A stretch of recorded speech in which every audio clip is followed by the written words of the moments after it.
It's 12 hours.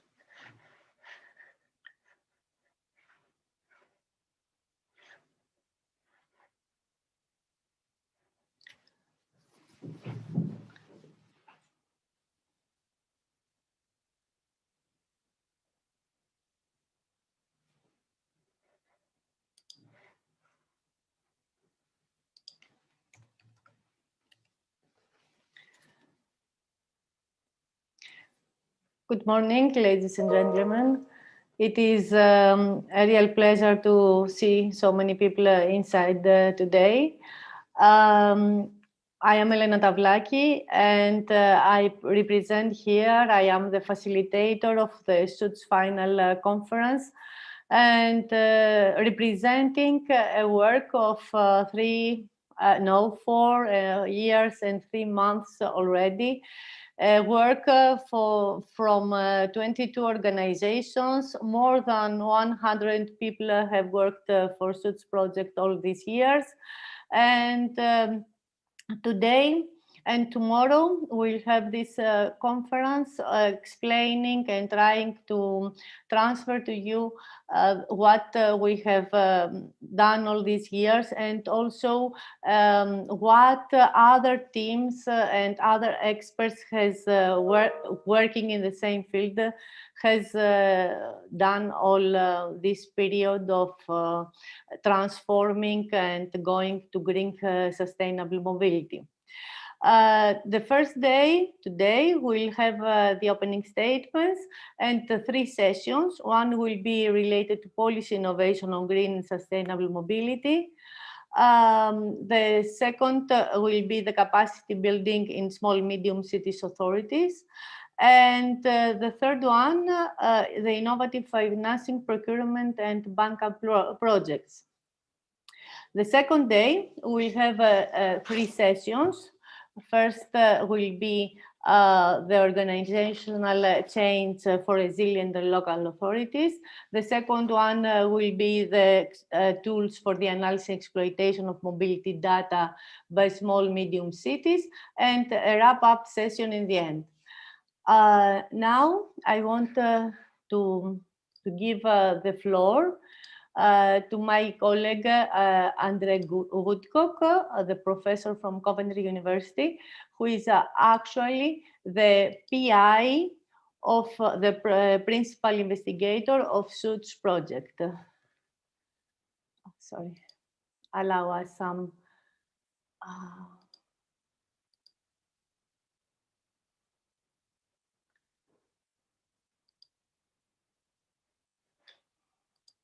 Yes.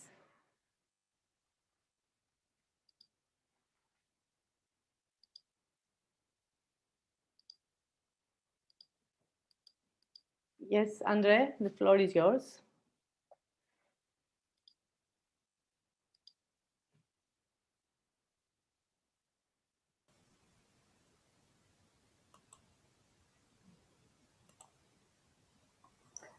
Thank you, Elena. Can you hear me? Yes, perfectly. We can't see you. No, right. We are live on YouTube as well, and the session is recorded. Okay, thank you. Right, thank you, Elena, for the introduction, and thank you, everybody, for attending the SUTS final conference. It has been a very long 4 years for some of us, I must admit. So thank you for this opportunity to present the results of the project and to actually encourage debate around sustainable mobility at this time. As Elena said, I am the PI of the SUTS project. And first of all, I would like to welcome and introduce the consortium.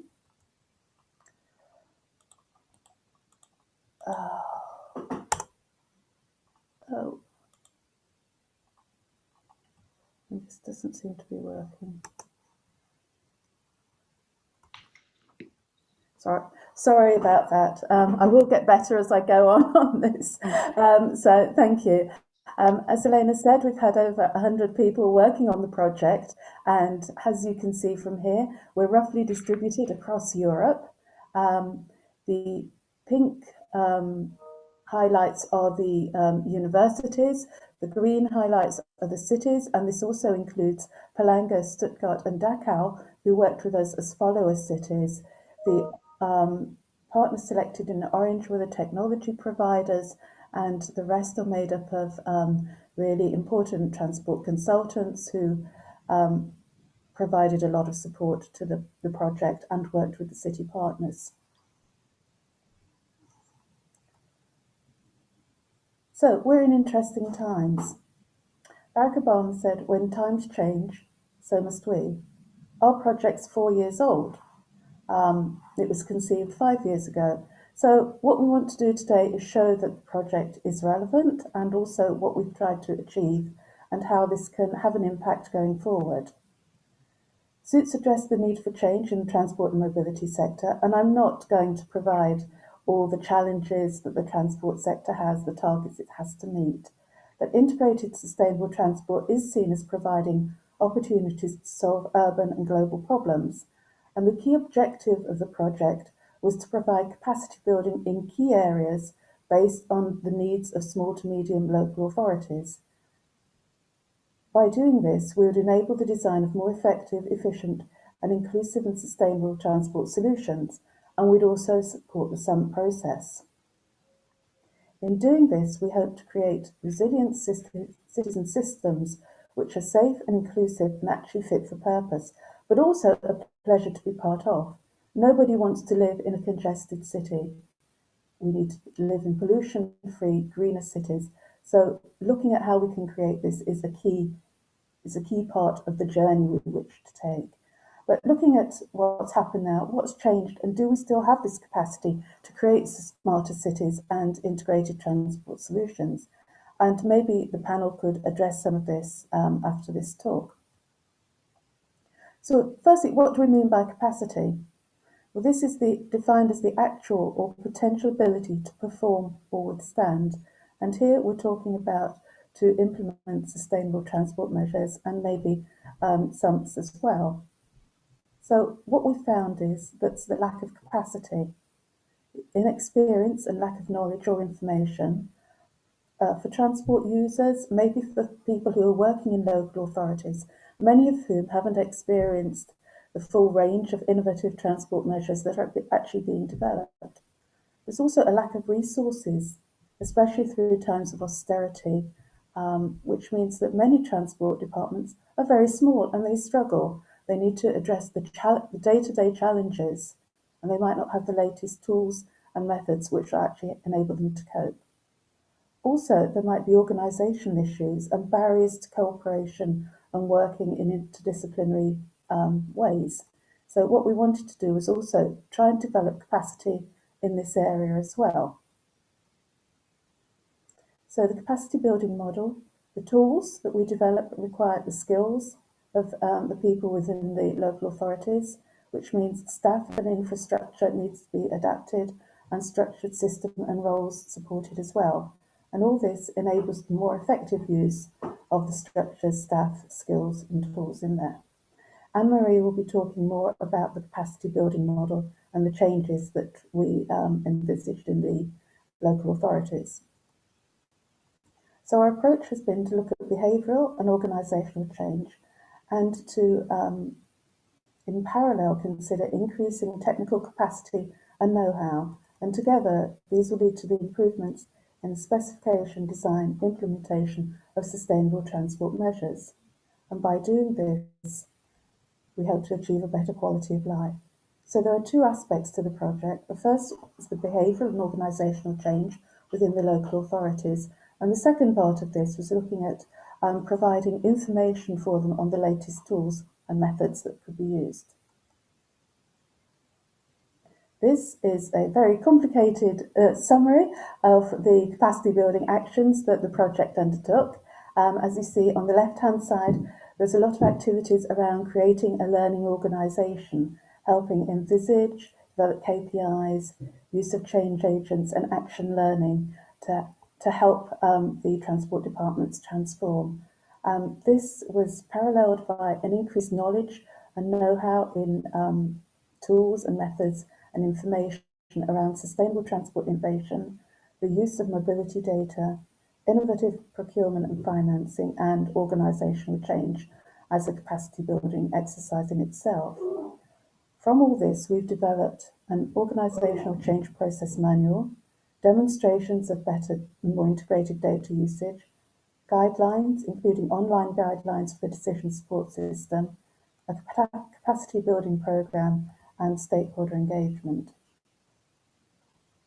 So what have we been doing in terms of creating a learning organisation? And here my colleagues Anne-Marie and Olympia will be talking about these in later sessions. But to introduce the flavour of what we're trying to do is we started auditing the current capabilities and capacities of each of our local authorities. So Transport for West Midlands, Torino, Valencia, Calamaria and Alba Iulia. We matched these to the skills they needed to deliver sustainable transport measures. So this made it a very real exercise. They were looking at what their current capacity was in terms of what they had to do. Then we prioritised these and developed some form of key performance indicators so that we could monitor progress towards achieving these goals. Then we supported the local authorities in an organisational change process and also in terms of knowledge acquisition, and evaluated the progress and set new targets.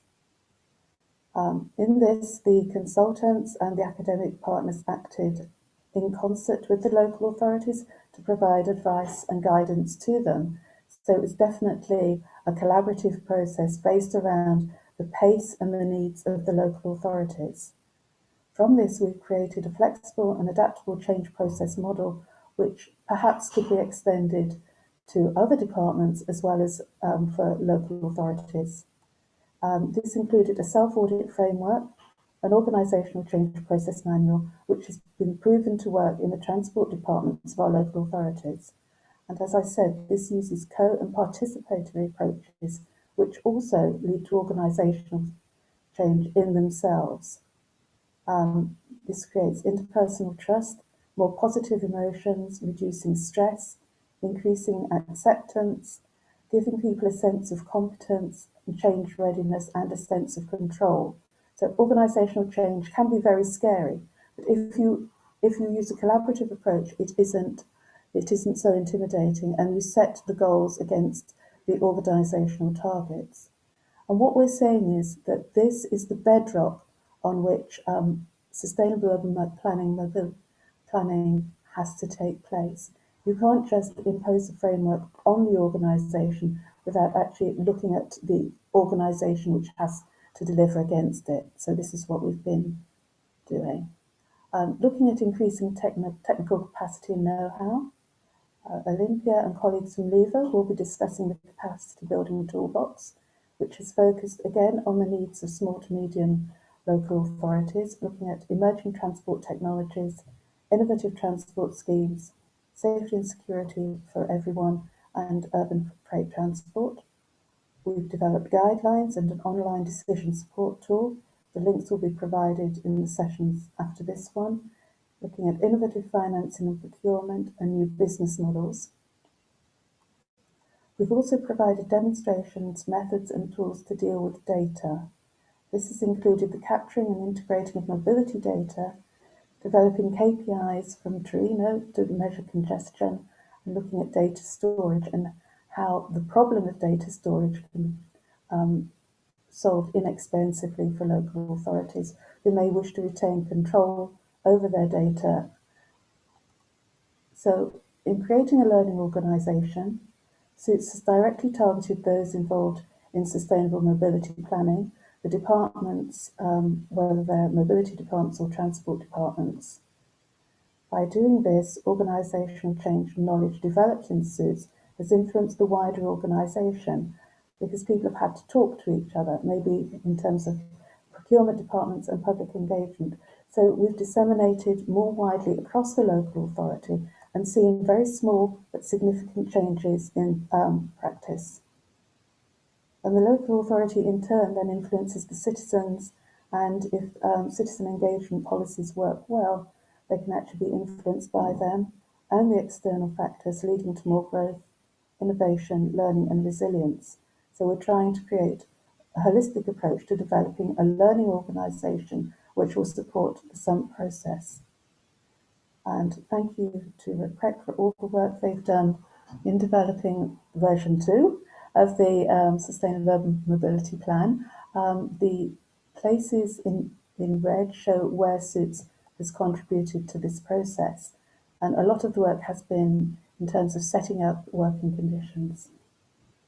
In summary, we see our project is supporting SUMPs through organisational changes within the Transport Department, increasing knowledge and understanding, for example, of financing and data collection, the acceleration and implementation of transport measures and SUMPs, financing of new sustainable transport measures in the local city partners, so we've had a direct influence on the success of their tendering, and improved inclusion and representation in transport planning. Our capacity, the capacity of local authorities has been increased through organisational resilience and flexibility, openness to innovation and job satisfaction and trust. And we've been able to evidence this because we've been one of the few projects that have actually taken part of a local authority through an organisational change process and actually documented what's been going on, looking at the barriers and enablers to that and sharing information. And we'll be discussing this later on. I started off with saying when times change, so must we. We're now transitioning out of COVID. So what do we need to take forward? So continue to empower local experts, whether these are the citizens or the local authorities. They hold the real knowledge and the power. So look at how they can influence future policy, capitalise on good practices that have emerged, such as e-learning, e-working, and agile thinking, and really being responsive to needs in a very fast way, widening the definition of integration and embracing the concept of intersectionality. So with that, I would like to conclude, and I'm sure some of this might be picked up in the panel and discussions later on today. So thank you very much for your attention. If you want to contact me, here are my contact details. So thank you, and over to Elena. Thank you, Andre. That was a very comprehensive discussion about SUITS and presentation. I would like to ask our project officer from the European Commission, Pedro Alfonso Perez Loza, to come with us. Yes. We can see you, yes? Yes, okay, great. Welcome. And the floor is yours. Thank you very much. Good morning, everyone. As already introduced by Elena, my name is Pedro Perez, and I'm the project officer of SUITS. And I would like to welcome all you to this conference, which will show how to boost the capacity of small and medium local authorities to achieve a green, sustainable mobility.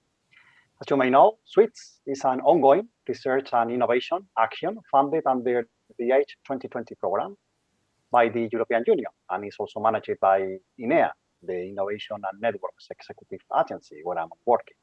Actually, SUITS project will officially finish by end of this month. Moreover, SUITS is part of Civitas 2020. Overall, all the research projects like SUITS running under Civitas 2020 are focused on establishing new knowledge or exploring new transport technology feasibility. Indeed, as part of Civitas 2020 initiative, SUITS is clustered with two projects, Prosperity and Sums Up. These three projects bring together more than 80 actors working towards a common goal to support cities across Europe to develop and implement sustainable urban mobility plans. It is clear that SUITS results contributes to achieve the European Commission priorities in the fields of urban mobility as well as green sustainable mobility. And I'm pretty sure that this conference will serve as a showroom of the current implementation of sustainable mobility measures in cities, and will also highlight the importance of the cooperation from all involved actors to achieve a coordinated approach when deploying the mobility measures. So thanks a lot for the attention, enjoying the conference, and I give the floor to Elena to continue. Thank you, Pedro. Welcome. Nice to have you here. Now we start with the session of policy innovation on green sustainable mobility, role of SAMS. And I'm inviting my colleagues my colleague Dimitris first Michalikopoulos to go in.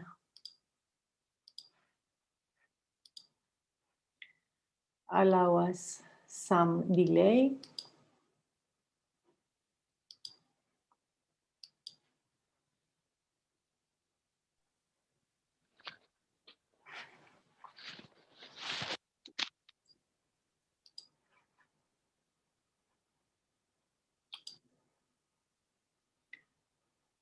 Good afternoon.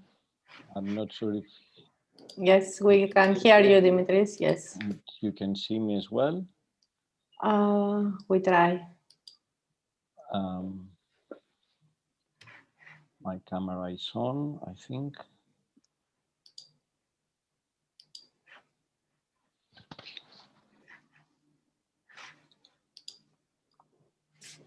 The floor is yours. We can see and hear you now.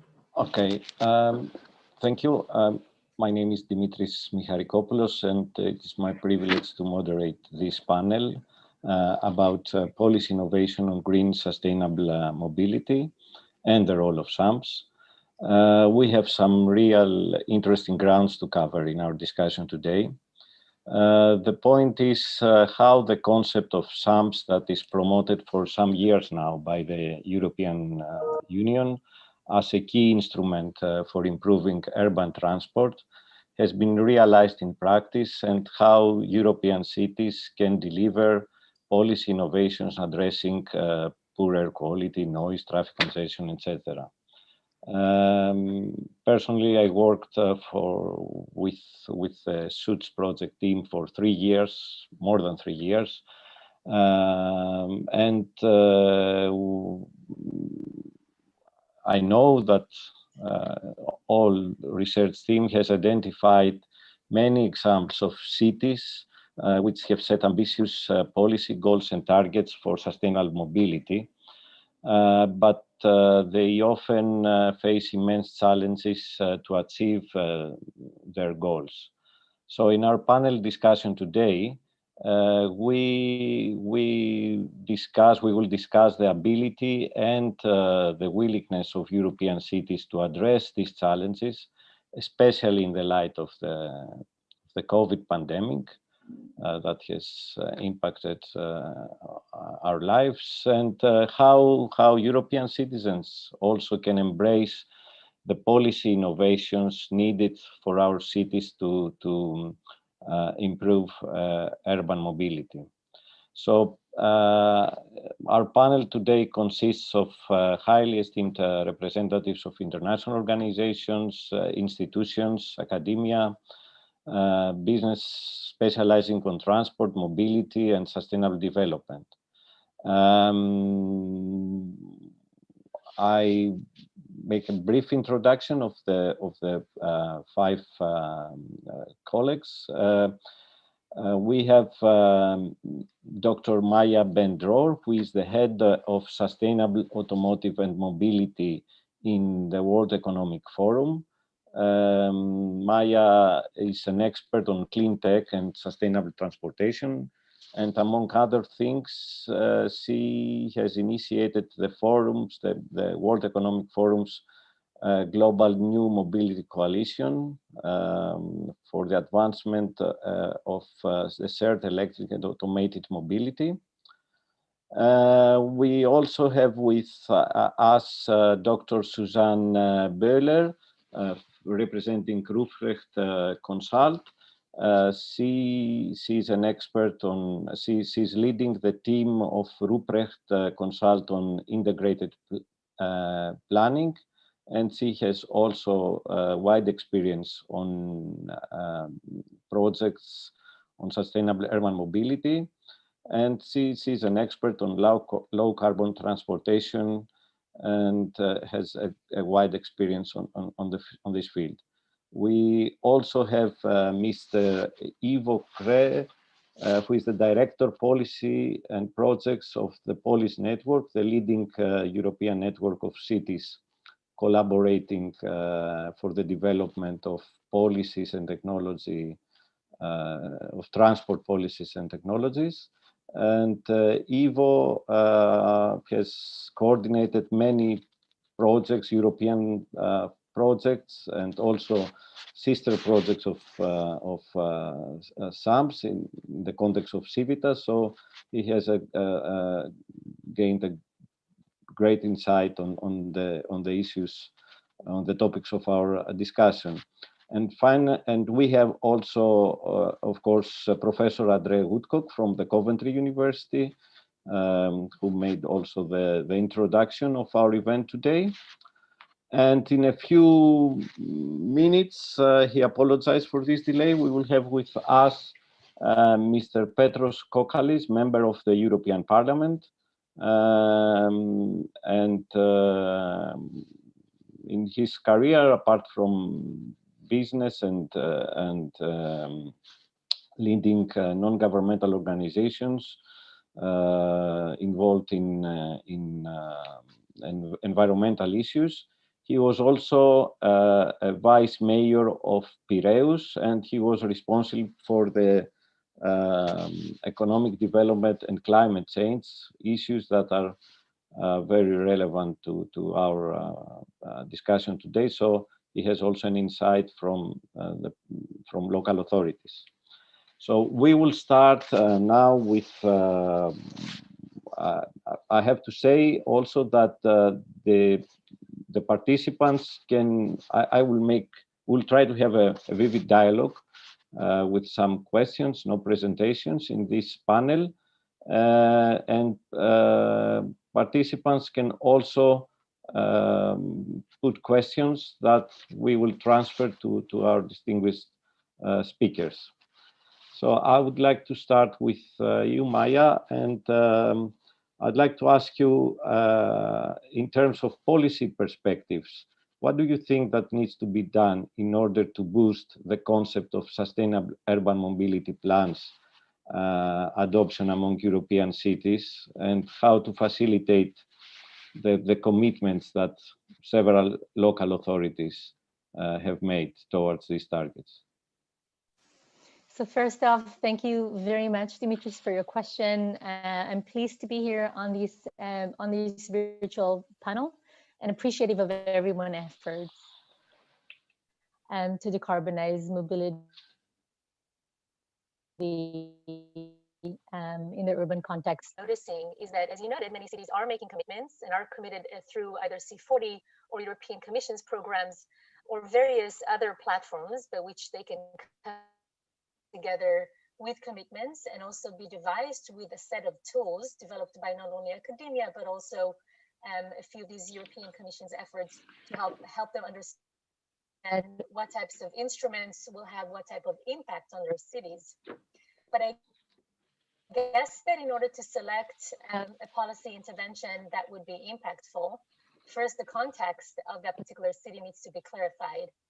And I think that, well, given the tendency of political lifespans to be rather short, shorter than policy interventions, then obviously there is a need to communicate, and there is no such thing as over-communication of interventions that can help drive towards a decarbonized mobility system in the urban context. That communication, I think, should be part of both the communities that city dwellers that live in the cities and want to transition to livable cities, but also to private sector institutions, be it small businesses that will be impacted by interventions, be it mobility service providers that are operating in the city for a while, but also those that are incomers and newcomers, but also, of course, financial institutions.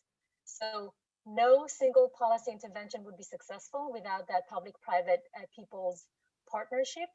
And these need to be discussed before a policy is decided upon in order to make sure that an investment made would be impactful.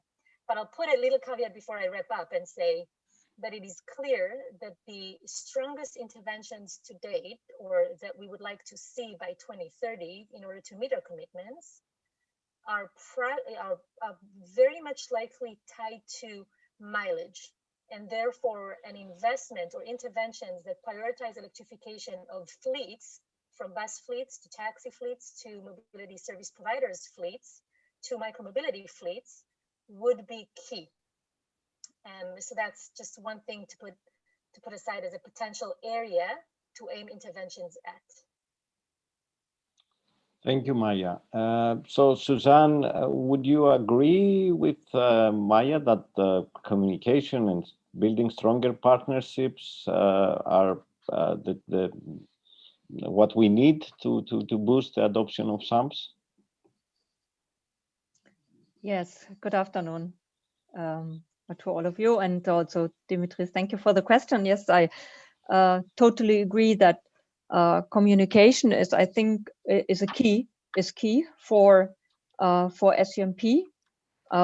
First of all, SUMP it's a process. It's an established process which is characterized by the collaboration of different stakeholders and also by participation. And all this shows that communication and the interaction between the different stakeholders, and also to come to common agreements how the path for the future should look like in urban mobility. I think this is actually really very important, and a lot of the capacity building I think SUITS have focused at, and also the sister project like Sums Up, which has been mentioned before, and also Prosperity, they have also focused on this aspect, how to set up this process in a city administration, and to facilitate the collaboration between the different departments, because this is something which is really important, as the challenges we are facing in urban mobility, such as better inclusion of vulnerable groups, better accessibility to the city, but also to tackle climate change. I think we are not longer, it's not longer a solution to work in sectors, but that we have to really to work more in horizontal structures. Therefore, the setup of communication strategies and also of a clear collaboration scheme, I think, is really very important. Thank you. I think Mr. Kokalis has joined us, if I'm not mistaken, or he will be here in a minute. I don't know if you can hear us. Okay, we cannot see you on our screen.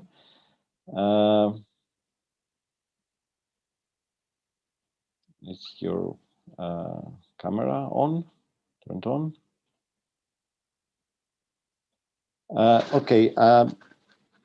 Before continuing, maybe Andre would like to share with us your views regarding the experience so far from that you have assessed of local authorities that have implemented sustainable urban mobility plans, and whether you think that SAMPS really make a difference on the implementation of SAMPS in these cities, has made any real difference on the quality and accessibility of transport.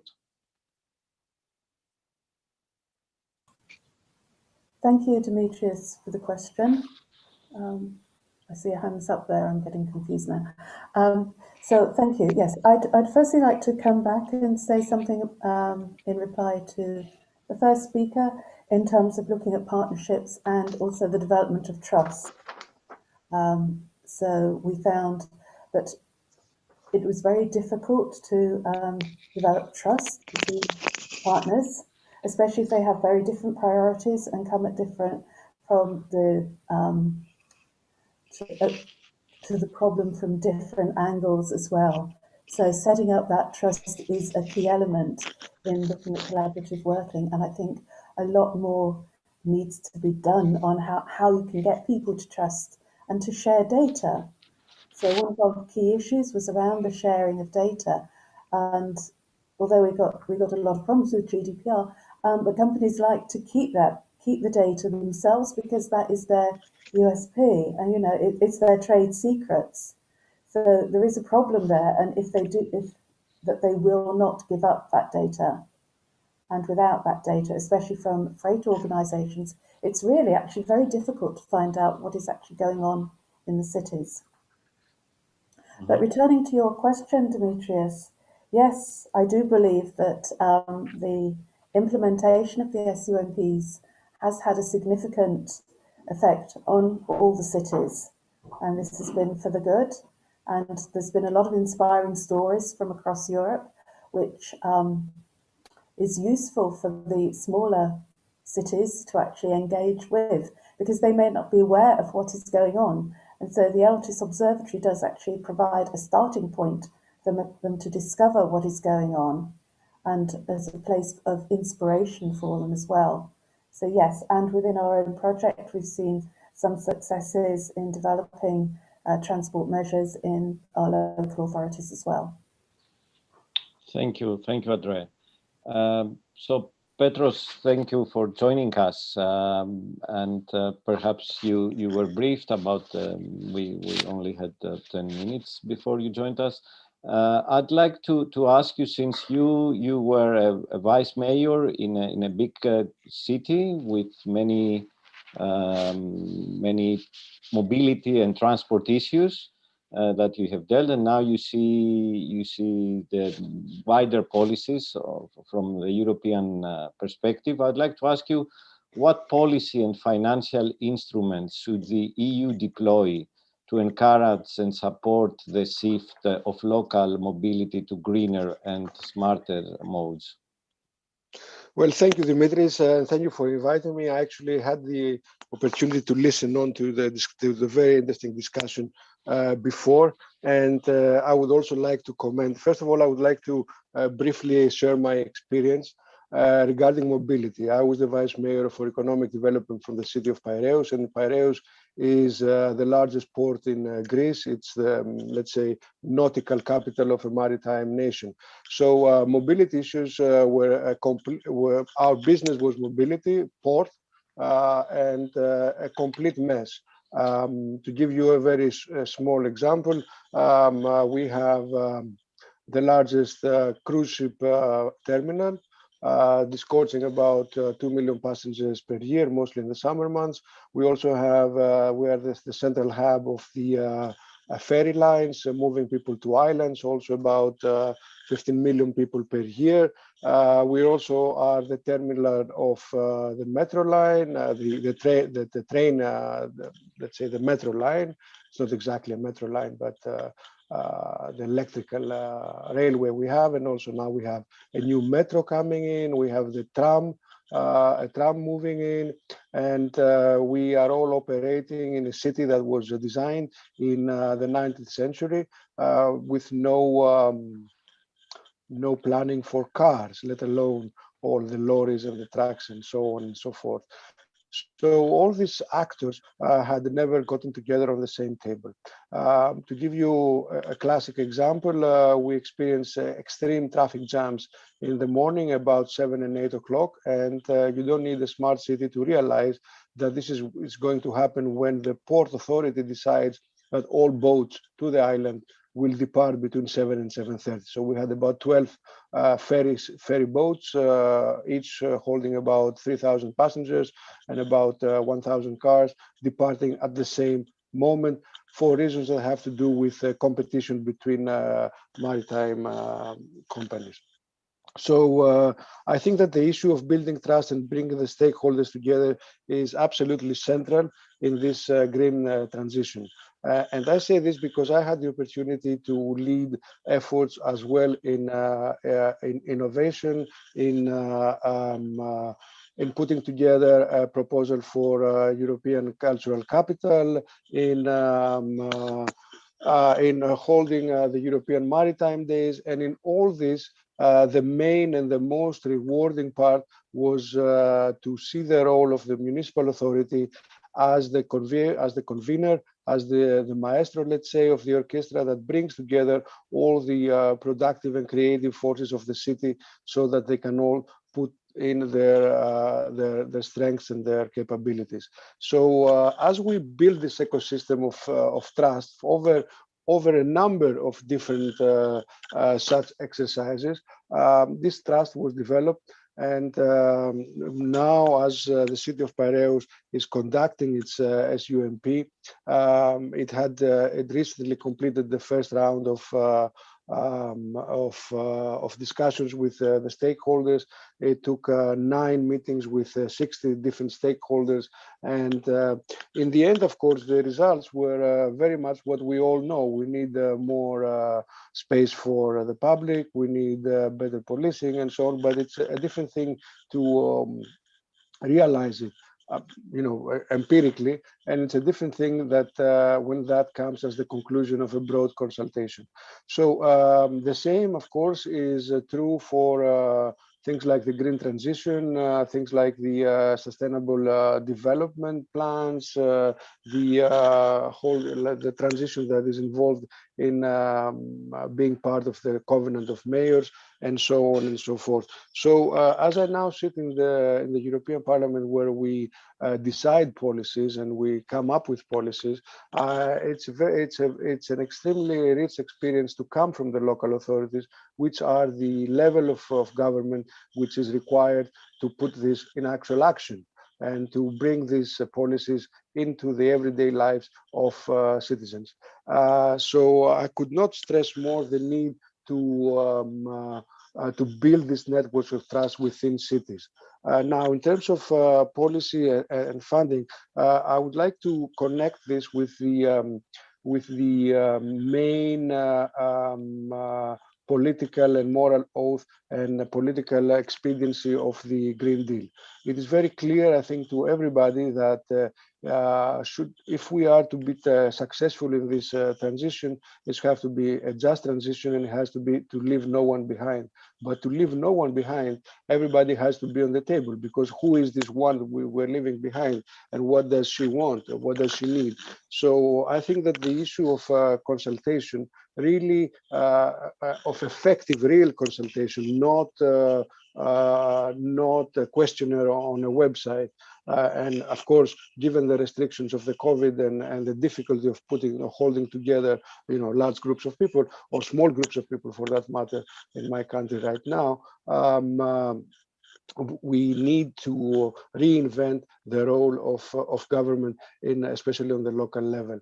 And I think that this is going to be the crucial moment. It's often we understand that, okay, we understand that to reach climate neutrality, we will have to rely on technologies not yet invented. But we sometimes fail to realize that we also need to invent new political narratives, new political organizations, new systems of political organizations, new systems of government. So we need to innovate in that regard as well, very specifically to bring in, to build these networks of trust and get everybody aboard in this Herculean effort to arrive at climate neutrality by 2050, and in the meantime arrive at 55% at least by 2030. And do you think that citizens were open to accept these policy innovations from your experience?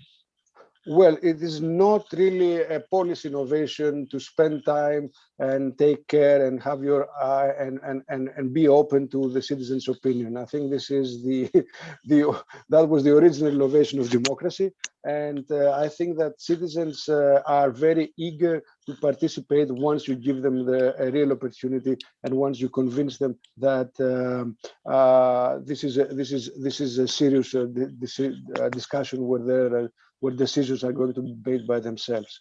Yet we need to break this, as was mentioned before, we need to break this sectoral and silo thinking, and I think this is what the Green Deal is doing very well in looking at the holistic picture. This part of this is re-establishing this connection with citizens. Yes, I think citizens are more and more active. Of course, now under the pandemic, there are other considerations that bring obvious obstacles to this procedure right now. But in general, yes, I think that the citizens are very open. Okay, we have some questions coming from our attendees, but before posing these questions, I'd like to ask Ivo. Ivo, from your experience, you have participated in so many EU projects regarding SAMPs and sustainable urban mobility. What do you think? What types of mechanisms should be put in place in order to ensure that our cities can adopt the concept of SAMPs? Or do you think that the concept of SAMPs is already well established and understood? And well, what we see now, also given projects like SUITS and SUMPSUP and Prosperity, which we're running in parallel, of which SUITS has had the longest breadth of the three projects. The combination of that effort has actually led to a very broad uptake and capacity building on SUMPs. So we see the next phase, and also coinciding with the next European multi-annual financial framework, so the next 7 years of European budgeting, as really a phase of deployment. We are in a phase of now the plans that have been drafted or are close to finalization, that these are now to be implemented. I think that's really a big priority. So the investments must be made. The plans have to be implemented. I think what is a very important mechanism is maybe not so much linked to immediately to SUMP, but it's this idea that finally the European goals, that the target is getting clear. I mean, it's now that we really see the urgency. It's in the next decade that a lot will have to happen, so it's that's really clear. We had some targets about road safety, air quality, etc., but now we really have over the next year a legally binding climate target for the Union, which will set really the framework for local action in line with what the other speakers have said. So I think this is really a super important mechanism, the fact that we have a clear goal that's also legally binding and will also be mainstreamed in all policies, in all legislation. I think that's the key message. I think we need mechanisms that are aiming at deployment, of course, not forgetting capacity building and also reaching out to those cities who do not yet have an SUMP, but mainly focus on deployment along the lines of this clear goal that is now in place. Thank you.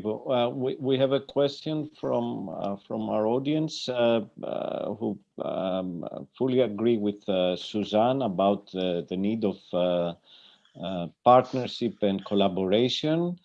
And our colleague asks whether, of course, SAMP could be a good instrument, but maybe larger cities could learn from the smaller cities and as well. And what do you think? Can we draw lessons? I mean, bigger cities can draw lessons from urban mobility policies implemented by smaller cities? Have you seen? I have seen the question, yes. And I think, yes, I think also larger cities can learn from smaller cities. What I know, or my experience in the interaction with smaller cities, is that they are much more closer. They have much more closer interaction and dialogue. And dialogues are already, I think, state of the art and mainstream, that people are working very, very closely together. Smaller cities are often facing other limitations and obstacles. So, but I think for the communication collaboration aspect, I think also bigger cities can learn from. In contrast to that, I think bigger cities have much more different challenges they have to deal with, and very often actually the demand now to deploy what Ivo has mentioned is very urgent, much more urgent also in larger cities, which also facing much more bigger challenges and problems. But for the collaboration aspect and for partnership aspect, I think also smaller cities are very well advancing now.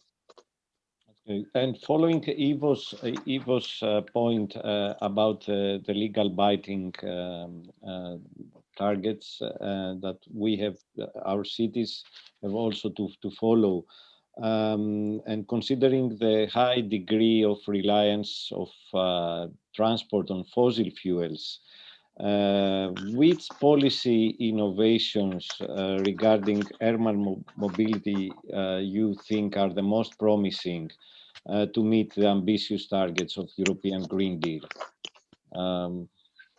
Would you like to say something? Maybe Maya as well?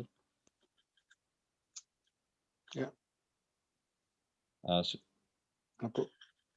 Suzanne or Maya would like to I can also comment? Mm-hmm. Ivo, please.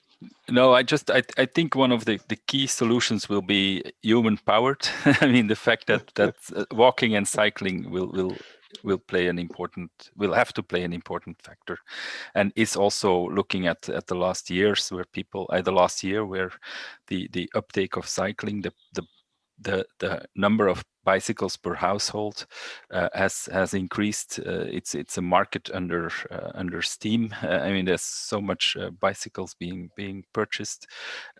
So there is really a huge potential as a starting point for walking and cycling. And I will leave the new mobility services for Maya but I would focus also on walking and cycling as a starting point. Yeah. Perhaps Maya, who has worked a lot with technologies addressing this acute issue, would like to say something? Yeah, I mean, I think, can you still hear me well? Making sure. Yes, we can see you. Yeah. There is a small delay in the sound. We can hear you. Is this better? Yes. Is this any better? Yes. Yes, it is. Well, I'd say that there are two approaches to this, right? Is it what we see happening and what we project will naturally happen? And another way of looking at this is, how do we seize the opportunity and leapfrog locked into prior to the pandemic and leapfrog into where we would like to be. In 10 years time, maybe we can shorten this to 5 years time. And on that perspective, I completely agree with Ivo that active mobility and being outdoors would probably be is something people are voting for with their legs. And we see Corona ways, and we see 15-minute cities being sparked around, and we see that happen, of course. But if we want to dictate some of the progress and leapfrog some of the lock-ins we've had, we also need to address the fear of going back to transit. We need to make sure that shared mobility is actually feasible in the near immediate term. And we have to, again, tapping to the point of trust and safety and biosafety and whatnot, we have to bundle all the technologies out there and communicate very well where the risks are and where the risks aren't, to make sure that it's not only active, we can go back to transit, so mass mobility, active and micromobility at the core of urban development, but also making sure that shared electric autonomous vehicles are accelerating, and that those that cannot choose active, that cannot use public transit, are able to move about as freely as they should, because we are aimed at equitable societies. So that I'll wrap up by saying that the benefits of integrated the set of technologies that are already in place, from shared to autonomous, including zero emission mobility, can actually help us achieve 80% reduction in carbon emissions or more by 2030. But only if we sync these tools together, these solutions. They shouldn't compete over our space and over our resources. And if we are allowing robotaxis to be on the road, we better make sure that these are zero emissions, and we better make sure that these are operated in high occupancy, and hopefully larger than 5-seaters where possible and where it makes sense. So there is a lot of thinking to put around what can we do and what do we want to do, and not overcompromise based on public opinion, but rather help work on bringing that vision into our reality today, and not just live our lives from our current state of mind, because I think that's what cities should be doing, and I think many cities are already doing that, big and small.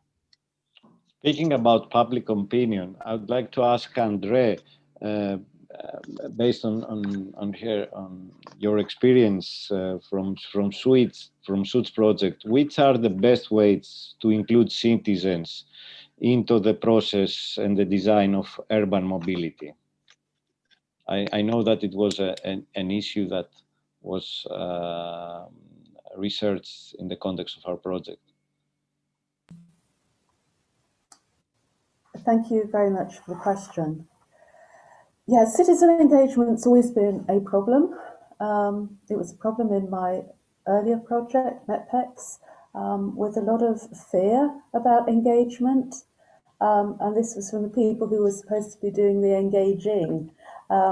So we have issues like the hard to reach groups are always hard to reach. So I think part of this needs to start with training and taking the fear out of talking to people. And maybe this could be tackled through better training and tools, but also through increasing workforce diversity. So the people in the transport department are made up of a very diverse community from the side of ethnicity, disability and culture as well. So they do have a more implicit understanding and a more empathy in terms of the people they're engaging with. What I'd also do is like to look at the design of the engagement events from the perspective of the people of the participants. What do they get out of it? What does it look like for them? So treat it as a journey experience for them, and not just sort of, you are there to give us feedback, or maybe to just comment on what we're proposing for you. So look at the quality of that engagement exercise. Look at the tools that you're using and how you can actually draw people in and get a richer dialogue with them, because then you'll get more information from them. So really look at it. It's not a question of using Post-it notes or using mural boards to capture key words. It's really about inspiring this dialogue with people. And perhaps this starts with schools, so looking at citizen science opportunities, looking at cities as more as living labs, so that we can build in citizenship. We're also looking at how you can communicate better with the citizens as well in terms of the local authorities. They're not pushing out the right messages in some cases. So in terms of Valencia, we found that they promoted more widely what they're actually doing and started to develop trust with the citizens as well. So if you're doing a lot of the push measures out there, then they can see what's happening. They can see the small steps along a greater journey, and it's taking them with you, and then they'll want to respond to you. The other thing we've been looking at is technology push, obviously. But I think everyone's quite fed up with technology these days, so no more surveys, please, no more Zoom meetings. but looking at different ways we can gather data from people as well in interesting ways. And I think now is a good time to start this conversation and dialogue. The panel have been discussing about this being a moment in time, a real opportunity. Well, let's take the lessons. And everybody's interested in sustainability, interested in the way in which cities have become different now that transport is not around. Can we capitalise on this and engage them more with conversations and not promote the idea that it's a rapid return to normal?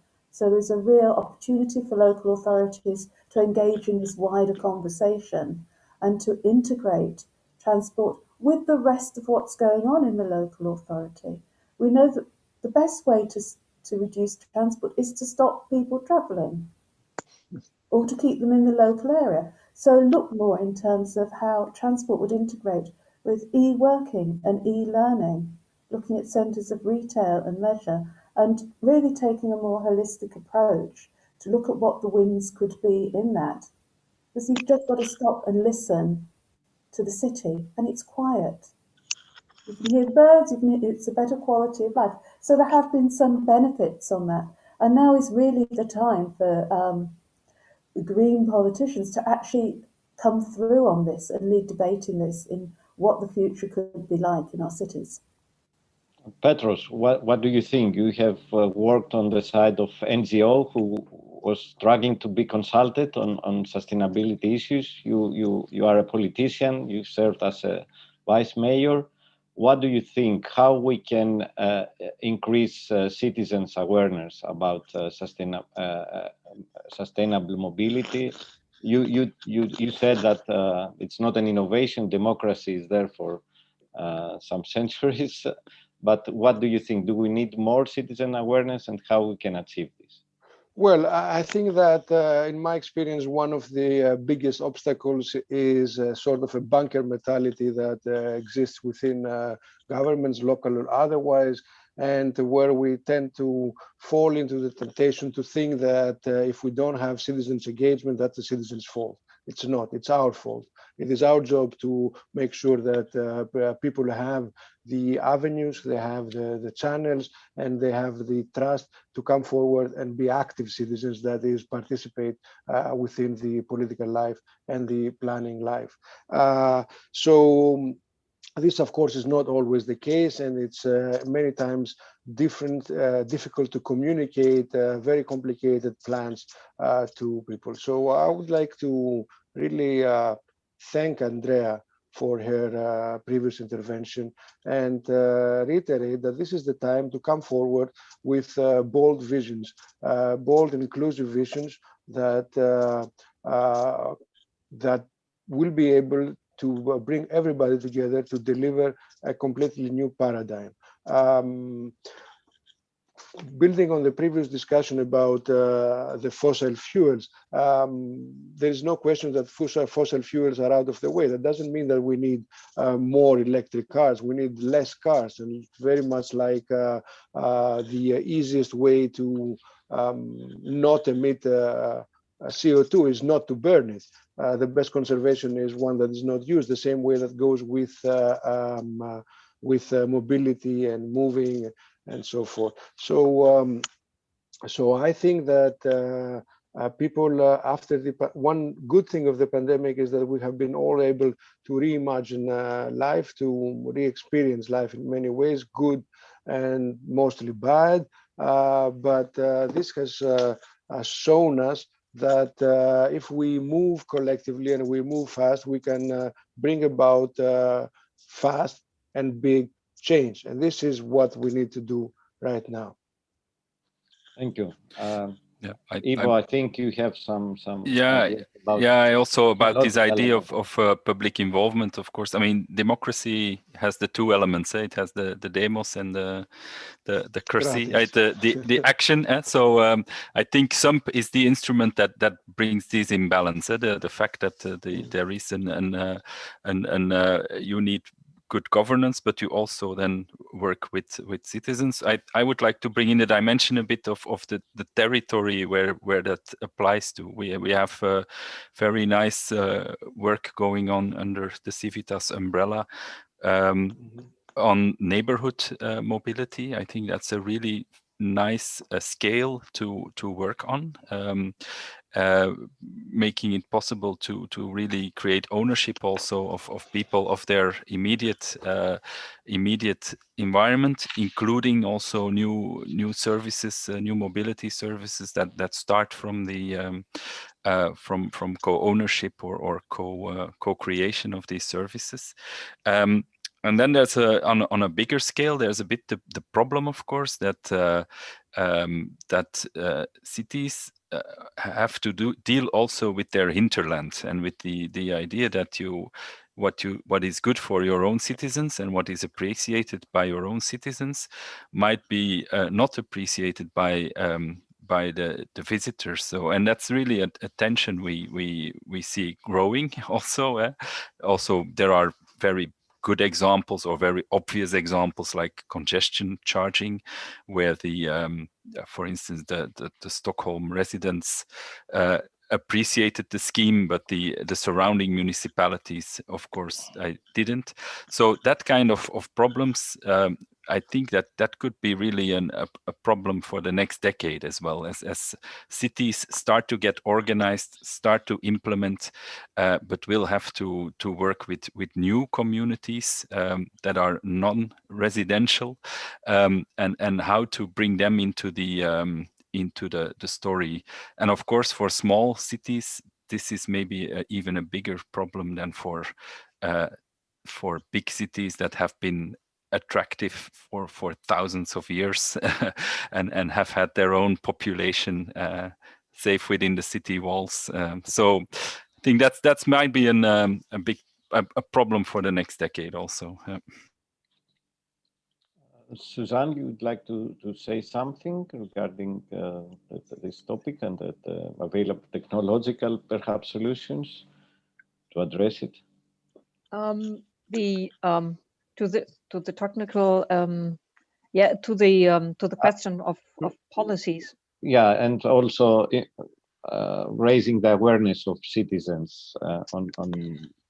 Yes, I think that this spatial dimension is very, very important, and that also that this residential dimension gets more attention and needs more attention, really, because that we also also, which has also shown the pandemic, that the neighborhood level is has becoming much more important, and also for the increase of walking and cycling, especially the neighborhood level, and also to provide technologies directly at to the residents. I think it's of great importance. I also agree for the difficulties on the regional level, that this is also a hard to engage group, mostly to cities. And also, if you think about that, if you think more about also the region which is responsible for the distribution of goods, so that you have a lot of in the region production sites and convention centers, so which bring goods into the city. This is also another dimension. You have to cope with urban logistics, and so you have much more private stakeholders you would need to integrate into the SCMP process in order also to organize your logistics better. I think this is also another dimension, the freight and logistic dimension. Thank you. Maya, I would like to ask you, and to also to remind to the attendees that they can pose their questions to the panelists. I'd like to ask you how you see, I mean, transport sector was one of the sectors that was more severely hit by the COVID pandemic. And of course, this would have an impact in the coming years. But do you think that with this new environment will be feasible to expect? I mean, how feasible will it be to have progress on issues like air quality and congestions in our city, given the circumstances and the impact of the COVID in transport sector? Yeah, I appreciate the question because it also ties well with my responses to Ivo's point and Petra's point and Suzanne's point from earlier. I think cities have their own priorities, of course, and making sure that people are overcoming the crisis, which is a socioeconomic crisis for many, is obviously first and forefront. Mobility provides for that transition or back to normal.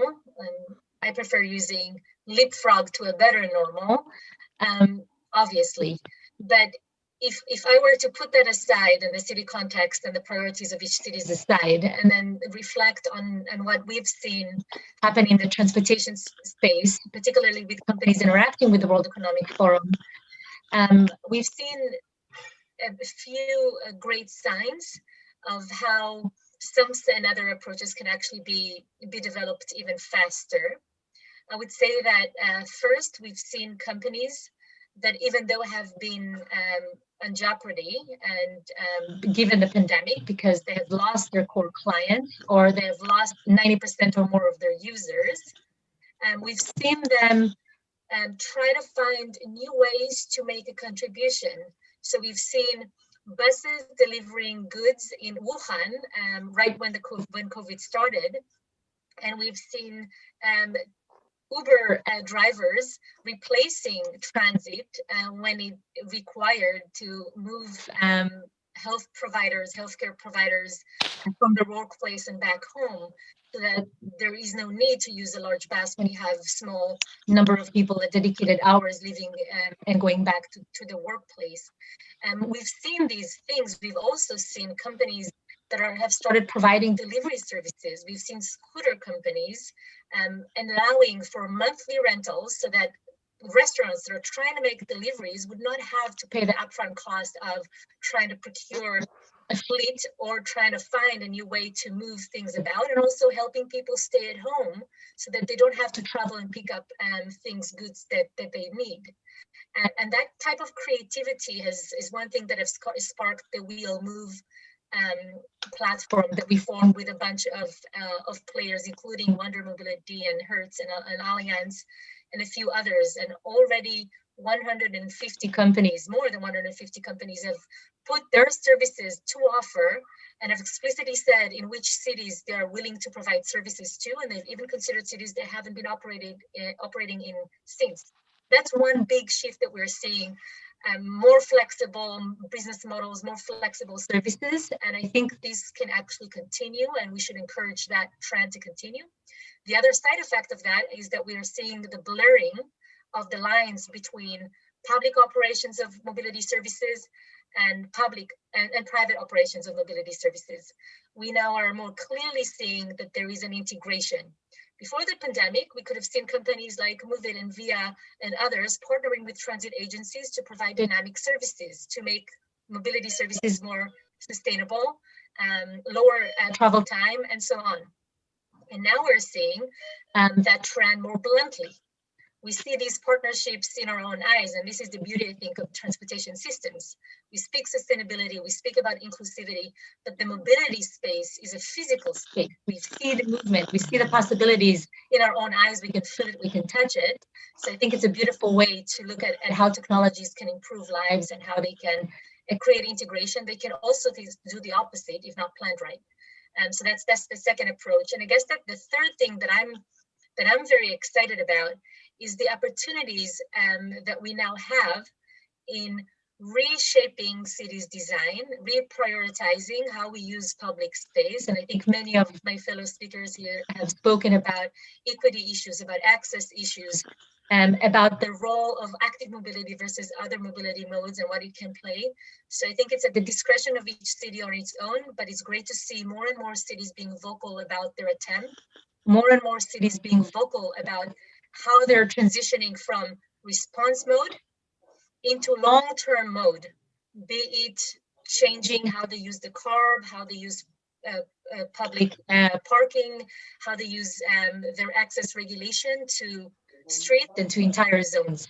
And I'll highlight another platform, and that's the COVID Mobility Works that we formed with a consortium of NGOs, including Ivo and team from Police Network, where we try to tell the stories of cities and mobility providers and what they have done in response of COVID, and try to generate insights on which type of responses we should probably consider to maintain.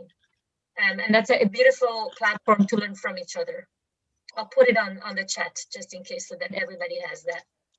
Thank you, Maya. Thank you. I don't know if you all agree that the COVID perhaps could create also opportunities to shift to a better mobility, and we can achieve some results faster with this. Petros, would like to say something about it? Yes, I am a great believer, and have really placed my hopes, and I think everybody's hopes, on the opportunity to move forward to a green recovery and do not repeat the mistakes of the past. I don't want to open it very much and speak of the understanding, the scientific understanding of the connection between pandemics and biodiversity loss, and but in the issue of mobility, I would like to be more specific, and I would like to give an example. We have now the Recovery and Resilience Facility, which in itself, it's a great innovation and a great way forward towards a European integration, both through the ability of the Commission to borrow on own resources and the ability of the Commission to approve these projects. Now, the recovery and resilience, and I think resilience is more the key word than the recovery here, has a do no significant harm clause for in its entirety. It's not only the 37% in climate action, it is also the do no harm clause. Now, we know now, recently we had a study by Harvard University that air pollution, which is in large terms attributed to mobility, claims about 9 million lives globally every year. So how do you reconcile more cars with the do no harm principle? You don't. So I think that and I'm very glad that in Europe, and also now in the United States of America, it is very clear that the recovery plan, the stimulus plan, has to come up with a way of organization that really reflects the re-examination of what is of value within our cities. And the most thing that has been recognized as of value is community. As we are locked in our houses, we meet our neighbors, we rely on them. So this kind of values of health, of education, of social services, which are typically deployed locally, should be in the main focus, or should be at least center stage in this recovery process. So yes, I think this is an opportunity, and I think it's also a last opportunity. I would like to add to that a very important observation we make together with the Committee of the Regions, Mr. Kokkalis also, is the absence of dialogue of the member states who will write the recovery plans with the local and regional level. So there is no real involvement of cities, regions on how to spend the money. That's a pity, and we really count on the European Parliament also to keep an eye on that fact, and to be sure that the plans that are that will be funded and will be evaluated by the Commission also include this local dimension, because this is also important for trusting the European dream, either the European value system, but also the idea that this is where the impact will be made. This is where the change will happen, and this is where apply to transport, the biggest change can be made. So it's an invitation to the Parliament to keep an eye on that aspect. Totally agree. Considering what was said about the effect of air pollution to people's life, to public health, especially in cities, do you think that the principle, the polluter pays, can be implemented in the context of urban mobility, for instance? I mean, is it something that needs to be addressed drastically? I missed part of the question, sorry. Yeah, I was saying, I think you are a member also of the Public Health Committee in the Yes. Parliament. I was following your point, the point you made about air pollution and the effect to humans' life. I was wondering whether the principle of the polluter pays can be implemented, how easily can be implemented in the context of cities and transport policies? Well, I think that it is a no-brainer, the polluter pays principle. We have moved forward with, on the top level, taxing carbon. So going down from there, it follows that we should be applying both incentives and restrictions in the issue of pollution, not only air pollution, all kinds of pollution. It's clear now that we face a triple crisis. One is global warming, the second is biodiversity loss, and the third is pollution, air pollution, waste pollution, plastic pollution. So this have to be tackled all together. And I think it's one of the beauties of the Green Deal and what we referred before as its holistic nature, that it not only looks at clean energy, it also looks at zero pollution. It looks through the biodiversity strategy of reducing of chemicals. It looks through the circular economy strategy towards reducing waste, which is a huge issue in cities. In general, cities are in the forefront of this battle, as you know, they represent larger and larger population sizes and larger places of the GDP production and larger places of waste production. So I think it's very critical that we work with the Committee of the Regions, that we work within the Mannheim message, that we work with the Green Deal going local, and that we all fall under the umbrella of the new urban agenda of the Habitat 3 of the United Nations, which is the application of the global goals, the Sustainable Development Goals.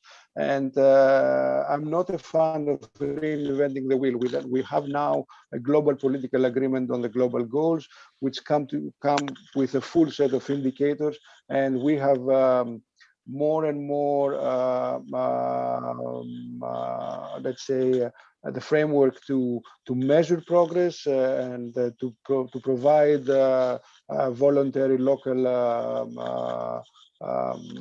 metrics of what cities are doing. So this is the framework where we all need to learn from one another, and within this framework, definitely polluter pays is a main issue. We have a disagreement as the left whether the market-driven policies will be sufficient. Having said that, the ETS has proven very successful in many ways, and we support its broadening to include things like building and so on and so forth. But in general, there is no way of going back to the idea of allowing companies or anybody else, for that matter, to externalize costs, which then become a cost for the general society, either in health or in other social cohesion issues. Suzanne, how you assess the readiness of European cities, especially smaller cities, to align with these strategies and commitments and adapt their policies and plans?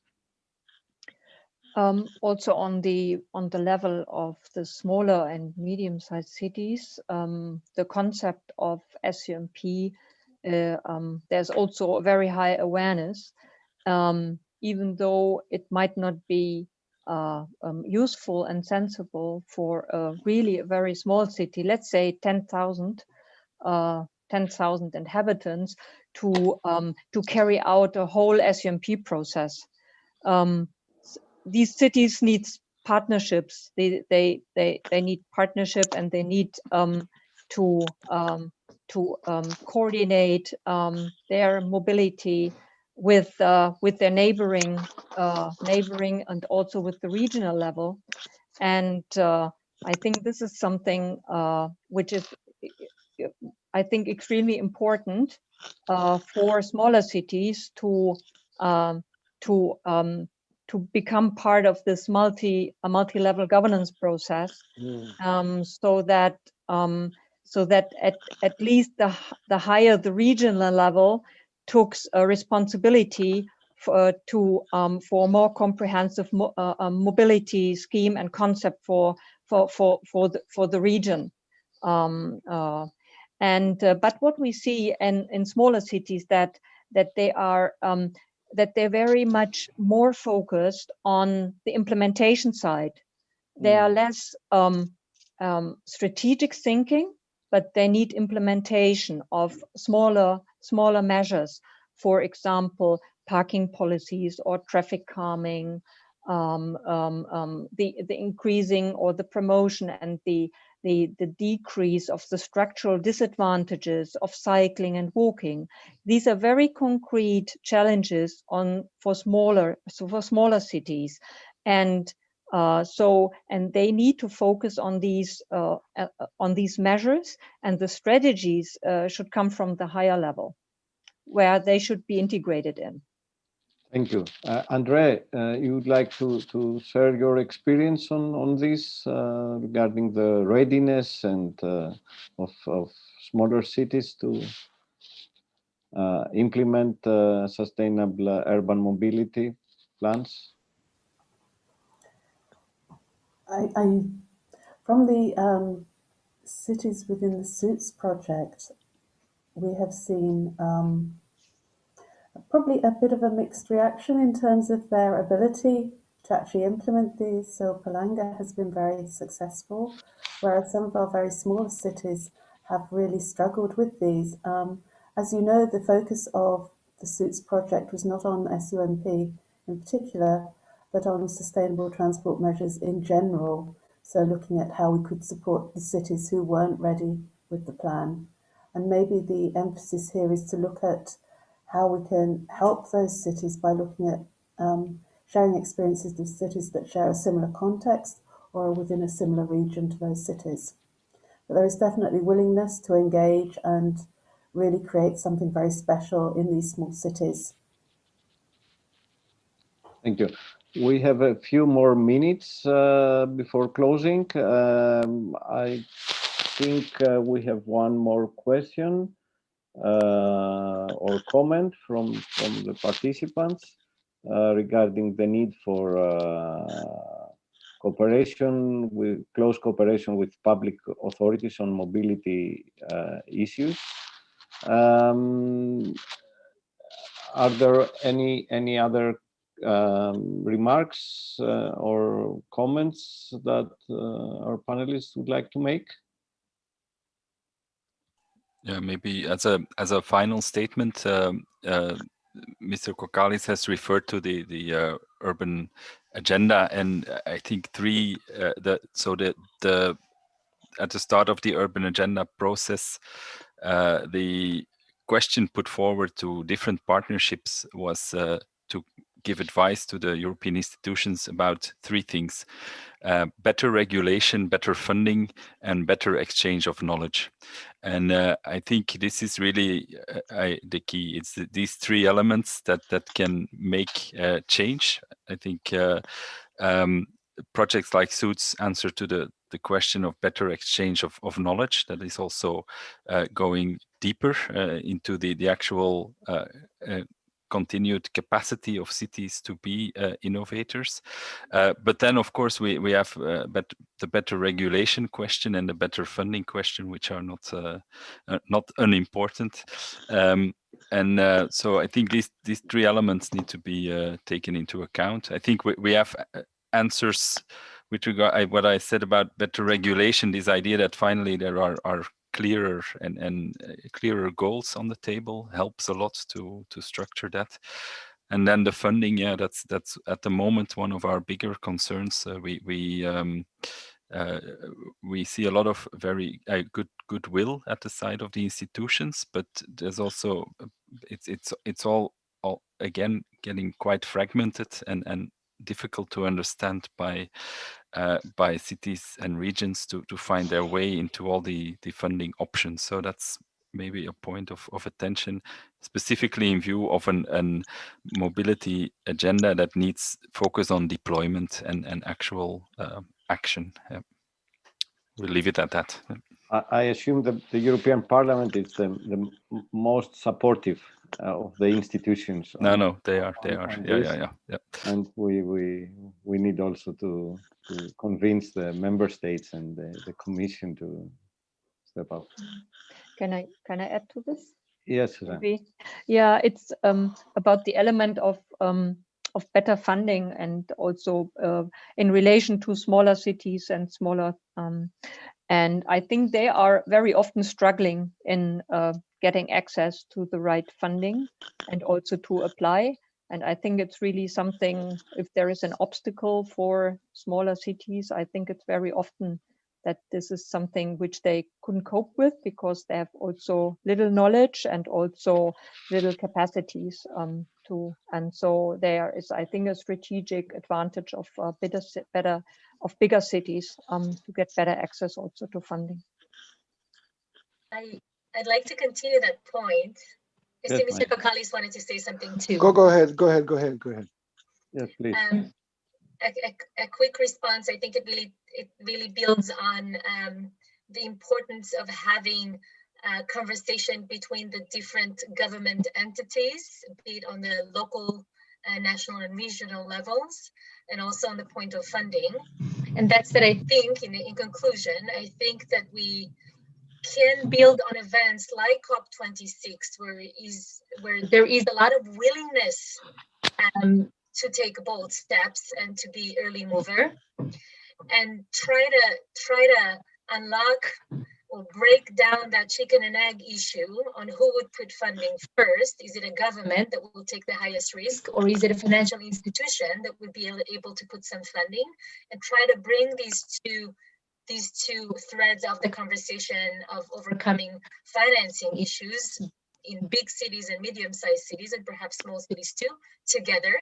And I'm grateful to see climate champions and a few other activists already out there trying to champion and have multiple conversations. And I think as many of us that are thinking in the same line would probably have to do the extra step of reaching out and making sure that we are aware of what is happening, and that we are connecting the dots, and that we are that network that can bring everything together. Clearly, those are difficult problems to solve alone, and obviously there are many little gaps that we need to overcome. And if we spend that extra time and these extra resources that we have on making sure that this is accessible to everyone and this information is out there, then perhaps we'll have some fruitful conversations happening towards COP26.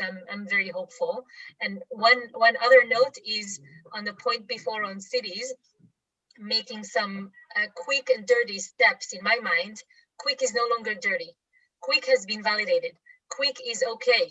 Quick is good enough, and we should maybe start being more open to small scale pilots, experimentation. I think the public is accepting that as well, and I think we should build on that.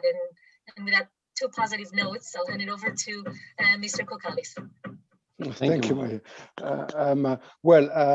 On the capacity, I think that it's really important on the capacity of smaller cities to understand and move forward. I think it's really important that we make use of common framework. Like I said, I'm not a friend of reinventing the wheel.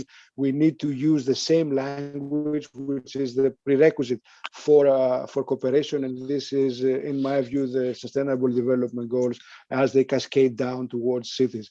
On the funding issue, I think that we are moving in an era of fiscal expansion, and we are actually in an era of unprecedented liquidity, even as weird as this sounds. So it's an issue of putting the dots together. And I think that the real value of projects like SUMP is specifically the pressure or the incentive to build these networks of trust within the stakeholders of a city, and this network of dialogue, this network of trust, this network of creation and co-creation is going to be essential in all projects moving forward. This is not something you do for your sustainable urban mobility only. Once you put these people together on the same table, and once you build their trust, and they understand that you're open to their ideas, and hopefully you can do things quick and deliver results, then these networks are the ones that are going to take you forward within all subsequent transitions towards, let's say, resilience. Thank you. I think we ran out of time. I hope the discussion was really I think it was stimulating, and it covered a lot of grounds. And with these positive concluding remarks, I want to thank all the panelists for their contribution, and of course I want to thank our attendees, and I want to pass the floor to my colleagues for the continuation of the SUITS conference. Thank you very much. Thank you very much. Thank you. Thank you. Thank you all for this very interesting discussion. It was important to hear things from the experts. And now we'll have a short break for 10 minutes approximately, and we'll be back on 13:45 with capacity building program in small, medium cities, and how the authorities are addressing the challenges that we have just discussed. Thank you.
Hi, Sebastian. Nice to see you. Hey, Elena.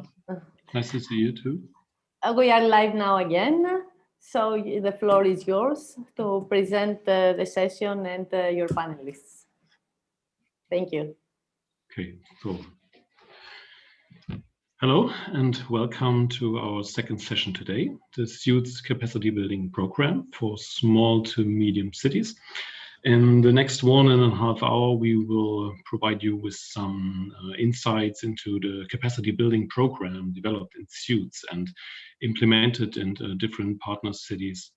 The goal of this program is to increase the capacity of local authorities and especially mobility planners to plan and implement mobility measures with a special focus on sustainability. Can you please go a slide back? Yes. First of all, I would like to introduce our presenters. We have Anastasia Founta and Olympia Papadopoulou from Lever Consulting in Greece. Anastasia is the transport engineer and Olympia is an environmental engineer.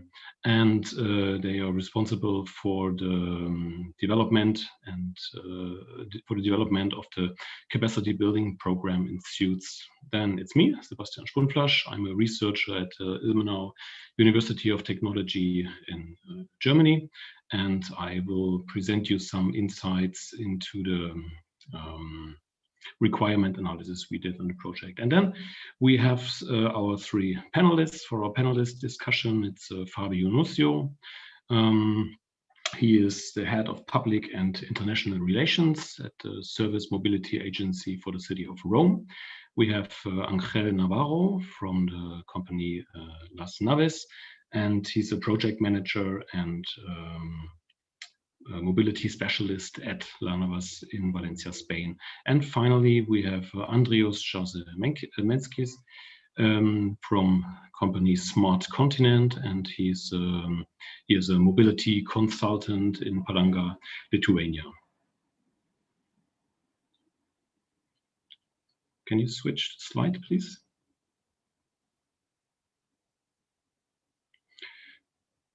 Okay, here's our session's outline for today. First, we will give you some insights about Suits' approach to capacity building. Olympia will do an introduction. After this, I will talk about the identified challenges and needs of the cities. And then we will have an overview of the capacity building program. Anastasia and Olympia will show us the modules of the developed capacity building program. They will provide us some insights into the workshops we did in Suits, and they will give some introductions on how to implement this capacity building program in local authorities. And finally, we will have a roundtable discussion with our three representatives from the Suits cities, Valencia, Rome, and Palanga. And we will hear about their experiences when implementing this program in the partner cities of Suits. And here we will also have the opportunity to answer some questions from the audience. You can see it's a tight agenda. We have a lot of content we would like to present, and I would like to pass the floor to Olympia, and she will give us an introduction into the capacity building program. Good morning from my side as well. We will have a short introduction to the capacity building program. We're actually going to demonstrate the approach we followed as a partnership to the development of the program. And Suits adopted a two-way approach. So on one hand, we wanted to enhance the skills or develop the skills of the key staff in the different departments within the organization, within the local authorities and the municipalities, from the transport departments or the technical departments, or even the departments on financing and procurement. And on the other hand, inspire their motivation in order to make use of these skills in their everyday work. And how did we suggest to achieve this? It's something that already Andre discussed, and you're going to hear a lot during this conference, is by attempting to transform the local authorities into learning organization. And what is a learning organization? What is the main characteristic? It's an organization that encourages personal mastery and cultivates open feedback to see problems and opportunities on all levels. So the actual result we aim to achieve, and we still want to achieve because this program will go on, is to make transport departments resilient and responsive to new challenges and changes. So the change of habits and behaviors within the organization can optimize the use and efficiency of the capacity building program. And by that way, all the training material from SUITS, but also from other European projects, can provide the step change needed in order to implement innovative transport measures.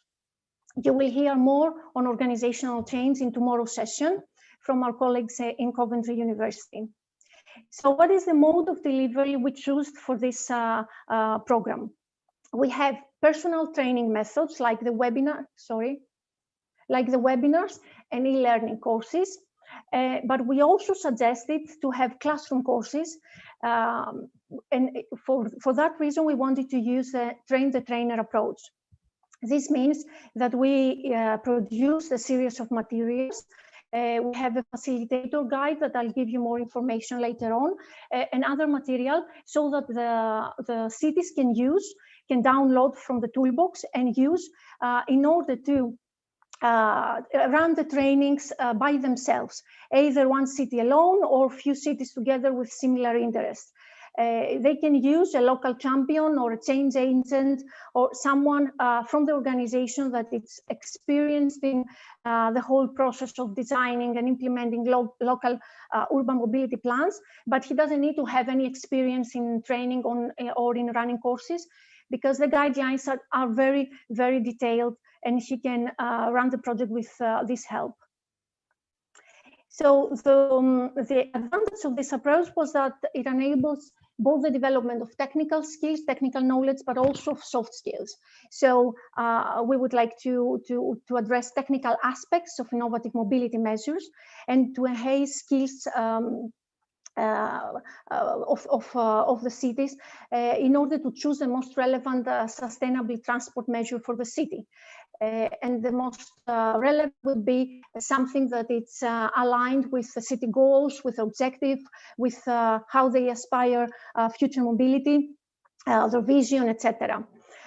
So they have also, we want the participants of the courses after the end of the project to be able to understand all the implementation aspects, the data they have to gather, any objectives or anything they have to use in order to implement the specific measures, and also be able to identify innovative financing opportunities and procurement methods. And there is a whole section dedicated on this aspect on the next session of the conference, and also be able to use all the available tools and guidelines. There were tools that developed within the project, but we have also run through the different projects and selected tools and guidelines that are relevant for specific measures, so that the cities and the participants can know before what tools to use for each measure. Now, some soft skills they will learn during the courses is how to explain the benefits of the measures to citizens and other stakeholders. And this is something that you've discussed before, our panelists in the previous section, how to build trust for the citizens, because in many cases, you know, that citizens oppose a suggestion for the implementation of a measure coming from the local authority. So we need to know how to persuade them and show them the benefits of the specific measure. Also, another skill that we would like the participants to enhance is to be able to identify the actors and stakeholders, with the ones that they have to collaborate with from the public and from the private sector in order to implement specific measures. Also, as you know, there is an interdependence between local, national, and European strategies, and we have all this material provided to them so they can realize and recognize the interdependence and take it into account in the designing and implementation of the measures. The classroom course have an extra advantage that, well, it's not very easy to implement now in the COVID period, but hopefully afterwards, that they strengthen all this, they provide this strengthening of cooperation with the team spirit within the city staff. And also, if you choose to invite other cities, the exchange of experience is really, really important. So before we go on and show you the cities, I would like to ask Elena to give us the video, to have the video with our dear colleagues from Turin, Elena Ciarlo and Sanil Budeo from Coventry, and have their view on the city, have the view of the city on the capacity building program and how they have implemented it in their own cities. Can you do that now, Elena? Should I stop sharing?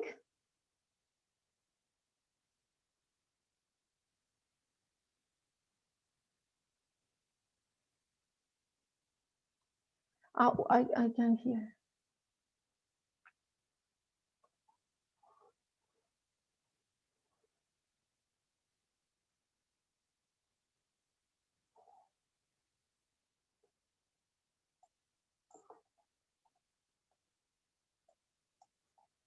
Sorry,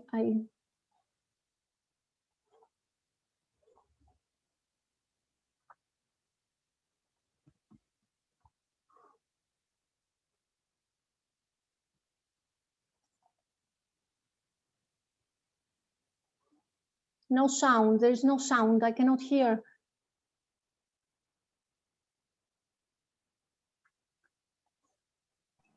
Sorry, I don't hear. Yeah, it's technical.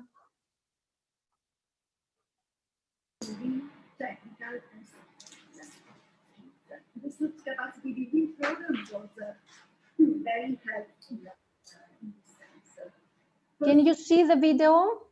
The Suits workshops and yes, you can see, but no sound. Yes. Knowledge, but we had the opportunity to exchange with the other city partners about different experiences and concrete measures to improve urban mobility. Second, we tested in concrete some sections of the capacity building training material. In fact, as in 2017, the adoption of a SAMP became mandatory for metropolitan cities, in collaboration with our local Suits partners, the Technical University of Torino and 5T, we decided to support the dissemination of SAMP knowledge in the metropolitan area. Suits helped to network with the relevant stakeholders in the territory, including mayors of the smaller municipalities, transport operators, research institutes. We brought them together to introduce the Suits way of working. Suits has also helped Torino to work on the change of the organizational thinking of the municipalities. Like in many public organizations, it could be difficult to introduce a new approach. Suits project gave us the opportunity to think different and change our way of working, introducing, for example, the change agent profile. From this point of view, Suits provided a very good opportunity to access high-level knowledge, and not only for the staff directly involved in project activities. Coming back to the capacity building program produced during the project, we suggest to all municipalities interested in sustainable mobility to have a look at the toolbox. It is a very interesting tool covering many different topics with concrete examples and inspiring use cases. It is also very easy to use it. So I think that in fact, we will continue to use it and also to motivate other municipalities to benefit from all this material.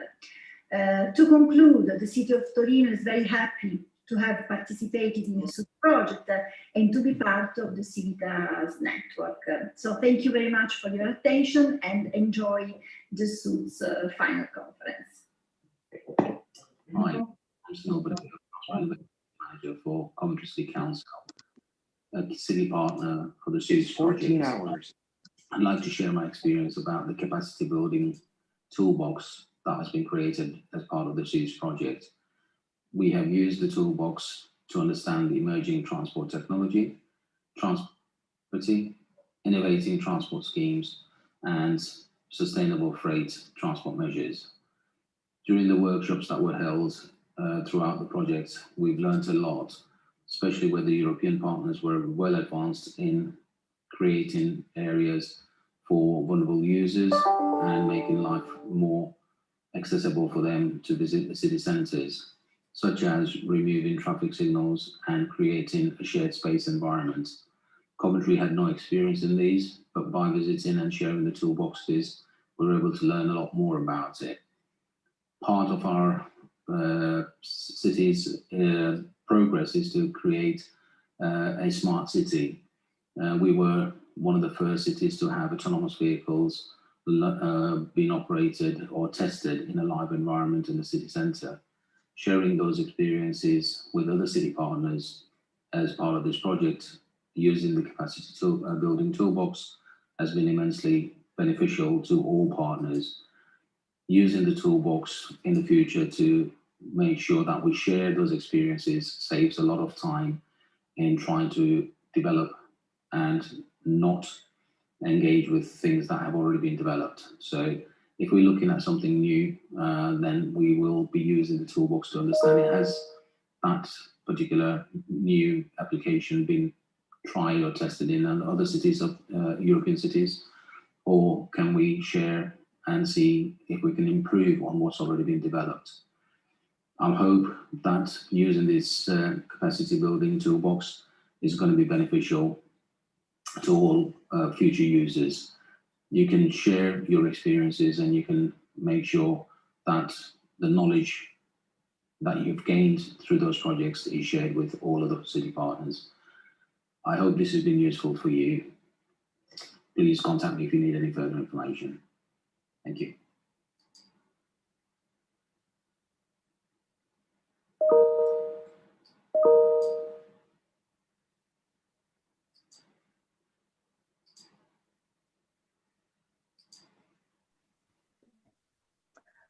Okay, we had some technical problems, but maybe you've take a glimpse of what the city's view is, and we have tried to incorporate a lot of the views of the cities in this session. So we'll have another short video later, and I would like to thank Elena and Sanil and the other partners that will have the chance to talk and give their view from the cities. Now we have, just to give you an idea of the cities that we cooperate with within the project, we have 9 cities, 6 of them are partners of the project, and we have 3 follower cities. So as you can see, we have big cities like Coventry, like Rome, and we also have small cities like Calamaria or Alba Iulia, that they are, and in the context of the project, when we say small and medium city, we mean less than 250,000 inhabitants in the urban center. So all this, for the past 4+ years, we've worked with the cities, and we've tested the capacity building program with pilots, with workshops with them in different modules, and keeping 3 cities each time. So they also enhance their exchange ideas and enhance their cooperation skills. And you know, we work with cities because we wanted to, because cities are the starting point and it's also our end user. So we had to know where to start from, understand the cities, understand their needs and the challenges they face when implementing sustainable urban mobility measures. These challenges were identified working together with the cities involved from the beginning, and it was a parallel work together with the development of the capacity building program. So I would like to pass the floor now back to our moderator, and he will give us an overview of this process, as he was one of the main partners working on this. Thank you so much. Thank you, Olympia. Can you please stop sharing your screen so I can share mine?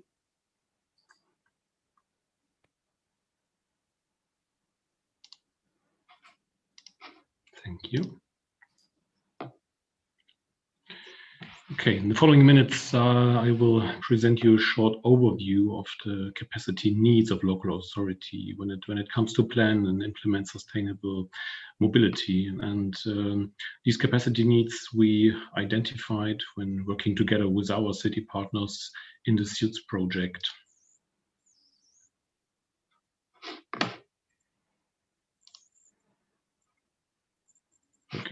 Okay. So as Olympia already said, if you want to increase the capacity of cities or local authorities to plan and implement sustainable mobility, you have to understand first, of course, what capacity actually means in this context. And this understanding is important in order to define possible starting points for capacity building within SUITS, but also for future capacity building initiatives. So in various workshops and discussions with our city partners, we tried to better understand the factors influencing the capacity or the ability to plan and implement sustainable mobility. We took a closer look to the barriers, gaps, and enablers cities are faced with in this process. And of course, we tried to better understand their information and knowledge interest, as well as their support requirements.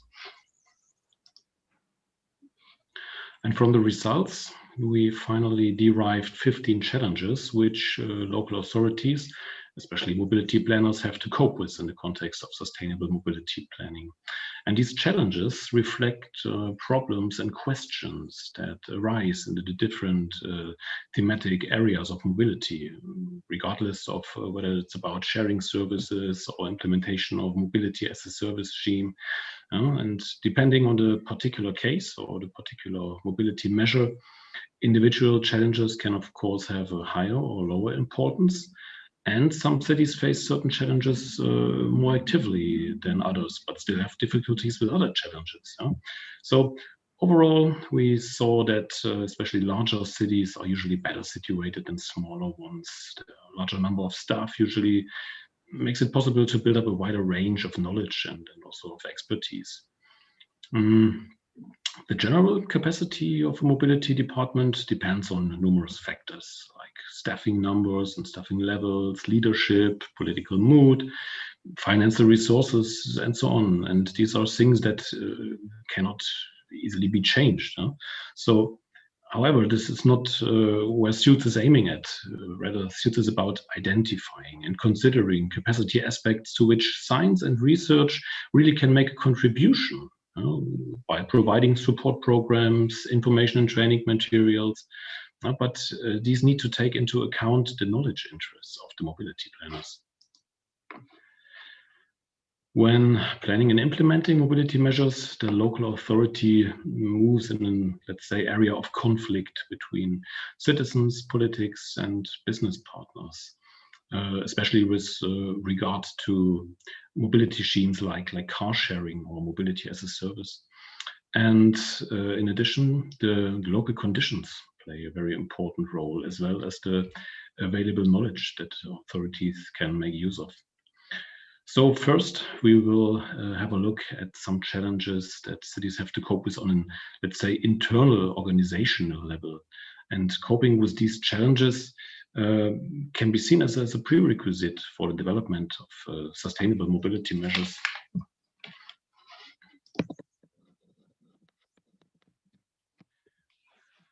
So, as I already said, when, no, sorry. Okay. Developing sustainable mobility is not simply copying good practices from one to another city. So sustainability thinking or sustainable mindset is needed among the staff. So they need to understand basic principles of sustainability. And this is something which you cannot dictate by leadership or by management. Rather, it's a way of thinking that needs to develop gradually and that needs continuous impulses and encouragement. The challenge number 2 we identified is the institutional cooperation, as the development of mobility measures is often very complex and involves different sectors or requires different cooperation between different departments in the authority. A big challenge is to get the various municipal departments to cooperate and to implement common visions. And in this respect, inter-municipal cooperation is playing also an increasingly important role, since mobility offers do not end at the city borders, and joint services can, of course, greatly increase the efficiency of those services. Challenge number 3 is the systematic staff deployment and development. And as I already mentioned, especially smaller cities have typically only very few staff in charge of mobility, and it's therefore important to develop and deploy the existing staff systematically. They need to consider which areas of expertise will be developed within the department and what expertise, for example, will be brought in. Challenge number 4 is the effective project management and monitoring. And although the importance of project management is clear, insufficient project management is still a big barrier, and it often leads to serious delays or even the failure of project. During the planning phase, the biggest problem seems to be in overambitious planning in combination with a lack of experience, especially on innovative topics, and this finally leads to unrealistic plans from the beginning. And another major challenge is the systematic monitoring and the early detection of problems and deviations. Challenge number 5 is knowledge management and knowledge transfer. I think it's clear that the working knowledge management process can make a significant contribution to improving the capacity of a mobility department, especially since the planning and implementation of mobility measures depends to a large extent on experience. But the implementation of an efficient knowledge management is still a big challenge for the cities. It is much more than purchasing one of the available software products. It's more about encouraging staff to exchange knowledge and experience within the department, but also between different departments.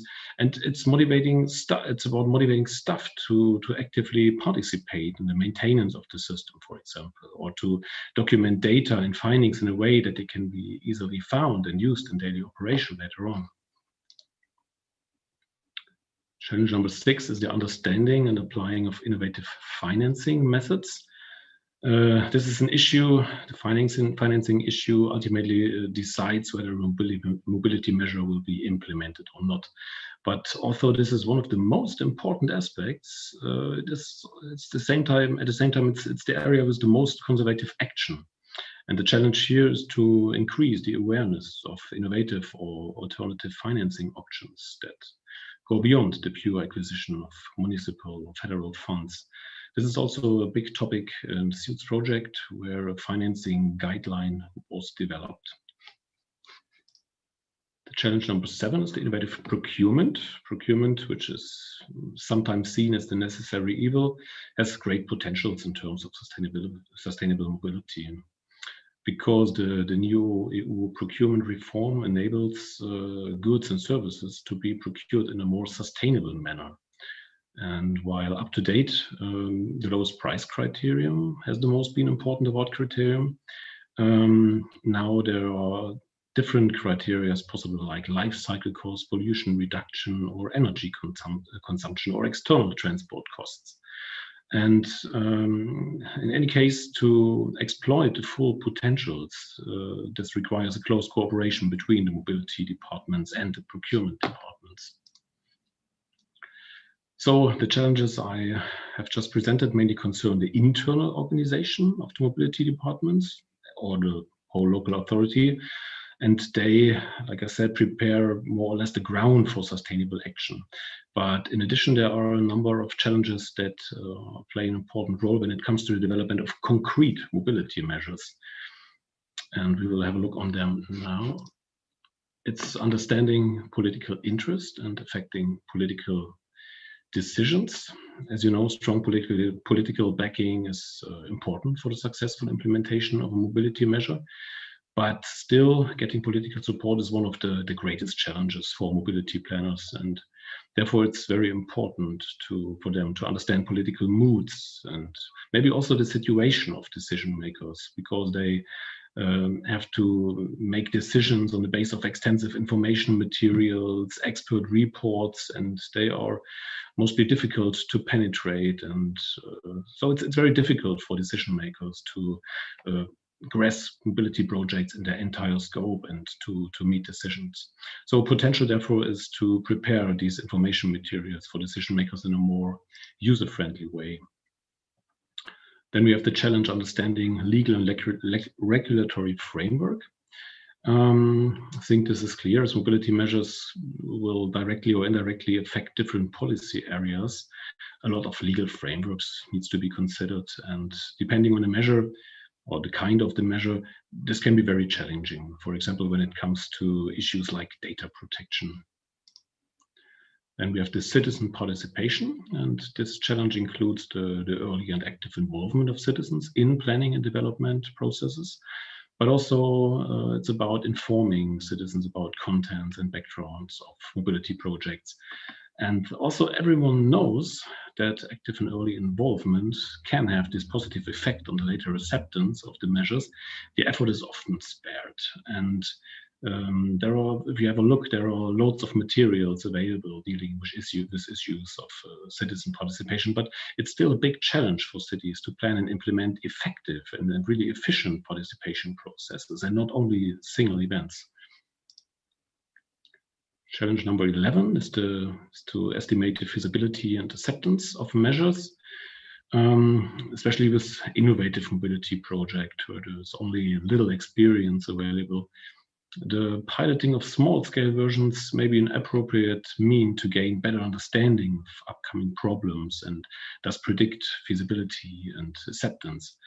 But nevertheless, especially smaller cities often lack the experience, also the resources, and of course the political support to simply try out things beforehand. Then we have the interaction and cooperation with business partners. This becomes more and more important with several new forms of mobility and service provider entering the market.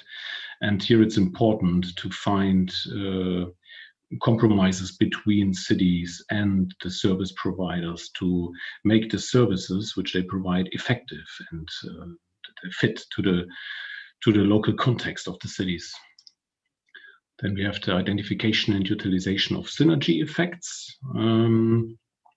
As the field of mobility and transport is very complex, of course, there are a lot of dependencies between the different mobility services and measures, and these certain dynamics that occur are sometimes difficult to foresee. So it's still a big challenge for mobility planners to identify synergies between the different measures and strategies in order to exploit the multiplier effects or to eliminate mutually distracting effects. And this is something which could be addressed by future projects, since so far there's only very less information available on the issue. Then we have the use of innovative technologies and data collection methods. As you know, information and communication technologies is one of the biggest enablers towards sustainable mobility. But however, data collection by means of innovative technologies and the use of this data for mobility planning is still a very big challenge for the cities.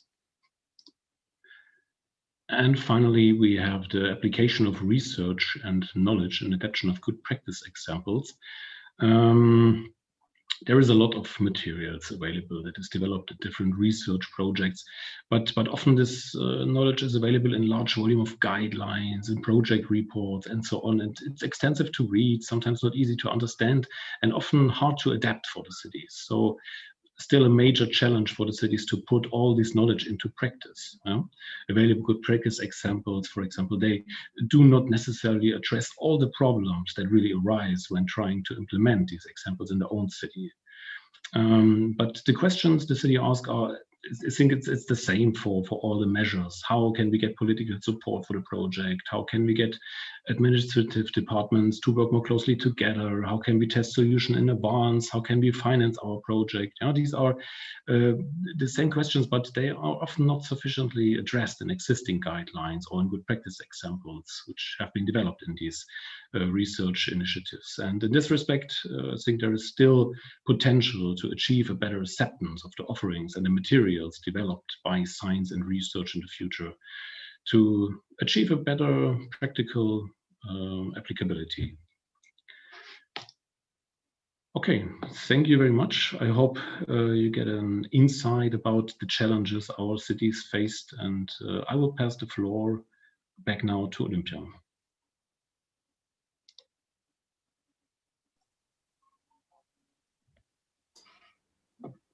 Anastasia, I think you can share your screen. Hello, yes. Good Anastasia, afternoon. I hope you can hear me and you can see me. Yeah, we I can. hope also that you see my screen. Could you verify that you see my screen? Just a second. Yes, now we can see your screen. Okay, so me as Oliver Sebastian pre-announced, I give you some more insights now of what is the capacity building program, and especially what includes in terms of training modules. And actually, what Sebastian said before about challenges and also the SUITS approach as presented by Olympia was the starting point to identify what are the key topics to be addressed through training modules. In this respect, we ended up with, in total, 6 topics, where the 3 of them are going to be delivered or are delivered as webinars and courses. And under this umbrella of measures, we have public procurement and innovative financing of sustainable urban transport. We have building local authorities capacity to introduce innovative schemes, and data management exploitation for sustainable urban mobility. All these 3 modules are dedicated in a way to support the individual use, and so everybody at his ease can use it. On the other hand, we gave more focus because of the reasons my colleagues described before, on the development of class courses and workshops material. And after assessing different topics of mobility measures with the cities through methodology that is based on a multi-criteria assessment, we ended up with 4 different training modules. The one focused on the emerging transport technologies, the second one on transport schemes, the third one on transport safety and security measures, and the fourth one on sustainable far-right transport measures. Under each module, we have identified some indicative measures. The list is not exhaustive and it's not exclusive, it's just indicative. And in this sense, under, for example, the emerging transport technologies, we have included clean fuel in e-vehicles, cooperative systems, intelligent traffic information systems, and intelligent pedestrian assistance systems. In innovative transport schemes module, we give a focus on mobility as a service and on shared mobility as one of the concepts that they are now really at the stake. The third module focuses more on the transport users with vulnerabilities in mobility, mobility-wise, and this is quite important for the overall project. And we have identified 5 different measures that we found more relevant to the scope of the project. So the awareness raising campaigns, the advanced technologies for public transport, the pedestrian and cycling infrastructure, the road safety speed zones, and the security enforcement measures. Last but not least, of course, the module 4 focuses on building local authorities' capacity to implement urban freight transport measures. And under this umbrella, we analyze in more details the urban consolidation centers, the new technologies for last mile logistics, the multi-use lanes, the real-time space and booking systems, the lockers as distribution points, and the limited traffic zones. And at this stage, I would like you to invite you to fill in the poll that we have prepared for you. And actually, those topics and those measures have been identified in an era where we didn't have the pandemic crisis of COVID. So now that you know what we have included in each, what kind of measures, we would like you to vote. What of these 4 modules would you prioritize in your city? Or if one of those is relevant, you can also choose other. So I will give you some time for this to choose one of these 5 options that we have for you. I don't know if Elena can see if the participation is more than 50% or is it this possible?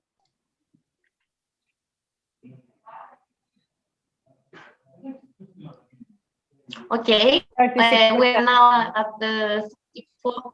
Okay, good. Thank you, Elena. So we'll wait just half a minute, 30 seconds more.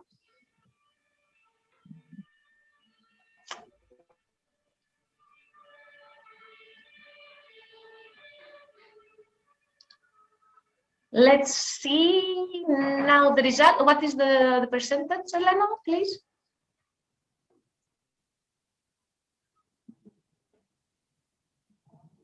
%41. Okay, we are now at 40%.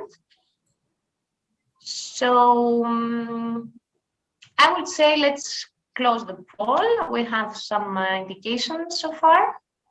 So please, can you show us the results? Okay, Nordic Transport Schemes I see is the winner.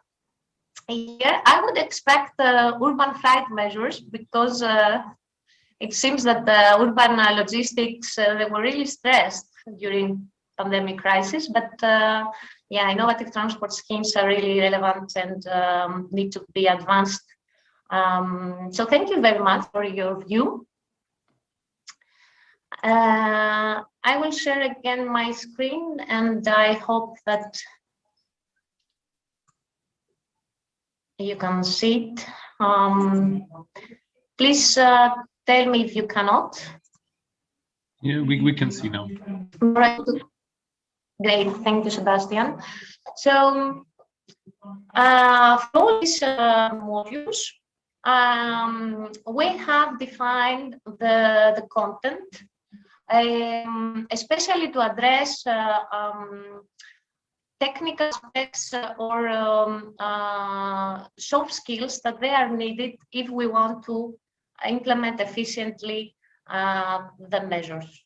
So starting the course, we really hear what is the view of participants in terms of their objectives.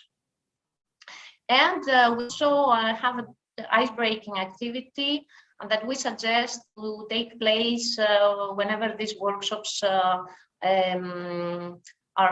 held. And then we try to introduce some key problems of mobility in nowadays, and what are also the external cost of transport, in a way that the participants can identify the weaknesses integrated in a holistic way. I hope you can see my screen changing pages. Anastasia, it's very slow, so maybe it would be good to close your video, so maybe that we can only see your shared screen, because there is a delay in switching the slides. Yeah, good. Thank you for telling me this. I have an option too for that. So I will start sharing again.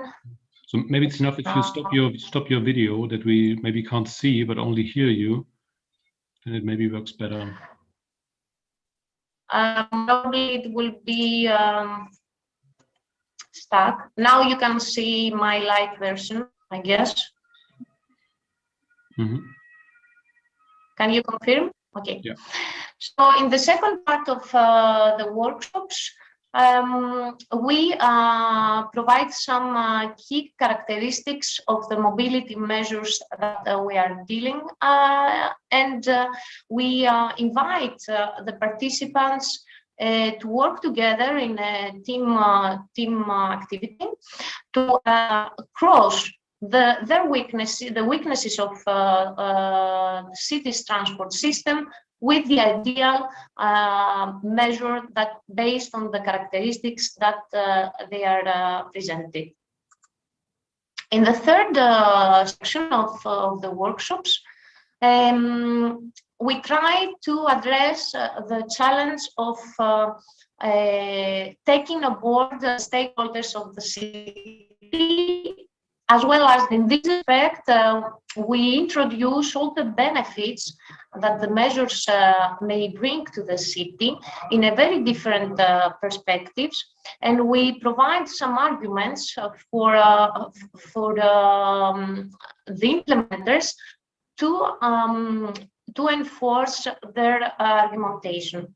In this respect, we also introduce the social impact assessment methodology, and we explain how these tools can be used.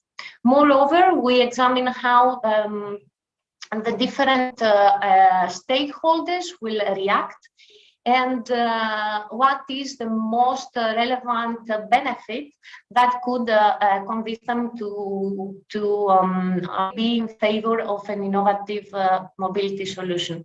And in this respect, to also help this argumentation, we have built some fact sheets regarding case studies, either from the Cities of Suits project or also from other cities around Europe.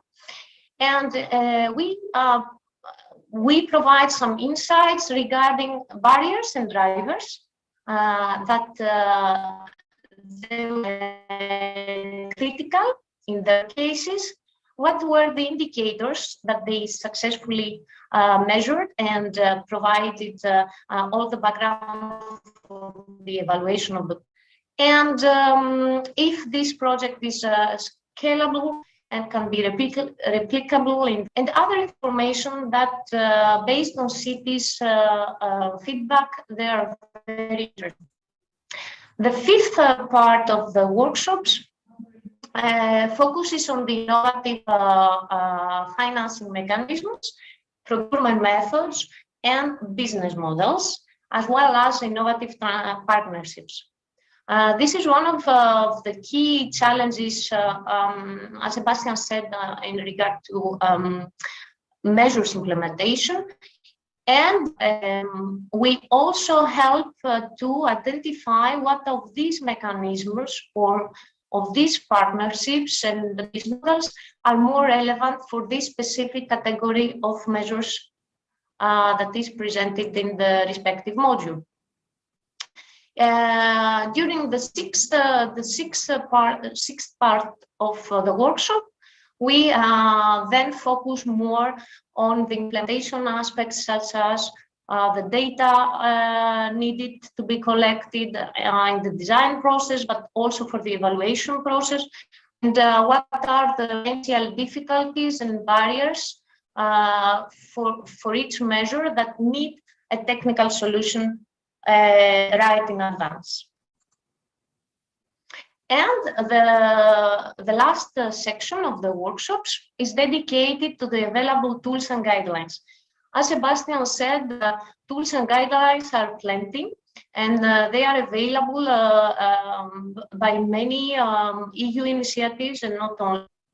But staff struggle to use it. In this section, we have sorted out the tools that they are more relevant for this specific category of measures, and we provide some guidance how they can be used, and we also assess them as well. So all this material, the exercises, the team working activities, the guidelines, and the workbook that you have seen now, some screenshots, are available in the capacity building toolbox platform. And Olivier will give you more instructions on how to use this material and where to find it exactly. But before that, I would like to ask Elena, broadcasting the second video, where our colleague Marcos Rasser from Rome, Ioannis Krinos from Kalamaria, explain what was the outcome of the pilot implementation of this program in their cities. So please, I give the floor to Elena. Elena, we don't have sound, I think, now.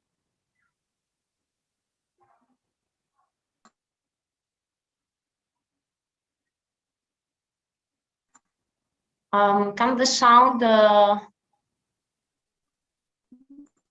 be increased?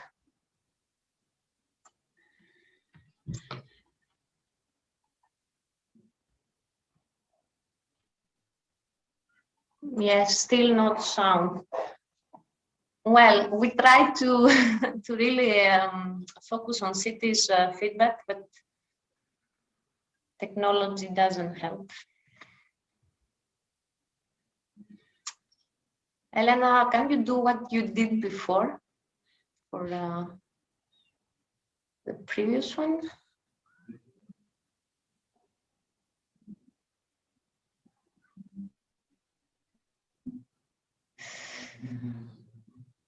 Okay, let's try a bit, and we see that there is no sound still. Okay, maybe we can continue for the moment later. Yeah. with Olympia's part, and maybe we can try later. Yeah. Yes. Okay, so Olympia will give us some instruction for local authorities on how to use the toolbox. Yes, just a moment to share my screen again.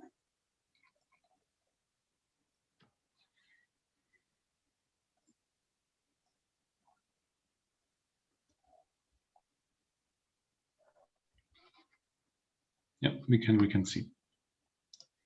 All right, great.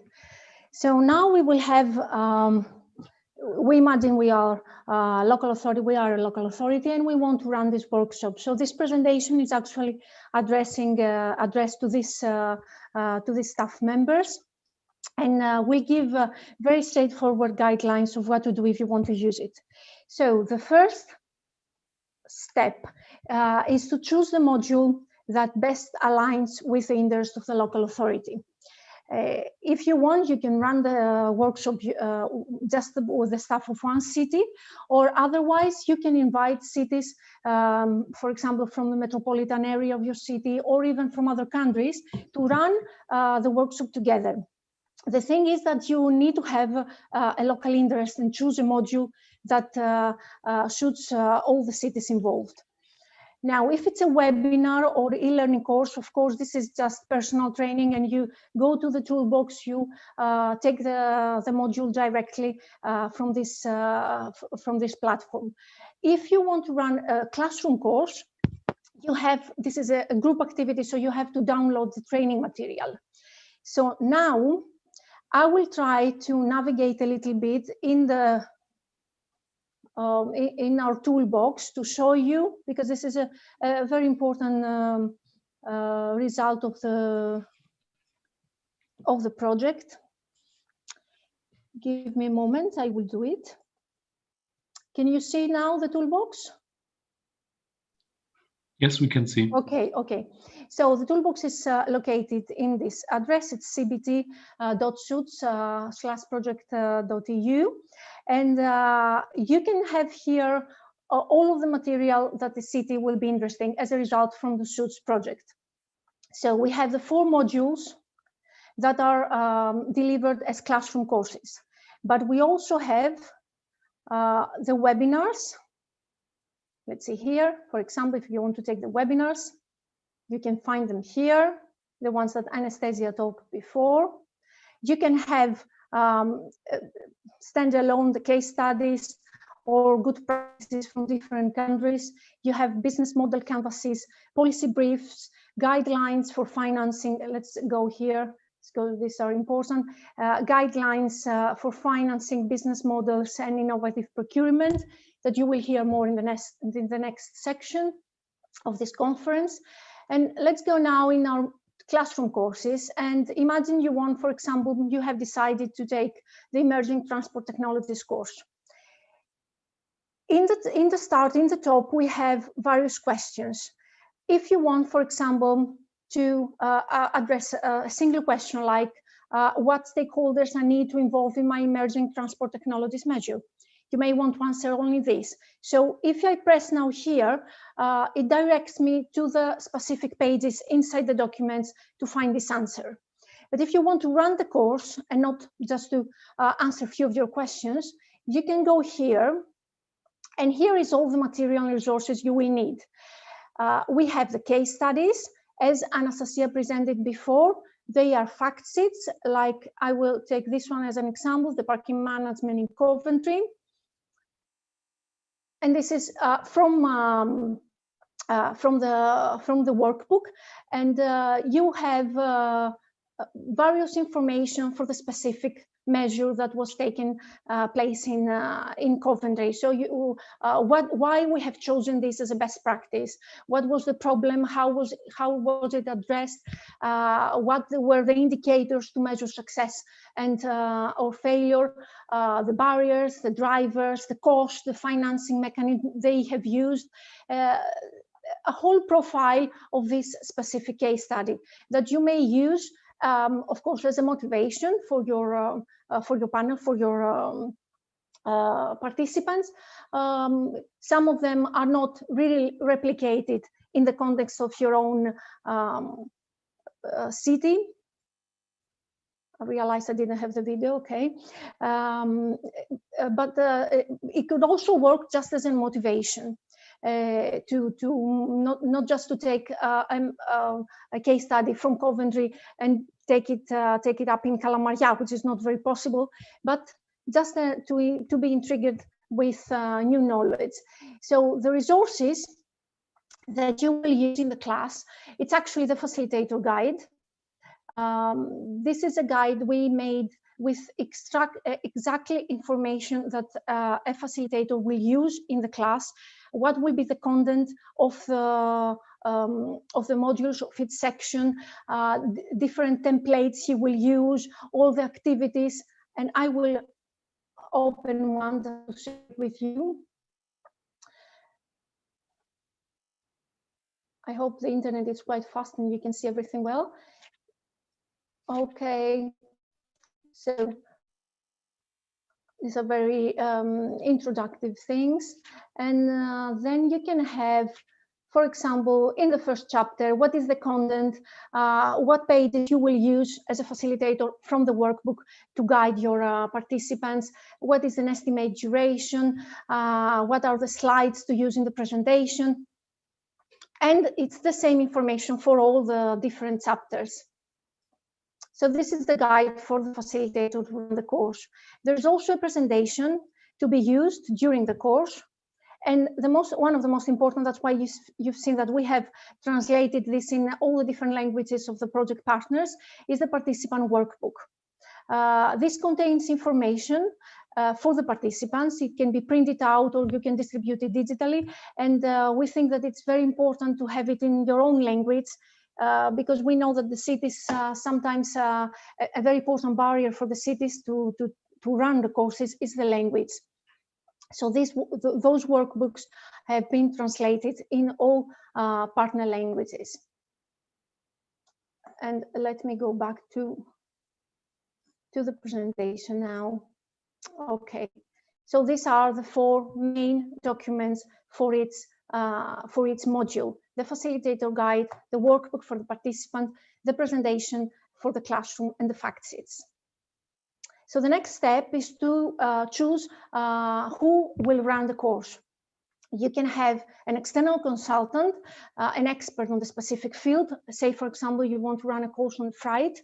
You can hire someone external, but on the other hand, you can, and this is the train the trainer approach we try to adopt, you can choose someone from inside the organization, an in-house employee. It could be a local champion, it could be a change agent. He should be experienced in the process of design and implementing mobility measures, but he doesn't need to be experienced in running courses or in the training processes. So the next thing is to define venue, to find a date that suits the participants. We have designed the courses to run a whole day, but you can break it down into consecutive days, and this works just fine as well. And there are templates in the facilitator guide for the agenda, for the invitation to your participants. Also, we have included a list of materials you will need for the classroom, consumables, communication material, etc. And then you just have to run the course. So after completion of the course, you can choose to evaluate it with available evaluation forms, and you can also choose to issue digital badges for the participants. This platform here, mydigitalbadges.net, has been developed by project partners Boeing, so that it can be used from the cities to issue digital badges, and this can add a bit of motivation to your staff to participate in those courses. So that's all from Lever's side. And now I will pass the floor to Sebastian and our colleagues from the cities to have an interesting conversation from the city's point of view. Thank you very much, Olympia. Yes, now it's time for the panelist discussion. I already introduced Fabio Nucio, Ángel Navarro, and Andreas Jasamenkis. They are representatives for the 3 cities, Rome, Valencia, and Palanga. And I would suggest to ask you first some questions, and then maybe we have some time for questions from the audience. Fabio, we will start with you. Will you share your short presentation, or? Yes, thank you. Thank you. I'll try to share it. Okay. Okay, you have to leave your presentation. Okay. Yeah. Okay. So the question is, how did the SUITS capacity building program supported Rome in creating its SUMP? Because this was something you worked on during the SUITS project, and I think this is very interesting to hear in which way the capacity building program influenced this process. Okay, perfect. Perfect. Thanks a lot, because this was very interesting in the sense that, okay, you should see my presentation, I think. Okay, you should see, and it was very interesting because the Swiss program, the Swiss project was built just during the SAMP construction in Rome. That was very interesting that we have at the same time the evolution of the project and the evolution of the SAMP in Rome. So it was very interesting to follow what it was happening during this period. Fabio, sorry, I need to interrupt you because we can only see your presentation mode. Maybe we can click on the top. There is the point display settings. Yeah. A little bit to the left, yes. And then I think you can choose there. Please click on it on the left on the top, display settings. Okay. But you see my presentation or not?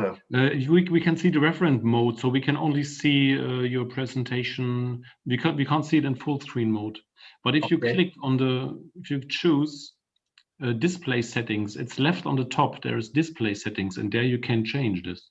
Yeah, yes, I am trying, but on the top, not on the bottom, on the top. On the top, yes, this one. A little bit up. So can't you see? Because I can't actually see this one. Okay, display setting. Okay, thank you. Sorry for this. Okay. Yeah, and swap. Yeah. Okay, that's right. Thanks a lot. Sorry for this. No but I was not prepared to face this problem. Sorry. So what was very interesting that I repeated that the project was following the SAMP construction. But the other thing that was very interesting that was myself was nominated that I am the leader of the company. I was also nominated technical coordinator of the SAMP in Rome due to my international experience and due to the experience I was making with the international projects on this matter. So that was very interesting. And I tried to apply some lesson that step by step I was understanding. So, for instance, recognize the interdependence between local, national, European strategies and take into account.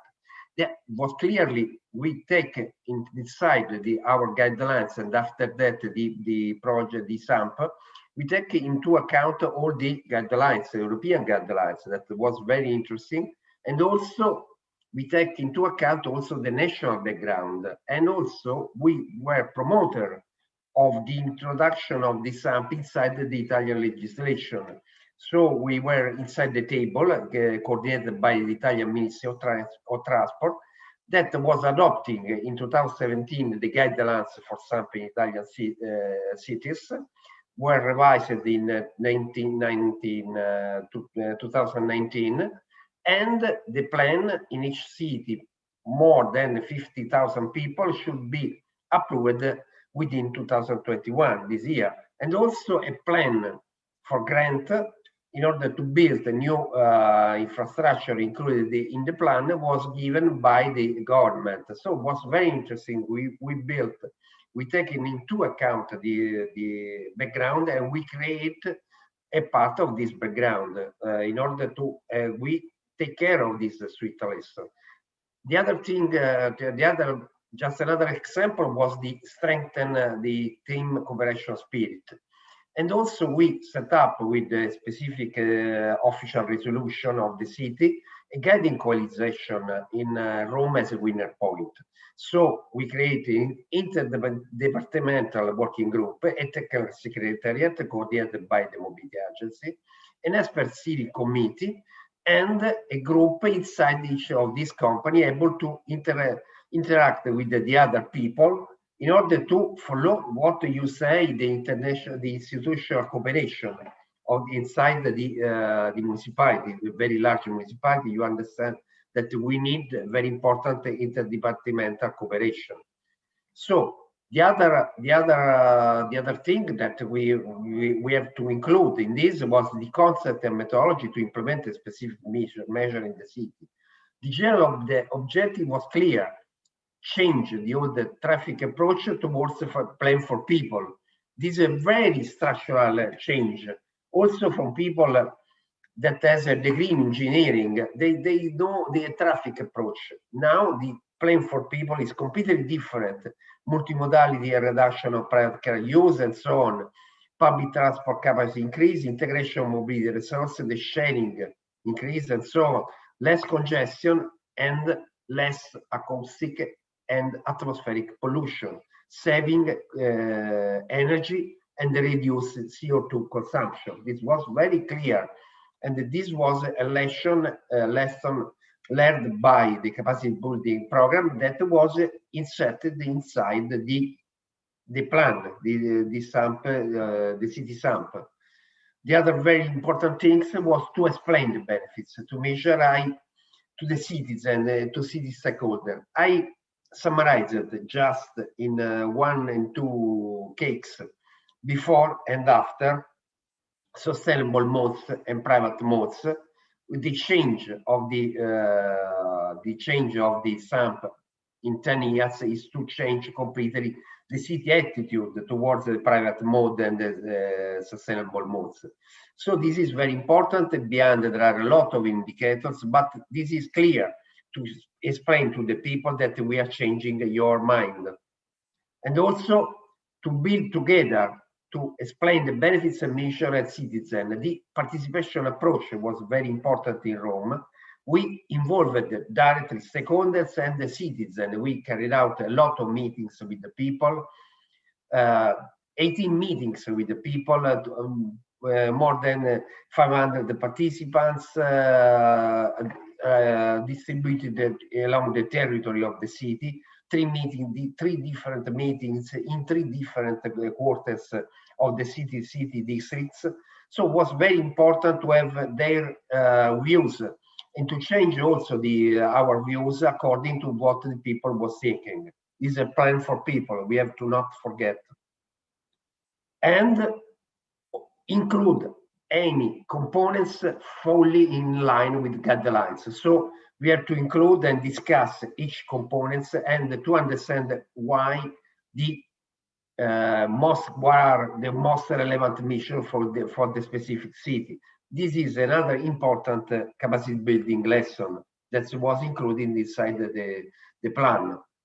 And also don't forget to include how to finance the project. So use the innovative financing guidelines. We include some page of the guidelines inside the final edition of the Rome SAMP. You can find it, even in Italian, I'm sorry, but you can find some page, and we try to understand the possible source of financing because we will deal in Rome with a very high quantity of money. We were speaking about 11 billion of euro.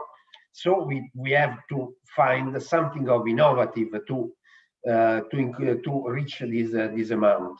This was a very important use of the capacity building program, and need clearly to be updated by the next generation EU funds, innovative funding, and so on. Thank you for the attention and keep the faith. This is also micro mobility can change the mobility in Rome. Thank you very much. Thank you very much, Fabio, for the interesting insights. Next question is for Angel. Angel, you were working together with Valencia. What were the experience, impression on the implications on the use of the capacity building program, and what do you think that the city get out of it, and in which way does influence their further work? Thanks, Sebastian. My first impression is that it was a great opportunity to get the civil servants and workers and local stakeholders just sharing the space and talking to each other, because usually they don't have the space or the time. So we get first the opportunity, also some interesting topics for them, because it was the perfect timing, because they can meet, they can learn, and they can get new experiences from the different city partners. It was a good feeling for them, because also there were some interesting conversation between the participants. Also, we got different people from the Valencia City Council, from the finance department into the technical mobility department. They also discovered different opportunities to work together. And the main thing is that we get besides the friendly great material that was prepared by our colleagues, is that we need time to collaborate between the internal departments, but also with the different stakeholders. For instance, we have some communication with the Transport for West Midlands and also with the city of Coventry regarding different developments like the API Pack solution for booking and reserve different spots for parking spots in the city. So it was a great opportunity for us. Thank you very much. What would you, based on your experience from the last few years working together with Valencia and also having insight into different capacity building activities, what would you recommend to other cities when they want to start capacity building activities? Is there something they need definitely to be aware of, or what they need to take into account? Well, the first thing is to open up into new experience, because I believe that most of the times we work in silos in an independent way. So there is good to first to access to new knowledge, especially when there is a friendly format like this one. Also try to gather together with different colleagues and experts, because the presential and the team effort was a key aspect for us, because it's not one-on-one. When you have the opportunity to talk and also to share your doubts and weaknesses, you can learn from the different experience from someone else. So what does it work, what it doesn't, so you can save time and money. And also it was a great opportunity to have new contacts with a shared agenda, like I mentioned before. So the main thing is try to make the time for it and go for it, because I mean there's a really good experience. Okay, thank you very much. Let's pass the floor to Andreas. Andreas, who were working with Palanga, comparatively small city in Lithuania. And what were your experiences regarding capacity building in Palanga? Hi. Probably I will share a little bit information about Palanga in general. Palanga is a Lithuanian resort on the Baltic Sea, and Palanga has population of about 14,000, but during the high season, the number increases up to 120,000. So such a huge increase in population through the season. And most of the revenue to the city comes from tourism, particularly in June and August. And Palanga municipality administration doesn't have any separate department for transport planning, and transport planning is performed by the economic department, which has only 5 employees, and there are not enough resources for mobility planning inside the organization. So even sustainable urban mobility plan for the city was prepared by external consultants in 2017. And the city of Palanga participates in the Suites project as a social partner without any budget. However, I am very glad that employees of Palanga municipality were very actively involved in the project activities, especially in capacity building program as learners, as the follower city, and participated in seminars and events aimed to the capacity building through the whole Suites project. And municipal employees not only received the training material, but also was active participants in those seminars and raised the issues before and during that. And the important thing that has been achieved through the capacity building program is the changes in the planning process in Palanga. And prior to this program, during preparation of Sustainable Urban Mobility Plan, there was actually issues with involvement in the preparation of plan, public employees of municipality, politicians.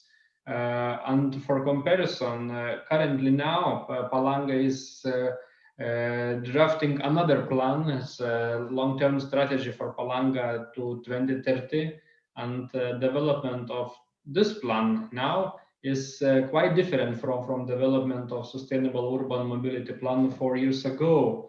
And the strategic plan already includes about dozens of participants, about 40 of participants from even municipality institutions, kindergarten, schools, representatives, small businesses associations, simply citizens, and also the politicians of Palanga.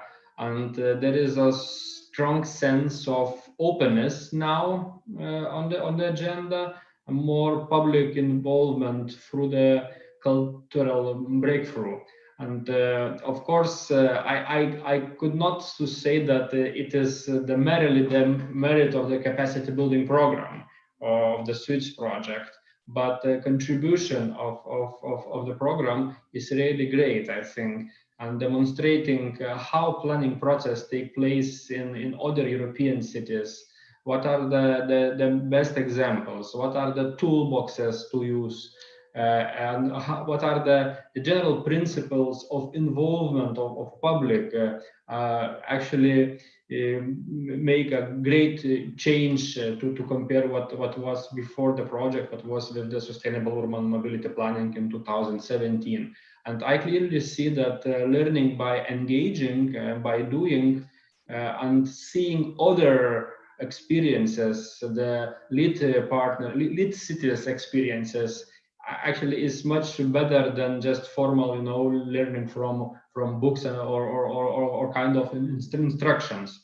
And incorporating internal values into decision making of institution, such as bottom-up approach was top-down approach, is more matter of attitudes or behavior. And it may not be enough just to have this one capacity building program, and that program will not make a very large changes for Palanga. But I'm very glad to hear that Palanga's officials now is very interested in greater participation in similar initiatives and in the future of Horizon Europe program, and to have similar follow-ups of looking on what's happening in other cities. I think the benefits come to be the city follower and look on the another possible example how the planning is proceed. So thank you. That was short, but I think it's clear enough. Thank you very much. We have a question in the chat. It's from the audience. Which are the barriers for local authority to implement a capacity building program? I think this is to all the panelists, and maybe also to Olympia and Anastasia. Yeah, what are the barriers for local authority to implement a capacity building program?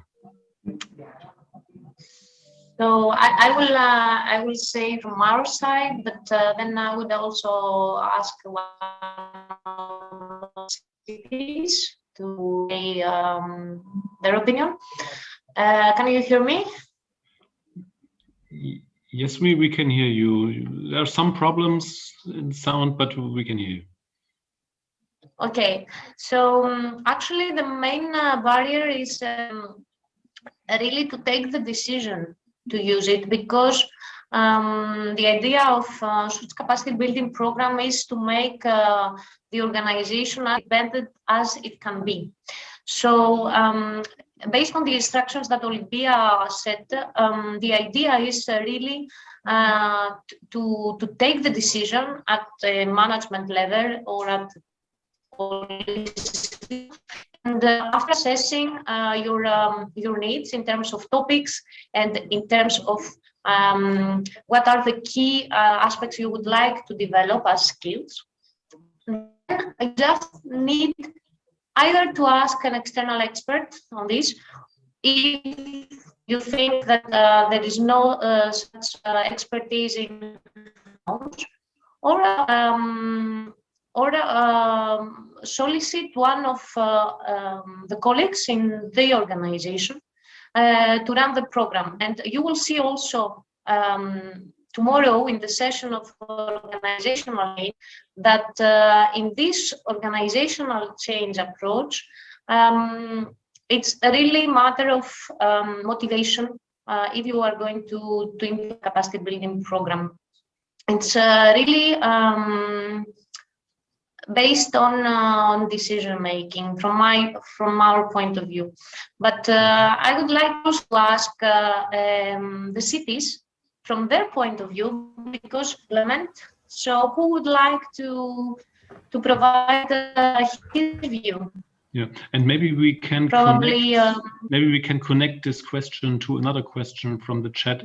So what are the plans to use the capacity building program in the future? Yeah, so maybe we can combine this. Where do you see, this is a question for the cities, where do you see the main barriers? And as you already dealt with the capacity building program, what are the plans to use this in future? Can I just pop in just to answer another question, and then we go on with the cities, because somebody's asking about the cost, and of course we have to say that it's free to use it, and it's the toolbox, and there's no cost of downloading any of the material. Okay, just to make it clear. Okay.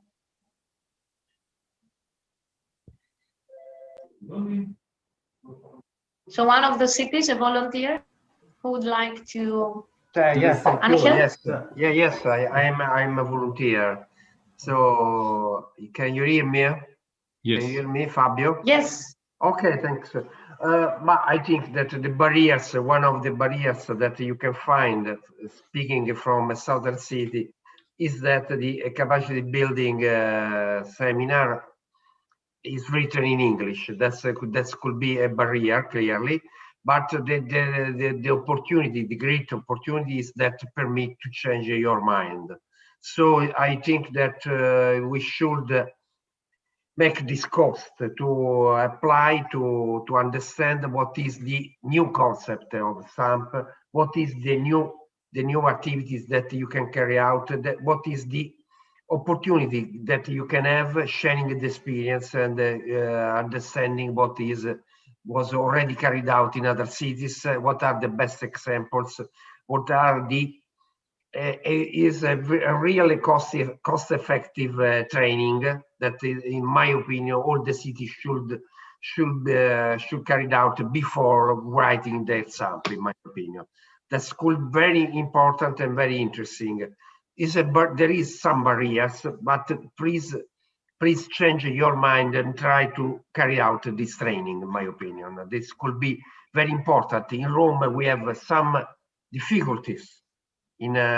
Also, I explained before that we carried out the training when we already were carrying out the SAMP. So it was quite complex, but at the end, I can suggest to all city to spend time to carry out this capacity building program. It's free. Try, please, before say no, none is not for me. Before try it. Thank you. Thank you very much. Okay, we have the time for one last answer, maybe from Andreas or Angel. Where do you see the biggest barriers, and are there maybe some plans to use the capacity building program in the future? Well, from Valencia perspective, I mean, the training is great. The main thing is we have to find it a place with the training or the standard for traineeship that we have at the City Council. So the materials, it was greatly appreciated by our colleagues. The only thing is, if we want to put it in a formal way that everyone has to attend the training or has the opportunity to have it, that we have to deal with the internal processes. But on the other hand, if we go into the informal material or training, I mean, it's great for each one of my colleagues, so they can go through it. And as Olympia highlighted before, the materials will be available in the local or the national languages. So we can skip somehow the language barrier. So I think that is a good opportunity for everyone. Okay, thank you very much. So I think we need to come to an end. Thank you very much to all the participants of our session. Thank you very much for to the audience that you attend our session. We hope you find it interesting, and we hope you got some impulses from this. Yes, thank to all of you. And thank you. Thank you all. Thank you, very much. Sebastian, Thank you also. very much. Sebastian. Thank you very much for the session. bye. And thank you all. Thank you. Bye-bye. Thank you for Bye-bye. this interesting session. We are now having a small break, and we continue with innovative financing in a few minutes, about 15 minutes. So see you all soon. Thank you.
Hello. Hello, guys.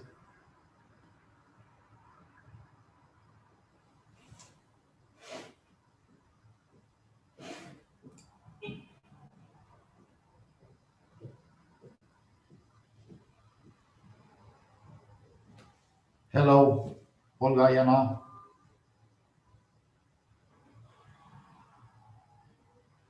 Are you able to turn on the mic? Yes, Stefan will start in 15 minutes. Is Okay, it yeah, okay? I was checking. We are live on YouTube now.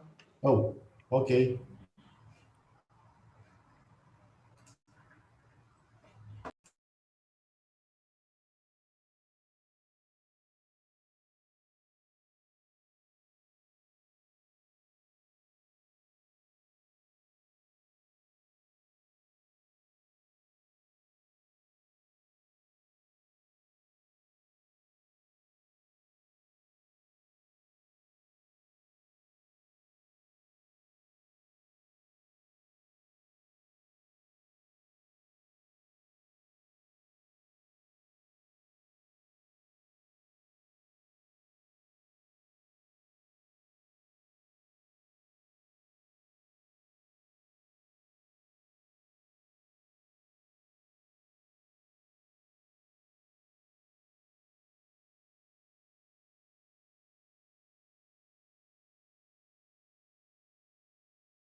Hello, here we are again. I hope you grab the coffee for continuation.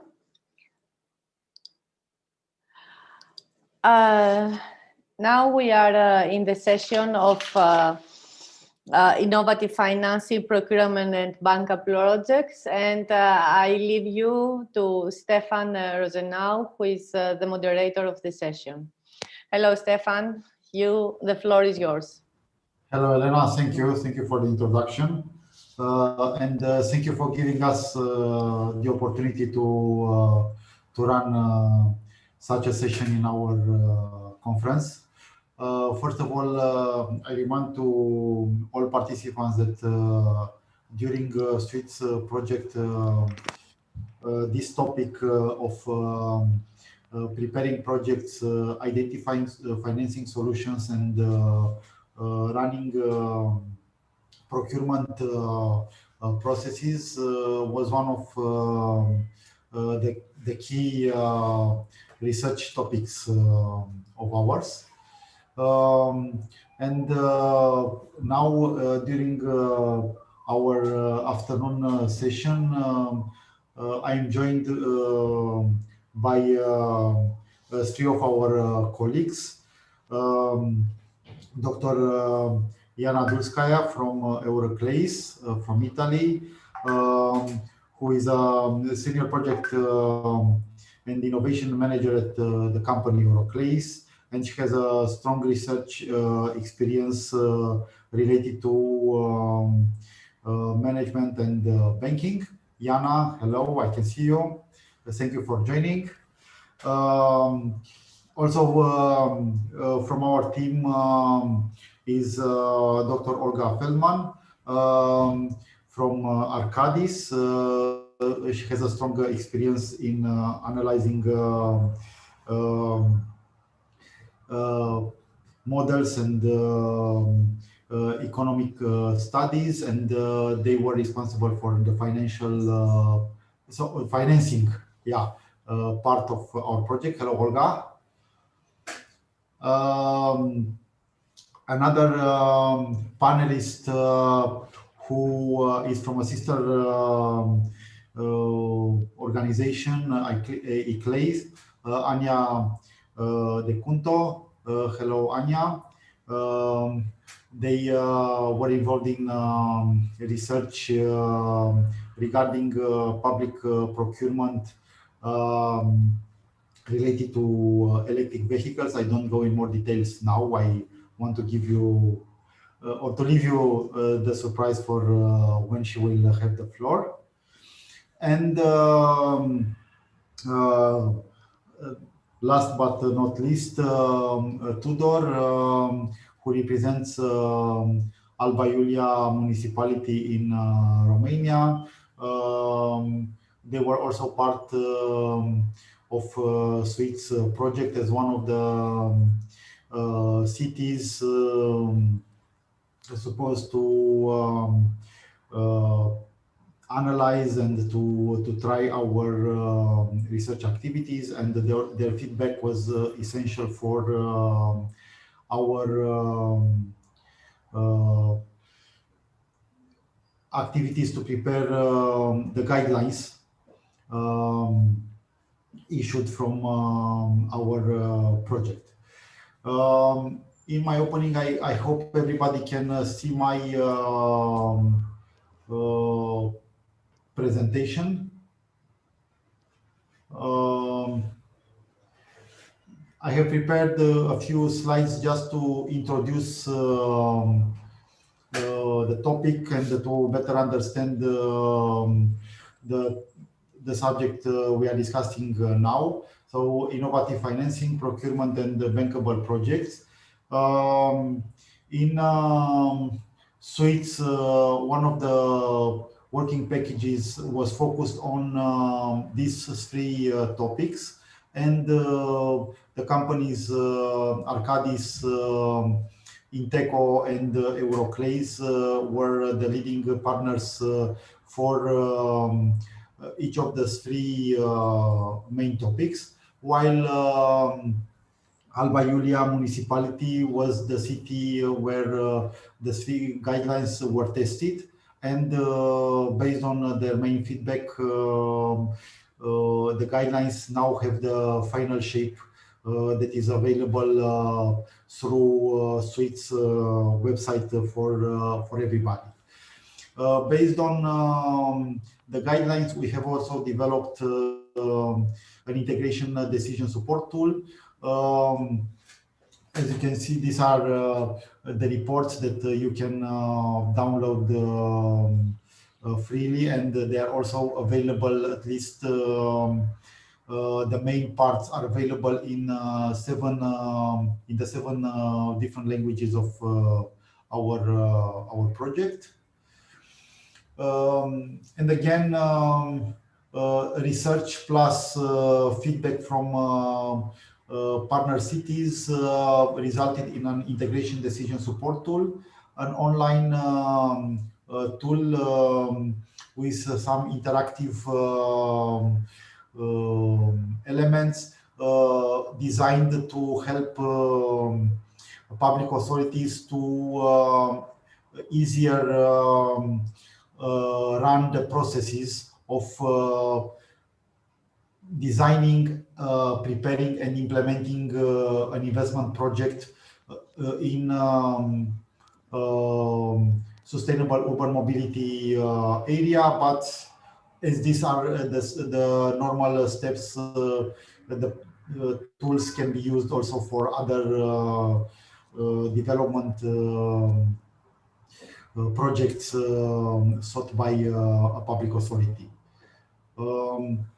Each of the main topics, again, financing, procurement, and bankable projects are split down to the main ideas, so readers can easily identify their area of interest.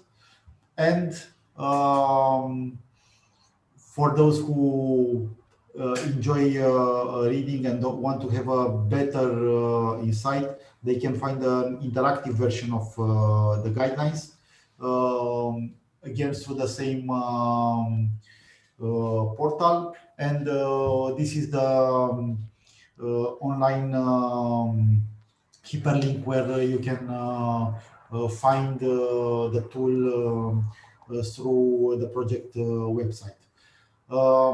Now, I think that my colleague Jana can share the experience from how to prepare projects, because this is the first logical step when you will implement projects. Jana, please have the floor. Thank you, Stefan. I hope you can see me and hear me pretty well. Okay, very good. Okay, so I will start to share my screen. Wait a second. Okay, can you confirm that you can see my screen right now? Yeah, it's perfect. Fantastic. Okay, so good afternoon, everybody. Thank you, Stefan, for the introduction. My name is Jana Dulska, and I'm a senior European project expert and innovation manager at Euroclase. Euroclase is an SME, a consultancy company based in Rome. So what we are doing, let's say, we're helping our clients, the companies, to bring their innovative ideas to the market. So we're helping them to prepare the business model, the business plans, and go to strategy and go-to-market strategy. So this is why we were, let's say, involved in this project in Suits. And as Stefan said, we were leading, let's say, the development of the guidelines, calling the development of bankable projects, new business models, and partnerships. But before we're starting, I really want to take just 1 second to say thank you to all the partners of the project. for this amazing 4 years. This was really great to work with all of you, and for all your collaboration and support, which is really, I think, a good result for such a big project as SUITS. So today I'm going to present this guideline, but first of all, just a brief introduction. So as we already let's say know that most of the population live in the urban areas, and the situation in the cities are getting unfortunately worse year by year. So it's getting more unsustainable regarding, for example, the congestion is getting more intense. The air quality and noise emissions are also increasing, as well as CO2 gases also getting worse in the years. So this is why, let's say, such initiatives as SUITS and other national and European projects are so important to help local authorities and cities to improve their mobility situations and to achieve the sustainable development goals. As you can see, that one of the topics is sustainable cities and communities. So this is what we try to do in our project. So just a brief introduction to the guidelines. So as Stefan said, let's say the ideation of your project is the first step in order to introduce new ideas and services in the cities. So what we try to do in our guidelines is to give, let's say, the tools to the local authorities, and not only, in order to improve the mobility situation in the small and medium sized cities, taking, for example, as a benchmark the examples from the big cities experiences, and giving, let's say, the overview of the new business model trends that are coming out in the past years, and more applied, let's say, in the big cities rather than in the small and medium-sized cities. So we also wanted to help local authorities to, let's say, increase their capacity of creating fundable projects, bankable projects, because in my working experience as a business consultant, I see a lot of examples of people that having amazing ideas, great solutions, but maybe they're lacking, let's say, the knowledge or expertise in order to write the proposal and to get granted for their ideas. This is why also Euroclase, together with all the partners of SUITS project, took this opportunity to give this kind of tool and to help local authorities to create, let's say, the successful stories in order to be financed. And of course, we also wanted to improve the administrative and organizational capacity of urban mobility authorities. As you know, it's not easy to change our hats and mindsets when we're introducing something new, but it's extremely important, let's say, to give all the possible tools to do that. So who can benefit from our guidelines? As I said, the main goal was the local authorities of the small and medium-sized cities, but we also think that, for example, the policymakers, decision makers, as well as the city planners and transport companies and research and development organization can benefit from the guidelines. So you can see actually the first page of the guidelines, how it looks. So now I'm going to go into more details about the guidelines. So the guidelines were structured as follows. We have 4 main chapters. The first one is talking about the urban mobility trends. So here we're introducing the main trends, as I said already, that are coming up in this year's in the transport sector, such as mobility as a service, integrated mobility, shared mobility, that are taking advantages of let's say, of technological breakthrough. So we're giving, let's say, more solutions to our citizens. They have more choices. They can decide what kind of transport have, and let's say, to have their journeys in let's say, in a more efficient ways. So the second chapter is dedicated to innovative forms of partnerships, as also you can heard from the from these morning discussions with different panelists, it's so important to have at the same table different kind of, let's say, companies and authorities, such as public and private companies. And in this case, we also, in our guidelines, we're introducing other kind of collaboration, such as, for example, civil societies organization, non-governmental organizations, or research and development partners that I'm going to go into the more details later on. So in the third chapter, you may find information about the innovative business models in more details. So we briefly introduce, let's say, some innovative mobility schemes here using the business model canvas approach that I'm going to explain later on. And let's say the last chapter is about how to prepare the feasibility studies in order to get financed by the investors and different kind of funding, let's say, authorities.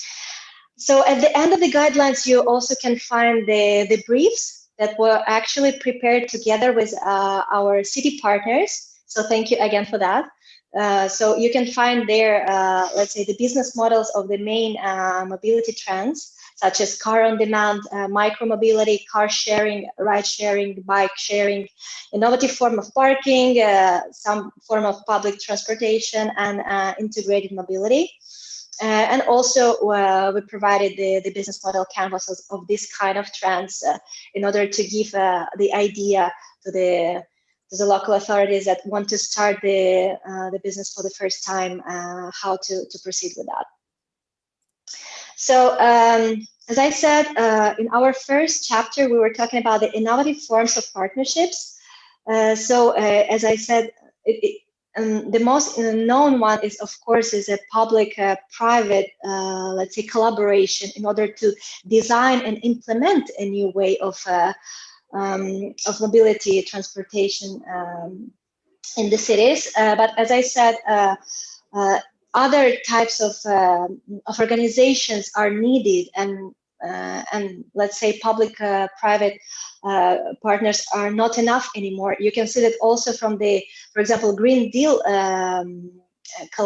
activities and strategies that they're really trying to involve, let's say, citizens, for example, as we also could have seen and could have heard from this from the morning discussions.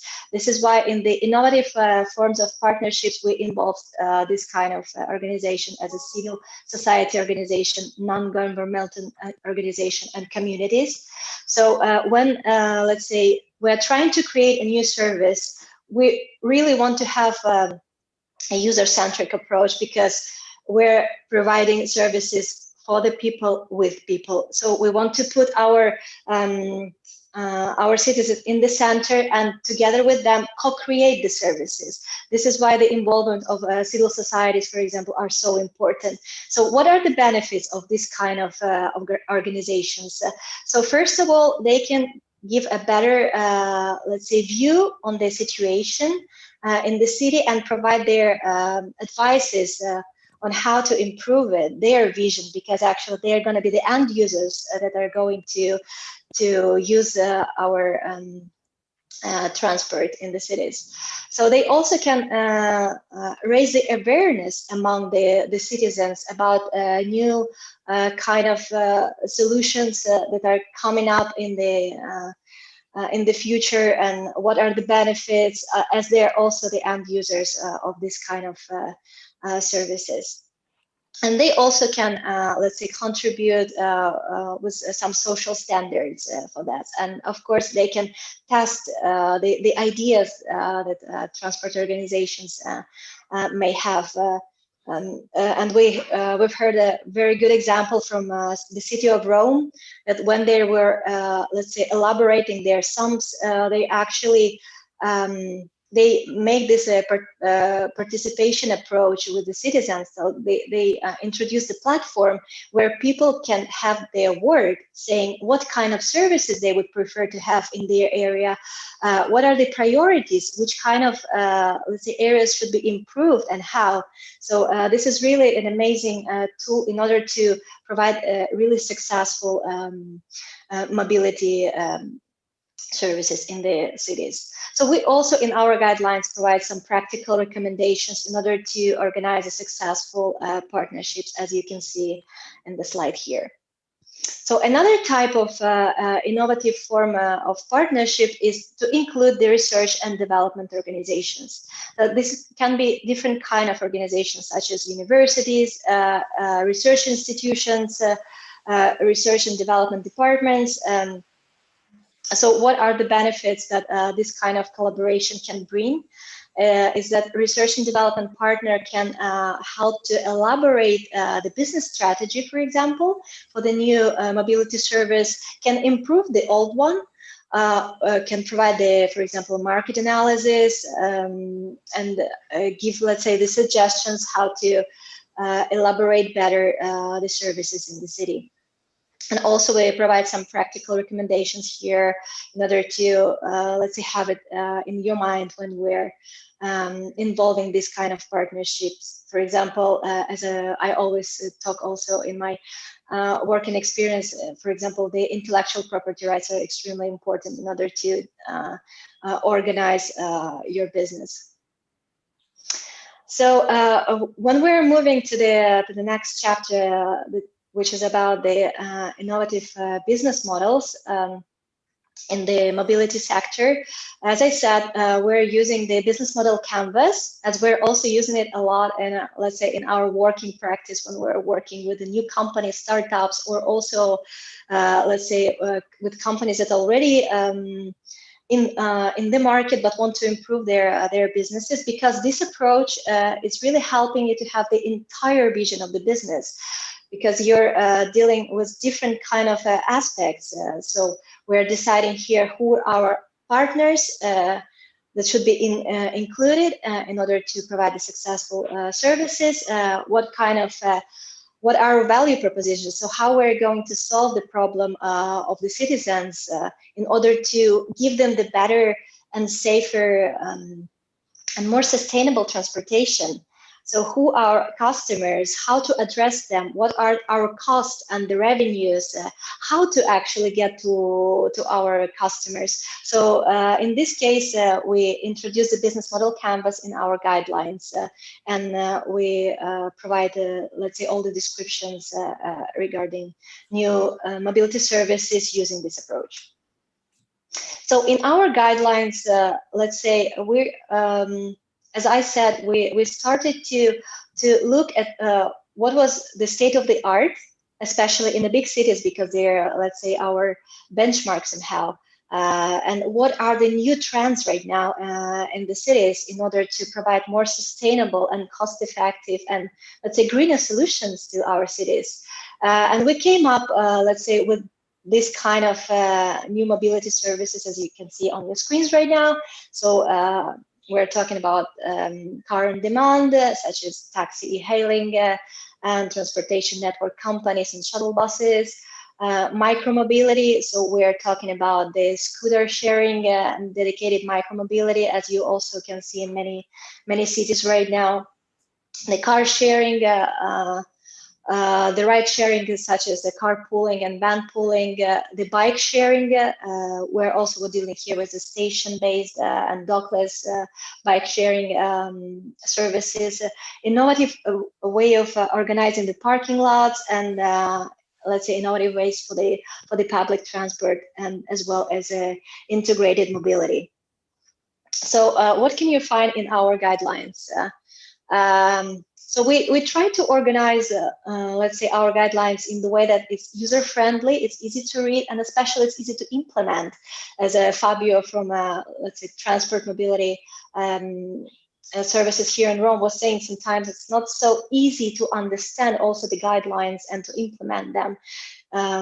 So we arrange, let's say, information in order to, it's easier to navigate and to implement it. So here you can see an example of the smart payment and e-ticketing. So where we were talking about what kind of costs you should foresee, what kind of stakeholders should be involved in order to implement this kind of services, what type of investments you can search for in order to, let's say, provide these services, which is Olga from Arcadis will talk more in general about the innovative financing. And what are the guidelines for implementation? As I always say in all the, let's say, workshops and webinars that we did in the SUITS project, each city is unique. Each city is really unique in the way that organizing the city planning, the infrastructure, or also, let's say, in the ideas of the including new services. So take our guidelines at the generic information, but applying to your realities, because different cities really have different needs, and especially what we've seen during our running this project has different cities have different mentalities and different cultures. Some cities are more propense to include new ways of doing transportation, others maybe a bit less. So this is why you should see, let's say, our guidelines as a generic suggestions for those who want to start new businesses and new transport services. So another, let's say, chapter is dedicated for to the feasibility studies. As I said, in my practice, I see a lot of fantastic proposals. I mean, more than proposals, ideas in general, but really the lack of knowledge and the expertise of writing good project and doing then a nice pitch to the investors in order to get the funding.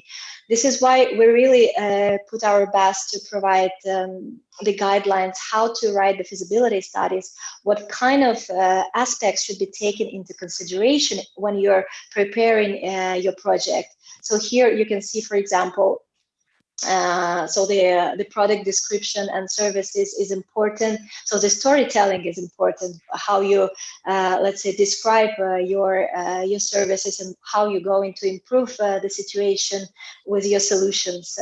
The technical and technological feasibility, because it is important to demonstrate that your technological solutions are the best, especially when you're doing the market feasibility analysis to understand what is going on there and what kind of, let's say, solutions you should use in order to be competitive on the market and to give the benefit for all the stakeholders. The economic and financial feasibilities. What are the indicators that you want to show to the investors and to show them that you're going to be profitable as well? So the operational and organizational feasibility is important to demonstrate that actually the team that is working on the project is experienced, that you actually can bring your project from the beginning till the end, as well as let's say, organization of the intellectual property right. As I said before. As well. Elena, sorry, can you mute your mic? Sorry, Elena. Elena, your mic is... 59-46, Παύλα 17. Elena, please. Sorry for that. Elena, your mic is on. Ολόκληρος. Okay, so as I was saying, a lot of aspects should be taken into consideration when you are preparing your project in order to be financed, such as also legal aspects, your political situation as well in your country and your cities, as well as non-financial impact. Δηλαδή, η 25η δεν είναι μέσα, οπότε θα αφαιρέσω το τι έγινε στις 25 ή το έχετε το ποσό. Unfortunately, I think I cannot mute Elena. I will call her on her phone. Το 352 δηλαδή. Thank you, Stefan. Αριστερά. And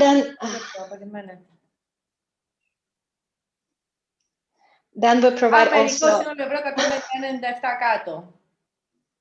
Ωραία. Άρα... Elena, please mute your mic. Ναι, 2.15.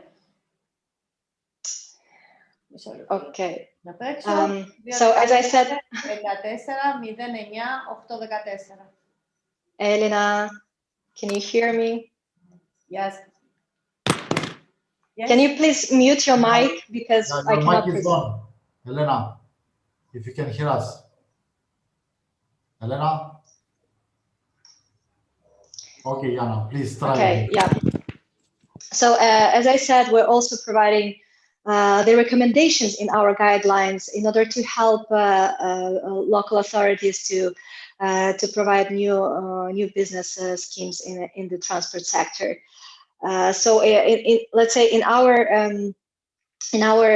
experience, we can see a lot of, let's say, lack of experience personnel when doing the new projects. So as also some partners from the SWITS project were saying, it's so important to have like a training opportunities for the cities, which is actually SWITS project is doing, and to let's say to have a personnel that know how to write the projects, how to do the market analysis, and how to introduce the new schemes, as well as conducting the market analysis to see what is going on, for example, in other cities, to see the solution that's already implemented in other countries, in other cities, as well as the best practice, and what are the technological innovations, especially in order to implement this kind of mobility schemes. So as I said, at the end of the guidelines, you can find, let's say, the briefs that were done together with our city partners and other partners from the SWITS project. So here, now you can see the example from the bike sharing. So in the brief, you can find, let's say, this a small description of the mode, what are the main concepts, who can benefit, or whom you should involve in order to provide this kind of mobility schemes. And as I said, we were using the business model Canvas in order to give, let's say, the general vision of the business. Of course, as I said, each city should apply these suggestions, these guidelines, having in mind their reality, their situation in their countries and in their cities. So please do go ahead and read our guidelines. So also you can go to the SWITS website and see the capacity building toolbox that Stefan was presenting before. You also can see our guidelines there. They're very interactive, user-friendly, and let's say giving you a good idea about how to create new business opportunities regarding new mobility schemes in your cities. And this is our fantastic and amazing team of SWITS project with whom we're working so hard this years. And I really want to thank again everybody. And yes, go to our website and have a look to all our solutions there. So this is all from my side. I don't know, I will be here to answer your questions. I don't know if we're doing this straight ahead or we're doing after all the presentations. So thank you again for your attention, and I hope that our guidelines can help you to create a better, greener and sustainable cities. Jana, thank you, and I hope everybody can hear me. Yeah, it was a great presentation, and yeah, the tool is very important because I can now certify from working with some Romanian local authorities that preparing sound project is not very easy. Exactly as you said, even if we have great ideas, building the right envelope is not always easy. And always maybe it's important to keep in mind that when we translate or when we use different words in different languages, we may find complete different understanding of the same word. For example, feasibility study in Romania is something very complicated and involves in general, indeed, especially when you go for infrastructure investments, it involves a lot of technical surveys like geological studies, like expertise of existing infrastructure, which is in general exceeds the capacity, the internal capacity of public authority. At the same time, I ran in such a misunderstanding of the word. We were supposed in a project to prepare a feasibility study for buying trains. And because the guys who prepared the TOR looked in the law of what is a feasibility study, they asked for a lot of things that are related to infrastructure investment rather than buying equipments. And it was very difficult to answer to the TOR later in implementing the feasibility study. Yeah, so it is very important to read your guideline. I mean, for the audience, because it is a very easy support in understanding how to prepare something understandable by a bank or by any financier in Europe. Yeah, definitely. Also because it is not that easy actually to find information in general when you're talking about the feasibility studies or how to prepare the bankable project. If you're looking at, I don't know, something in the internet, it's not so easy, let's say, to find the right tool or let's say the right material. This is why in SUITS project we really wanted to give a hand to help our local authorities to do this job for them and to give already something that they should follow in order to prepare their projects. Okay, Anna, thank you a lot for the presentation. As the time is not so good with us, I will quickly move to Anya, where I made a small mistake when I introduced her for the first time. So, because I remember from her presentation the logo of ICLEI and it stayed on my mind, but Anya is from Eurocities, an important European association of more than 130 cities, including 3 cities from my country, from Romania. And she will deliver a presentation of a very interesting topic when regards public procurement for sustainable development. So Anya, please have the floor. And we can see your presentation very well. Fantastic. Good afternoon, everybody. My name is Anya De Cunto, indeed, from Eurocities, the network of major European cities in Europe. And today I'm presenting not another European project, but a European initiative that is promoted by the European Commission, DG Growth, and is focusing on the added value of joint procurement, not only in terms of procuring jointly, but also collaboration. A joint collaboration at European level that is called the Big Buyers for Climate and Environment. Is a relatively new initiative, but I think it has the potential to grow. So you're going to hear more and more about this in the future. And so why we are talking about procurement, but also the role of procurement. Local authorities are going to increasingly tight budget, but at the same time, they want to innovate and they want to, of course, focus on climate neutrality or reducing their greenhouse gas emission. This is very much in line with the European Green Deal. So the ambition at European level for the entire European continent to be carbon neutral by 2050. And indeed, we always a little bit not think of how much actually more than 10% of European GDP is spent on procurement at local level. More than 50% is spent actually in cities. In Europe, so and how much this money can be used more strategically. So not always go for the cheaper price, but maybe slowly introducing also ambition which are green public procurement or innovation procurement. So, and why we are talking about joint collaboration? So imagine that you as one city want to buy a product that is currently not available on the market.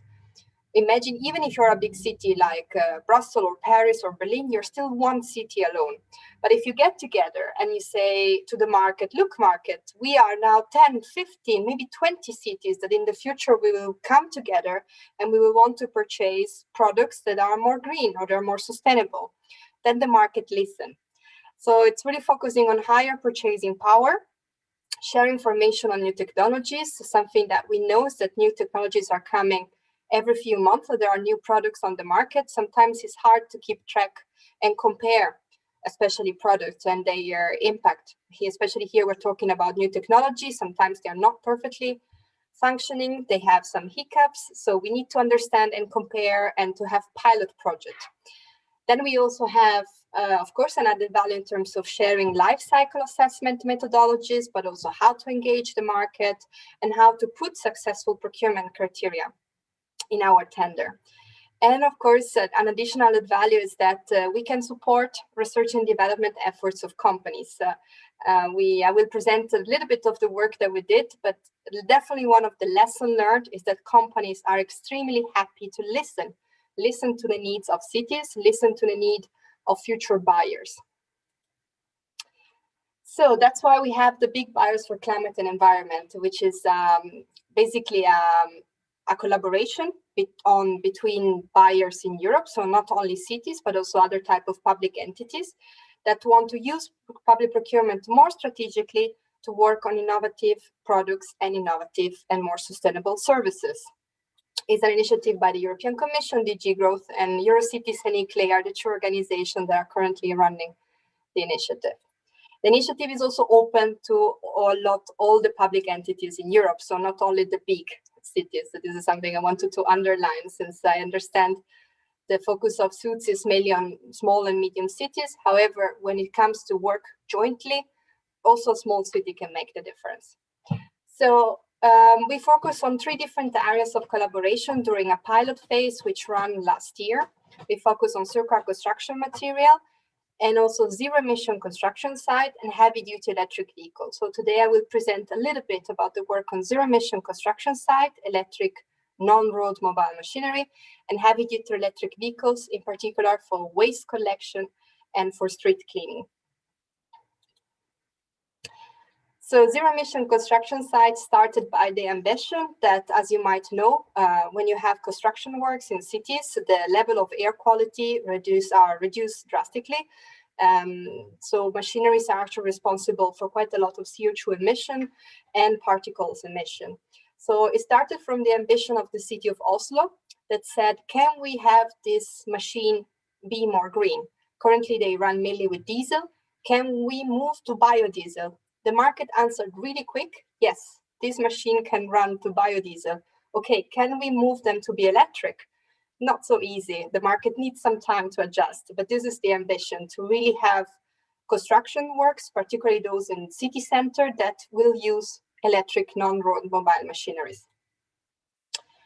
So these are a little bit the issues. There is currently low demand and the prices are really high. There is no carbon emission regulation for non-road mobile machinery, and the solutions are not widely available. So we're still talking about small pilot projects. So what we did, we came together as European cities, in this case, big European cities, Oslo, Helsinki, Copenhagen, but also Trondheim, which is a bit smaller, Amsterdam, Brussels, and Budapest, and say, can we work together? Can we collaborate together? Can we send a strong message to the market? We want to buy machines which are electric. So this is what we are currently working on, but we are also testing a pilot phase in a pilot project in Oslo, Copenhagen, and Helsinki on how this machine actually works, if there are additional costs, if there are additional uncertainties on procuring the services of having zero-emission construction site. So on one hand, you can buy the machine as city, but on the other, you can also just buy the service and include in your tender criteria that you want more green machine. So this is just the example of the city of Oslo that is slowly started to introduce extremely high environmental performance criteria in their tender procurement, in addition to, of course, ask for quality and price. But price doesn't have to be anymore the only component of future procurement work of cities if really we want to push for change. Some of the lessons learned, and maybe I will not have the time to go through all of them, but we have incredibly interesting booklet that if you want to look at the ambition and also how we are going to continue the work on this topic, and also how to learn from those cities that are already implementing those pilot projects in during zero emission construction site. And in particular, the improvement in terms of air quality, in noise, health workers, but also how the collaboration with small and medium enterprises went. Another area we focused is heavy-duty electric vehicles, in particular for waste collection and for street cleaning. Again, for those of you, if you know, or if you work on this topic, the issue is currently that these machines are not widely available on the market. We have few companies that are producing them, mainly big companies, but still the price is really high, it's not very accessible, and at the same time, it's not available everywhere in Europe. We have seen that if you are cities from Germany, from Netherlands, you have higher possibility to purchase these products. And if you have instead Porto or Lisbon or even Oslo and Helsinki, this machinery is currently not so available. Something else, we try to investigate whether it's possible retrofitting of current vehicles, because a lot of these cities would like to be carbon free by 2030. So we are talking about really ambitious cities. They want to be carbon free. They want to completely change their fleet soon. However, the costs are relatively high, but can we look at medium-term solutions which are looking at retrofitting of vehicles rather than buying new ones? So this is something we are currently exploring. Here, challenges I already mentioned, high prices, also the limited range and power. So if you're using waste collection system with an electric machine, you might not be able to run for 10 hours, but maybe you can run for 6 or 7, then you have to go back, you have to recharge. The tender criteria development are intertwined between the vehicle, but also the recharging infrastructure. So it's more complicated. There is still a lack of data on the use and condition of this vehicle. And of course, you have high-level political commitment required to spend money in order to buy vehicles that are more green. So this is something we have been working on in the last year, but we will continue the collaboration, as I will mention, and all public entities in Europe are welcome to join. We worked on sharing platform, for example, on developing standard procurement criteria, information sharing on new vehicles, which vehicles are coming on the market, when they will be available, what is their cost, their expected performance, technical solution. We also had dialogues with the market, mainly online, unfortunately, but we had very interesting discussion with Volvo, with Renault, with other providers like AB Schmidt that are focusing on street cleaning products and really understand what they are looking for, what are the expected development in the market, and what can cities learn from them, or what can they input. Something that was discussed was a lot related to safety of electric vehicles, for example, for new fire department procedure, but also issue with noise, because street cleaning vehicles are normally in pedestrian area. And then we have realized pedestrians do not always pay attention on where they go. So there is actually a need that these vehicles are not noisy enough sometimes to be good for the citizens around city centers.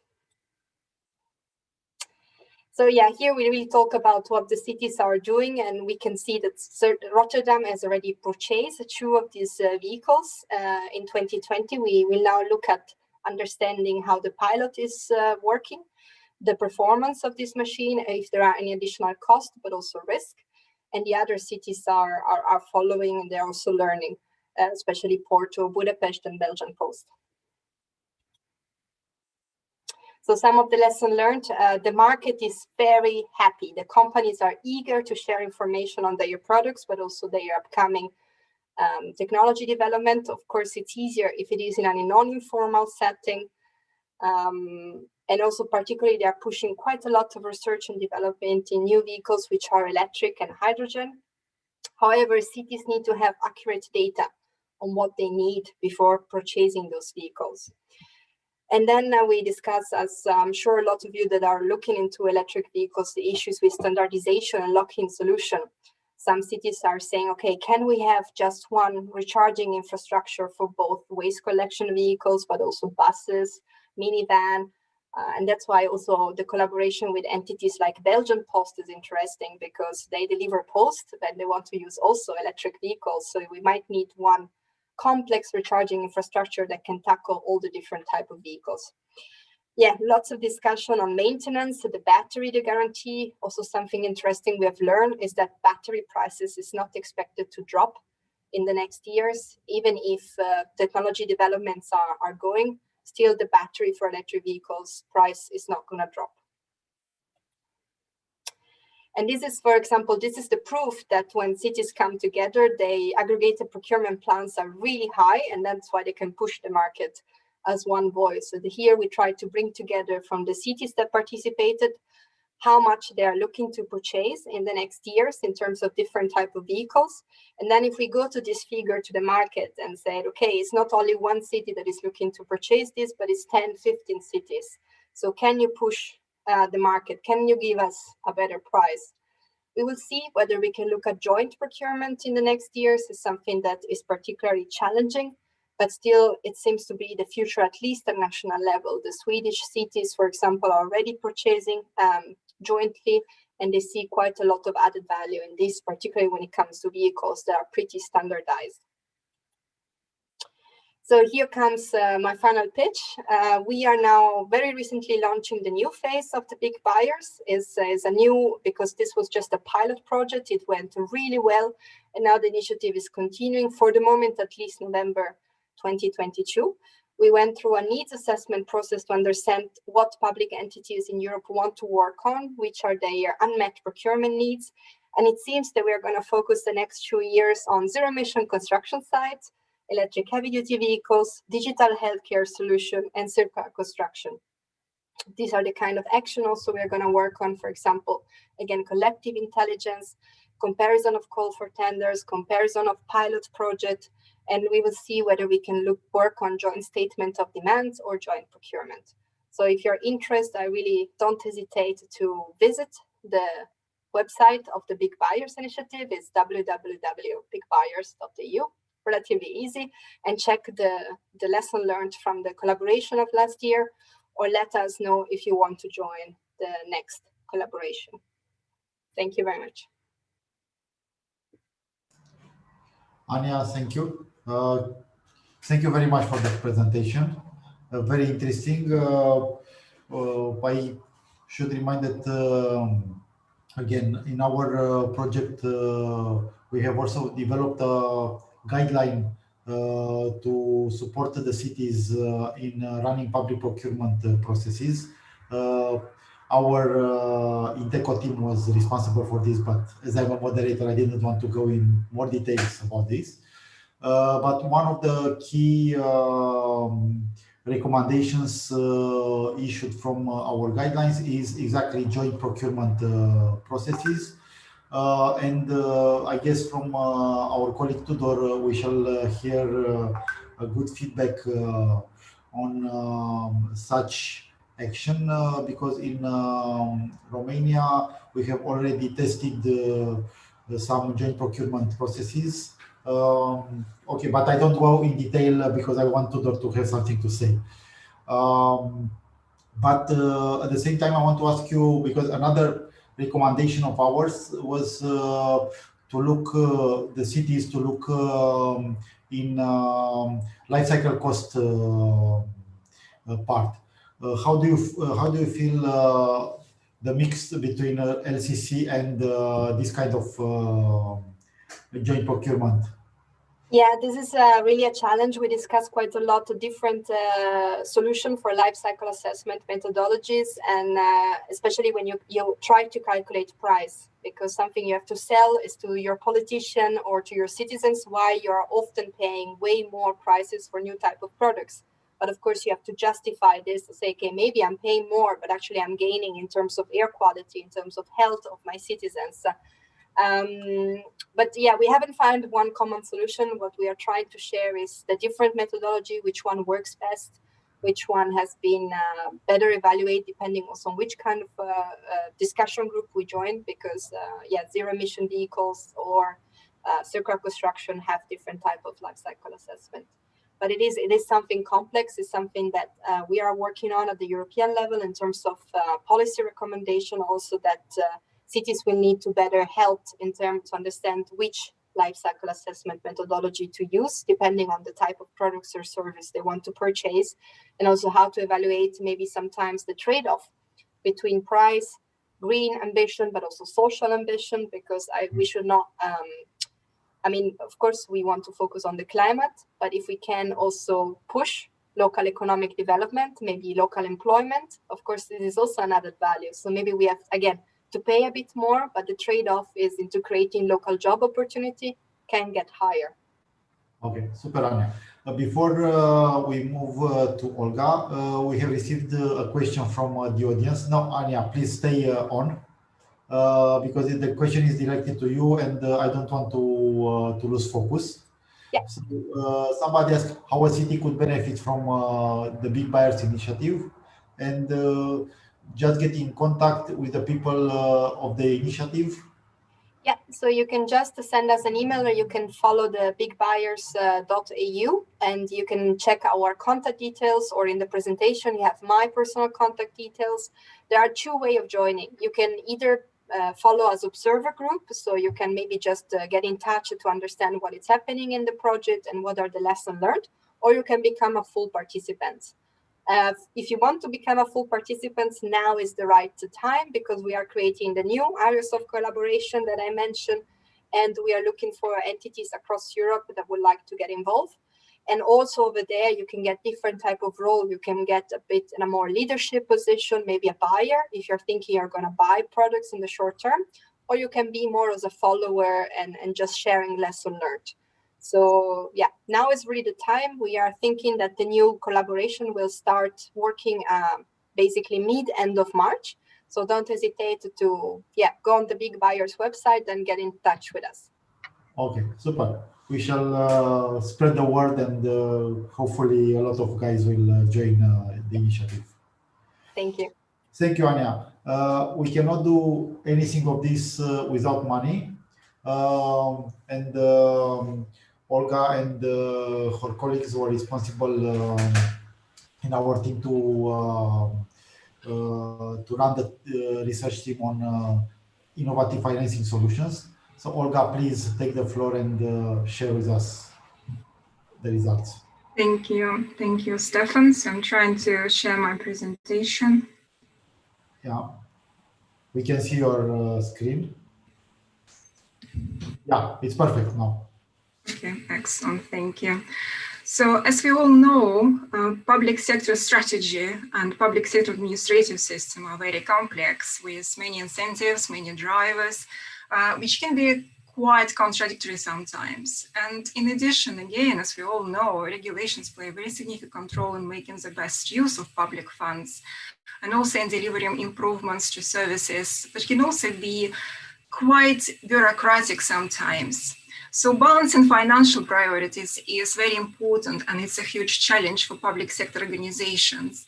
Often public sector has been criticized for a short-sighted perspective in their decision-making, and therefore many public sector organizations have sought to strengthen their strategic focus by reflecting a long-term perspective in their strategies, and also in getting decision-making much more rational, much more transparent, much more comprehensive and coordinated. So whilst alive and functional, the strategy needs to be focused on people, skills, and communication, and obviously a failure to create and clearly define the strategic challenges, mistaking goals and making bad strategic objectives can result in a bad public strategy. And financial aspects are very, very important, as Stefan said.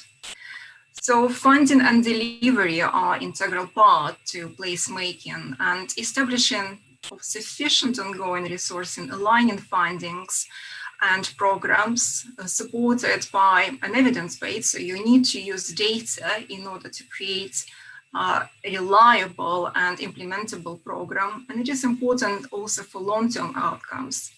Investment in local connectivity, as well as in the capabilities and capacities to achieve this, can sometimes amplify benefits and share value. So the public sector plays a key role in delivering sustainable housing and urban transport infrastructure, but the resources needed may be greater than the public sector can provide.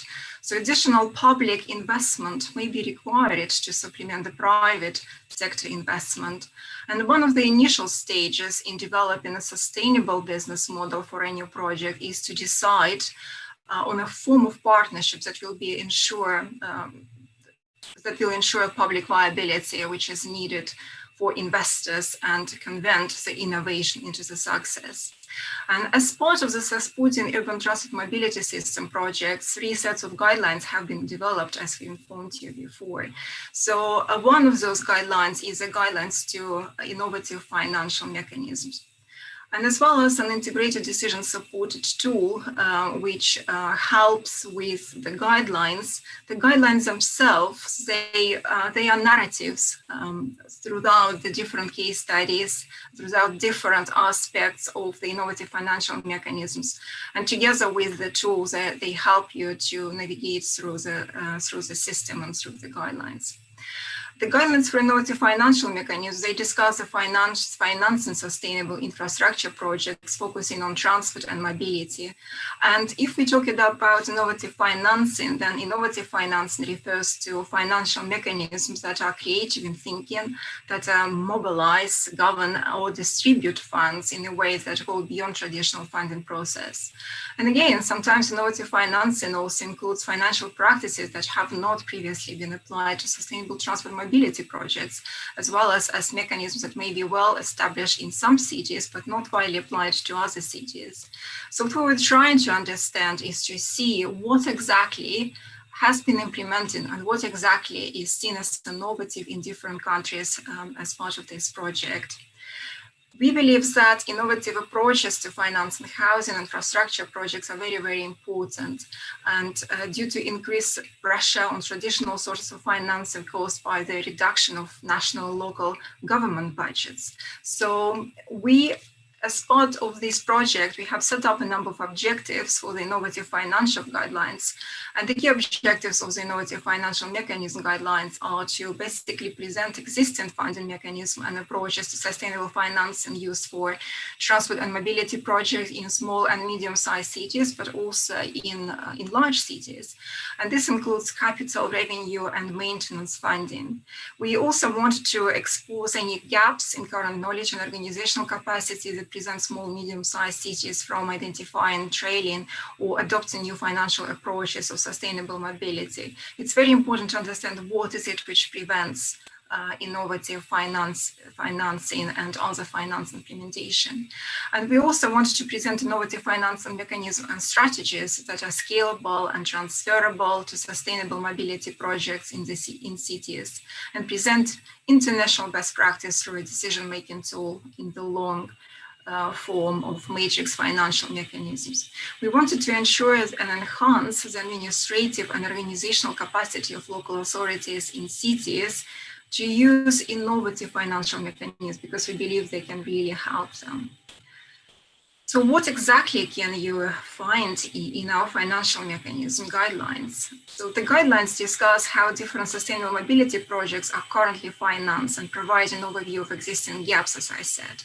So the key outputs are a series of innovative financial mechanism briefs, and each brief includes key characteristics of financial mechanism, brief description and background, attractiveness of financial mechanism, potential challenges and risks, track records, case studies, as well as guidelines to implementation. And we believe that the actual guidelines for implementation are very, very important.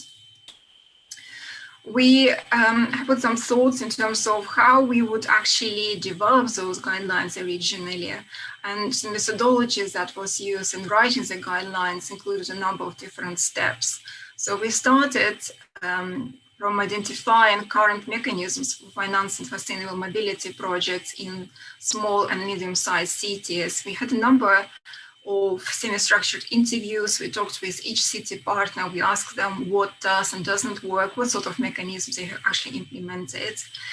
We've then also done quite a lot of literature research. So we reviewed relevant peer-reviewed journals, media publications, books and papers, which are published by government organizations and agencies, as well as universities, etc., etc. And then we've developed the guidelines. We were not alone. We worked with our city partners and with our project partners. So on this slide, you can see a number of innovative mechanisms which we have considered, and that those were at the end chosen to assess and address in the guidelines. So you can see there are quite a lot of them, so 21 basically, and we started from congestion charging, municipal green bonds and outsourcing. We've also looked at such mechanisms which are dealing with donations as part of the consumer purchases. This is an example of the voluntary capture briefs, which is one of the financial mechanisms. And for every single financial mechanism, we looked at the key characteristics. So what is it which is important? What is it which is characterized a specific mechanism? Why it is attractive? What sort of challenges and risks local authority may see if they decide to use it? We provided a number of case studies around the globe, so not only in Europe, and then we come up with some steps for implementation. And if people are busy, we suggest you just read the briefs, and then if you find a specific brief to be relevant to your specific role or to your specific project, then we suggest to go into the appendixes and have a look at a number of case studies and study this specific brief in this specific mechanism in more detail. We have also built a matrix of the mechanism. So basically we try to help you to see which mechanism has been used for different projects. Apologies for not maybe necessarily visible and readable matrix, but I just tried to show you what is it which is there. So you can see the financial mechanisms and then the sustainability, transport or mobility measures which we have considered. And the guidelines and tools developed as part of this youth project, we believe they can help you to improve administrative capability, increase financial sustainability and optimize opportunities, and for example, assess regional development funds, develop partnerships and apply new financial approaches. We really want to create places that are prosperous, affordable, healthy and safe, and part of integrated, vibrant vision with plentiful employment opportunities contributing to the national economy, and also high quality of life. So we all want to recover from the current pandemic, and we want to see the economy grow. Our key fundamentals of placemaking, namely community, design, and public realm funding and delivery, collaboration, and sustainability, are part of a bigger picture, creation of social and economic growth in all regions and cities. And we very much hope that the guidelines can help you with that. So please read our guidelines. Definitely more research is needed in the area of the alignment between the objectives of strategic economic plans, funding mechanisms, and the benefits that mechanism can promote, can provide. So I'm sure that there will be another research project in this area, but meanwhile, please let us know if you are interested in specific aspects. We would be happy to provide you more information where we can. Thank you very much.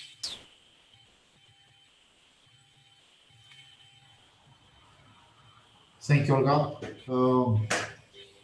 Yeah, it is very useful. And one key question I would have before moving to Tudor.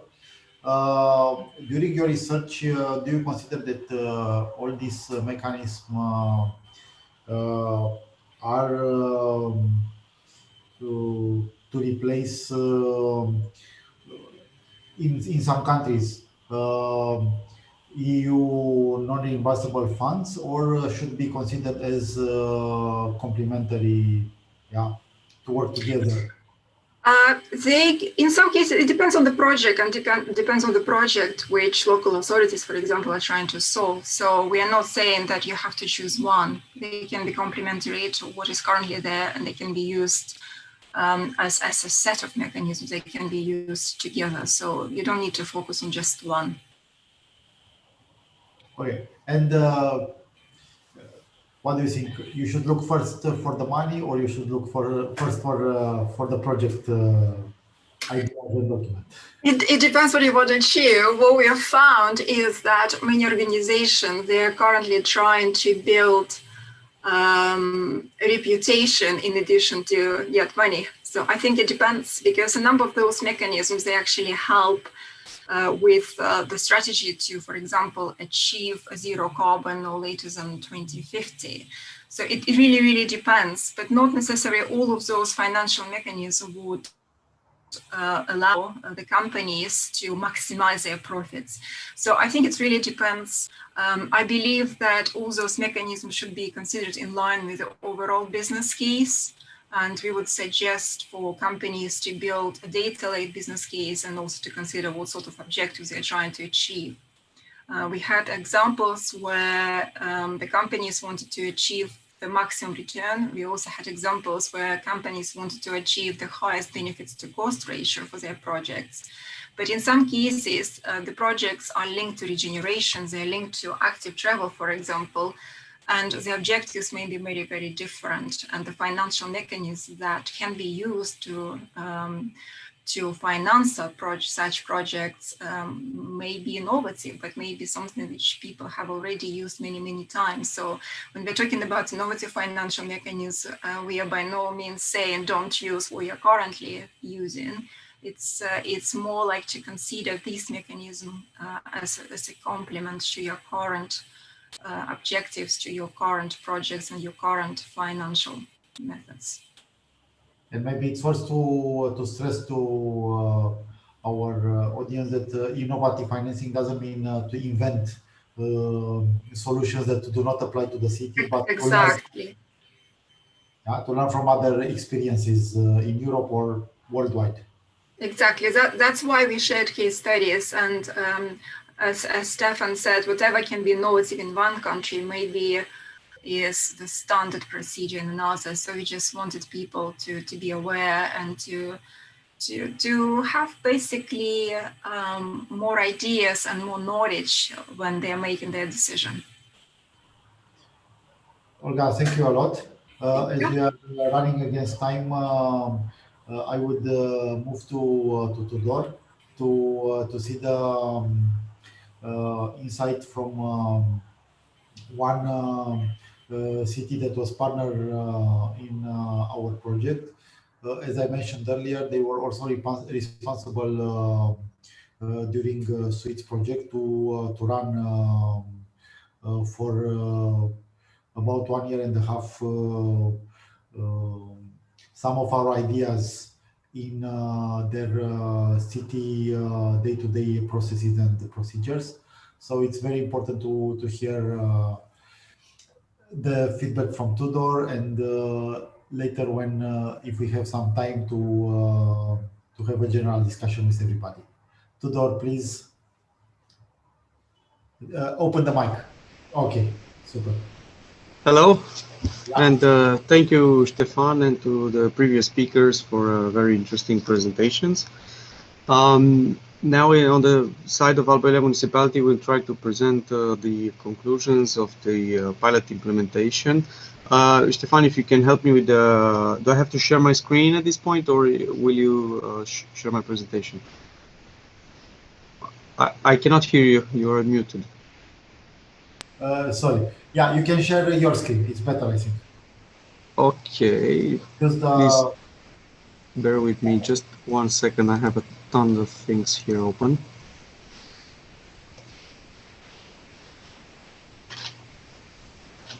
Okay. I don't know if you can see it now. Not for the moment, but wait. To refresh. Not yet. Not yet. Okay. Just 1 second, please. I will try again.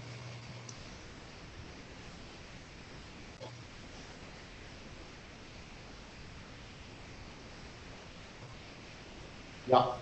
Okay. Yeah. Is it visible now? Yeah. You are with PowerPoint. Okay. So sorry for this small technical detail. They are part of the usual presentations that we have lately. On behalf of Alba Ilia, we were partners in Suits project, especially in work package 4, but also in the other work packages where we collaborated with fellow cities and research institutes that are part of the consortium. And we were very glad to be part of, for the last 4 years, of this interesting project with a lot of things learned at the municipality level, not only by our team, but also other stakeholders which were involved, and by basically everyone who was involved or had any implications in the project. As I've said, we were one of the pilot cities that had to test the free guidelines developed through Work Package 4, the guidelines for innovative financing, innovative procurement, and new business models. And we were the first to try these guidelines developed by the partners and to come up with feedback, with concrete results, or even with failure, if I can say between brackets, because in some cases maybe the solutions were not so successfully implemented. General objectives are presented in this slide. I'm sorry, there's maybe a bit too much text and not so shiny figures in my presentation, but I will try to explain at best what we have achieved within such project. So I think the capacity building also was a very important part of the process, because as previous speakers have mentioned, we've had a chance to meet with a lot of other cities and to network and to explain our challenges and see where we can find solutions to share among us and to learn new things that could be implemented at local level. I remember Jana saying that maybe the innovative financing guideline is more approachable to larger cities. Indeed, we are a small city of 75,000 inhabitants.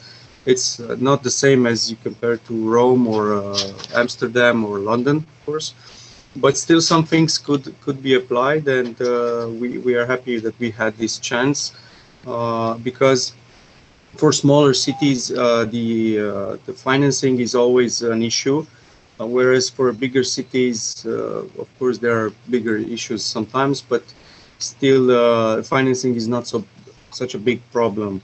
And for us, it was very good to learn new things in this area. Also, the collaboration with the other work packages was very good, and we've had very good experiences with all our peers.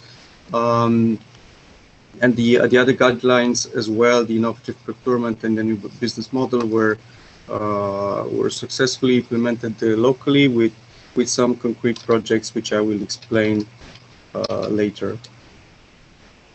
So as we said, we had this chance to implement the free guides developed in Work Package 4. For example, one of the measures that was developed was the public tender organized together with the Ministry of Development, where it was the first of a kind in our country, where the city of Alba Iulia participated with other cities, and where the main objective was to acquire electric buses. The project finalized successfully, and next year, hopefully, we will get in the possession of 13 first electric buses that will run around the city for the public transportation. So this was it was carried out by the ministry as the forefront runner, but the cities were the main beneficiaries, the main actors involved. This is just one photo to exemplify what we expect to have in the near future on our streets. In relation to the other guidelines, for example, the innovative procurement guidelines, we've implemented some interesting pilot projects within the Smart City, Albania Smart City pilot project, which involved a lot of private companies which delivered several mobility solutions, from beacons to smart sensors used for public parking and so on, even a car sharing system that were tested in Alba Iulia during the 2018 and 2019 period. And we consider it was a successful project, given the fact that around 2 million euros were invested with no costs from the municipality, outside the fact that maybe public spaces were allowed for these companies to test their solution. So it was innovative. It was first of a kind in Romania. We've even based our future smart city strategy thanks to the results of these projects.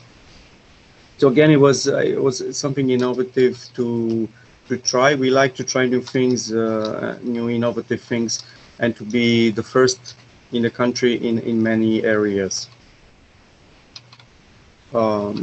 Yes, and there was another idea in the slide about the public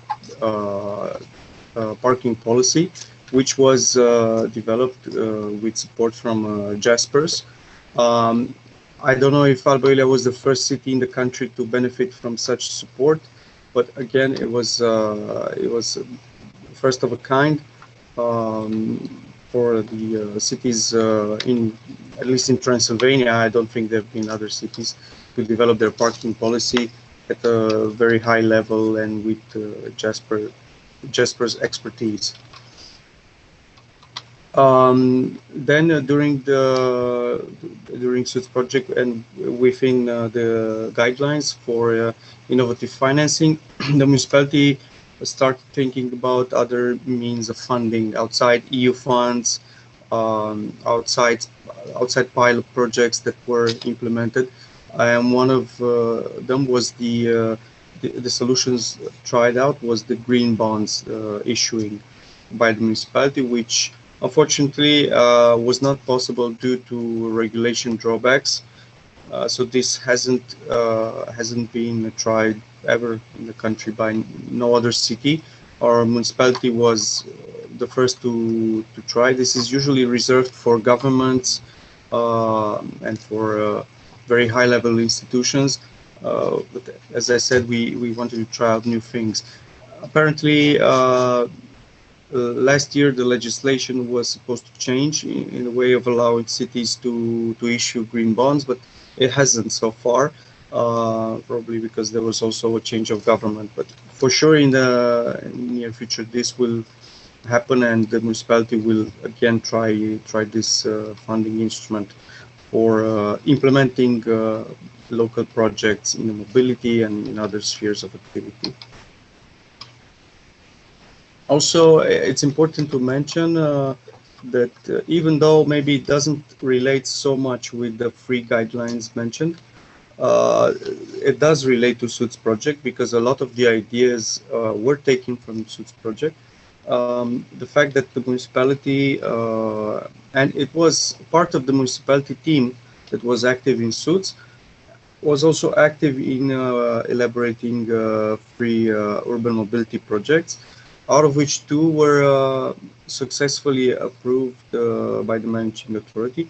This is ERDF funding that will be used for building dedicated bus lanes, for building bike lanes, and for installing bike sharing system all over the city, and even installing electric car chargers and electric bus chargers.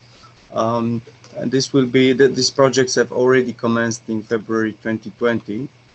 So if we think of it, it's ongoing now, and the total amount of funding exceeds 30 million euros just for these projects. So it will have a great impact at local level.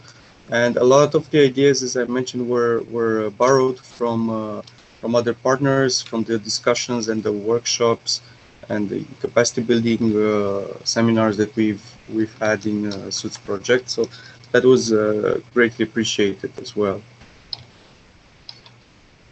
This is just to show you one of the graphics that was proposed for the within this project, where the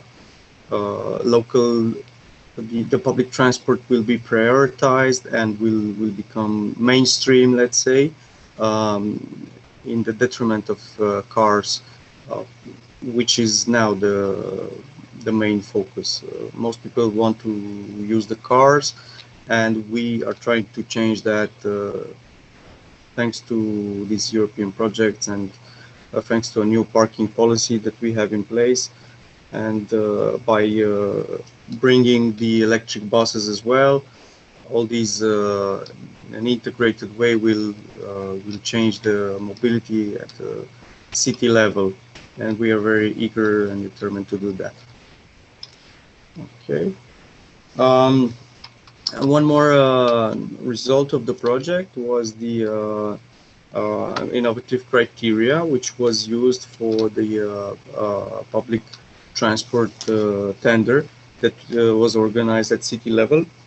The idea of having innovative criteria came from SUITS project, and we used that in order to influence in a good way the future public transport at the city level by imposing a lot of new standards, new criteria that maybe were new to many of the cities or to many of the operators. For example, having a dedicated mobility card which can be used at city level, or having free Wi-Fi in all the buses, using SMS or a mobile app to pay for the ticketing system, etc. These were all introduced in the procurement that was organized at city level. The national authorities for tenders did not agree with all of the criteria introduced by Alba Iulia. That was very interesting to see that there were also things that were not acceptable, but most of the criteria was introduced and was accepted, and we considered that a great success, because the city is aiming to have an even better public transportation than it was until 2020. So roughly this is what we wanted to add. Of course, the free guidelines were the baseline for the activities that we've implemented at local level, and they were very comprehensive. I can say that with all the meaning of it, a lot of details, a lot of concrete examples were offered from all over Europe and even outside the European context, and for sure they can be replicable also to other European cities, and a lot of good knowledge can be taken from there. So we will disseminate the free guidelines also to other Romanian cities, and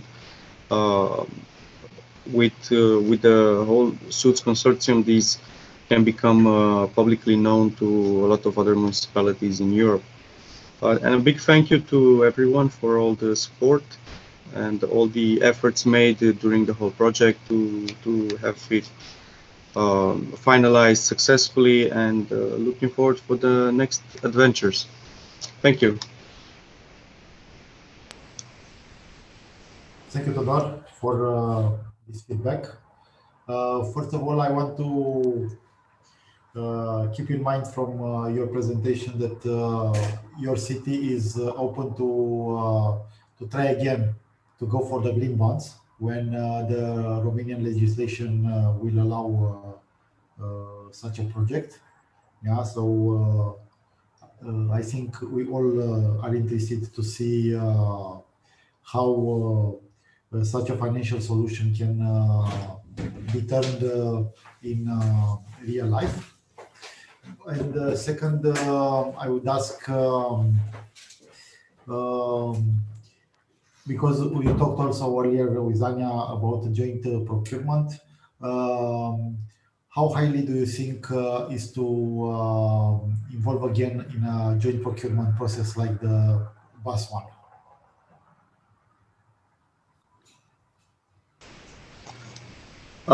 I'm certain, given the outcome of the procurement, that we'll be very determined to participate also in other similar type of actions at the municipal level. So it was the first time, but I think, given the result, it will not be the last action of this kind. Okay, thank you a lot.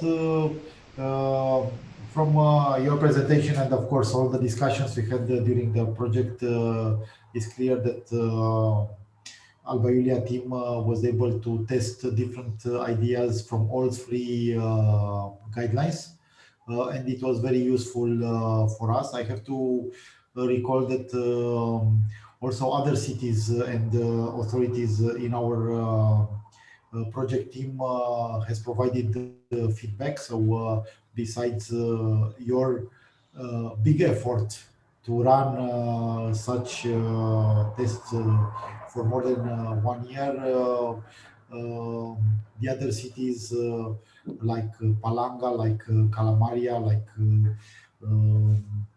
the authority in West Midlands and the others have all provided feedback, and I think this is one of the key point that I have to stress about the guidelines. So they are not only the results of pure academic research. The results have been corrected based on what we have received from our institutional, let's say, partners. I want to remind everybody that the guidelines and the tool are all available through SWITS project website. They are free of charge, because I have seen a question earlier during the capacity building panel. How can cities have access to such ideas, because in general they are very costly. Okay, at least at this level you can have access to very good tools, let's say free of charge, and in 7 different languages from Europe. So I think it's very easy to use and to test the ideas. As we have come at 5 o'clock Central European time, 6 o'clock in my home country, it is time to close the panel. I thank again to all my fellow panelists for the information that they shared with everybody. I'm pretty sure that if future questions will come through our colleague Elena as the main organizer of this conference, we shall provide support in the next days. So thank you again, and we shall stay on for the rest of the conference tomorrow. Thank you, Elena. The floor is yours again. Yes, thank you. Thank you very much for your contributions, and all the panelists of the day with their contributions and their work, and also our participants who are many and interested in listening to us so long until 6 o'clock in the afternoon, as you said, Stefan. So thank you very much again. see you tomorrow. Tomorrow we start at 10 o'clock with the same link, and everything will be the same. You don't need to re-register, nothing. Use the link that you have. And we started, as I said, at 10 o'clock in the morning in Brussels time.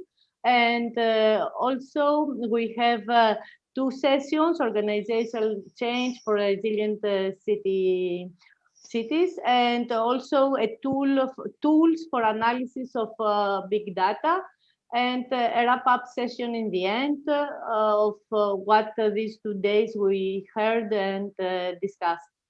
Thank you all. See you tomorrow. Bye. Thank you. Bye-bye. Thank you. Bye-bye. Bye. Bye-bye. Bye-bye. Thank you.